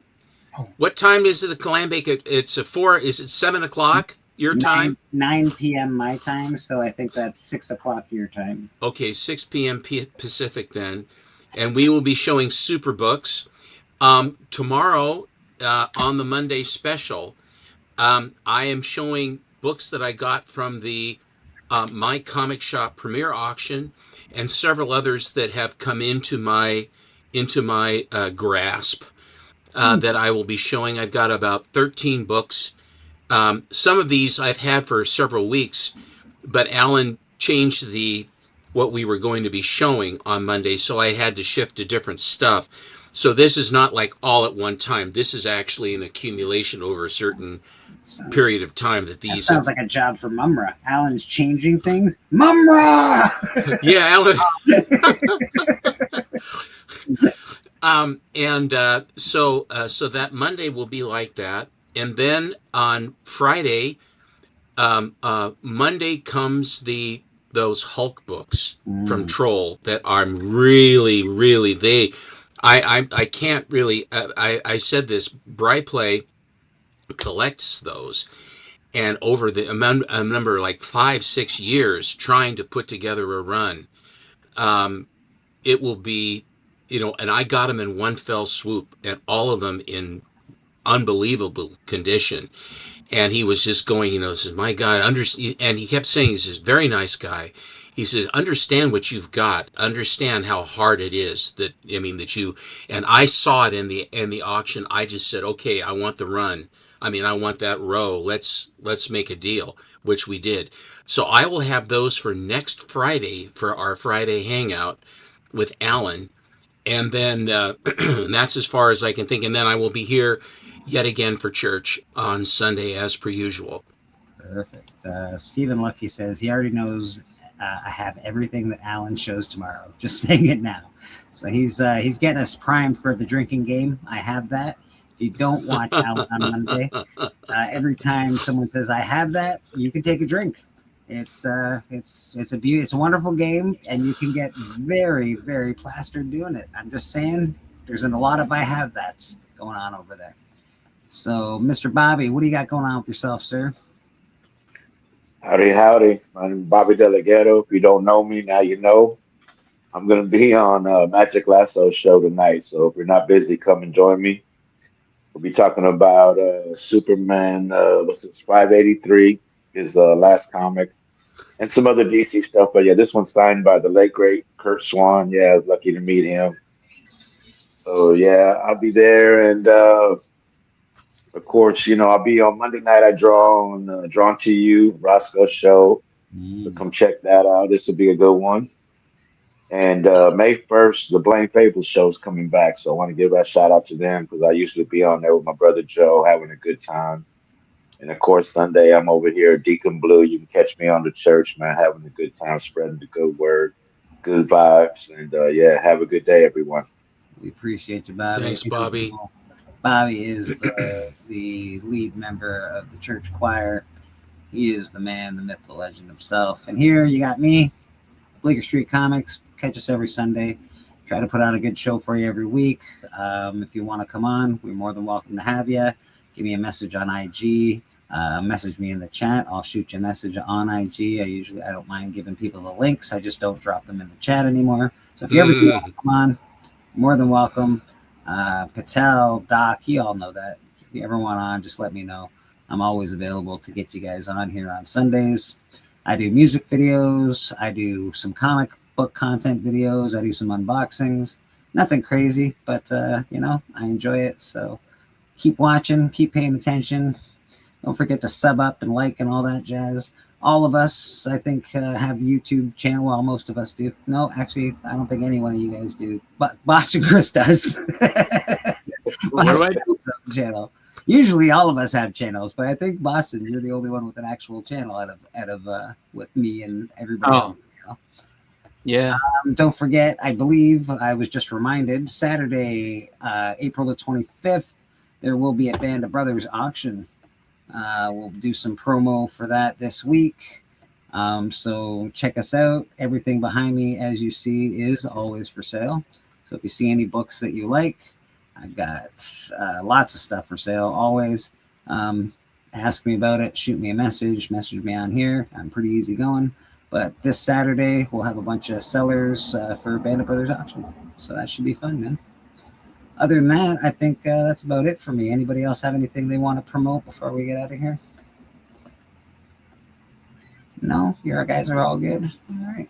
Let's get out of here. Promote world peace. And also, I was going to tell everybody that the ballroom I'm making is almost a completion. I don't know about other people's ballroom, but mine's coming together. So, I'm saving the last dance for you. So, everybody, let's do it. My ballroom's just fine. My pants are all well fitted. On that note, let's get out of here. She always fingers me every day. Papa, that's not what that means. So what are you trying to say? That she can finger me, but I cannot finger her? That's definitely not what that means. Hey, I am the head of the household. I can finger anybody I want. I can finger anybody in this restaurant.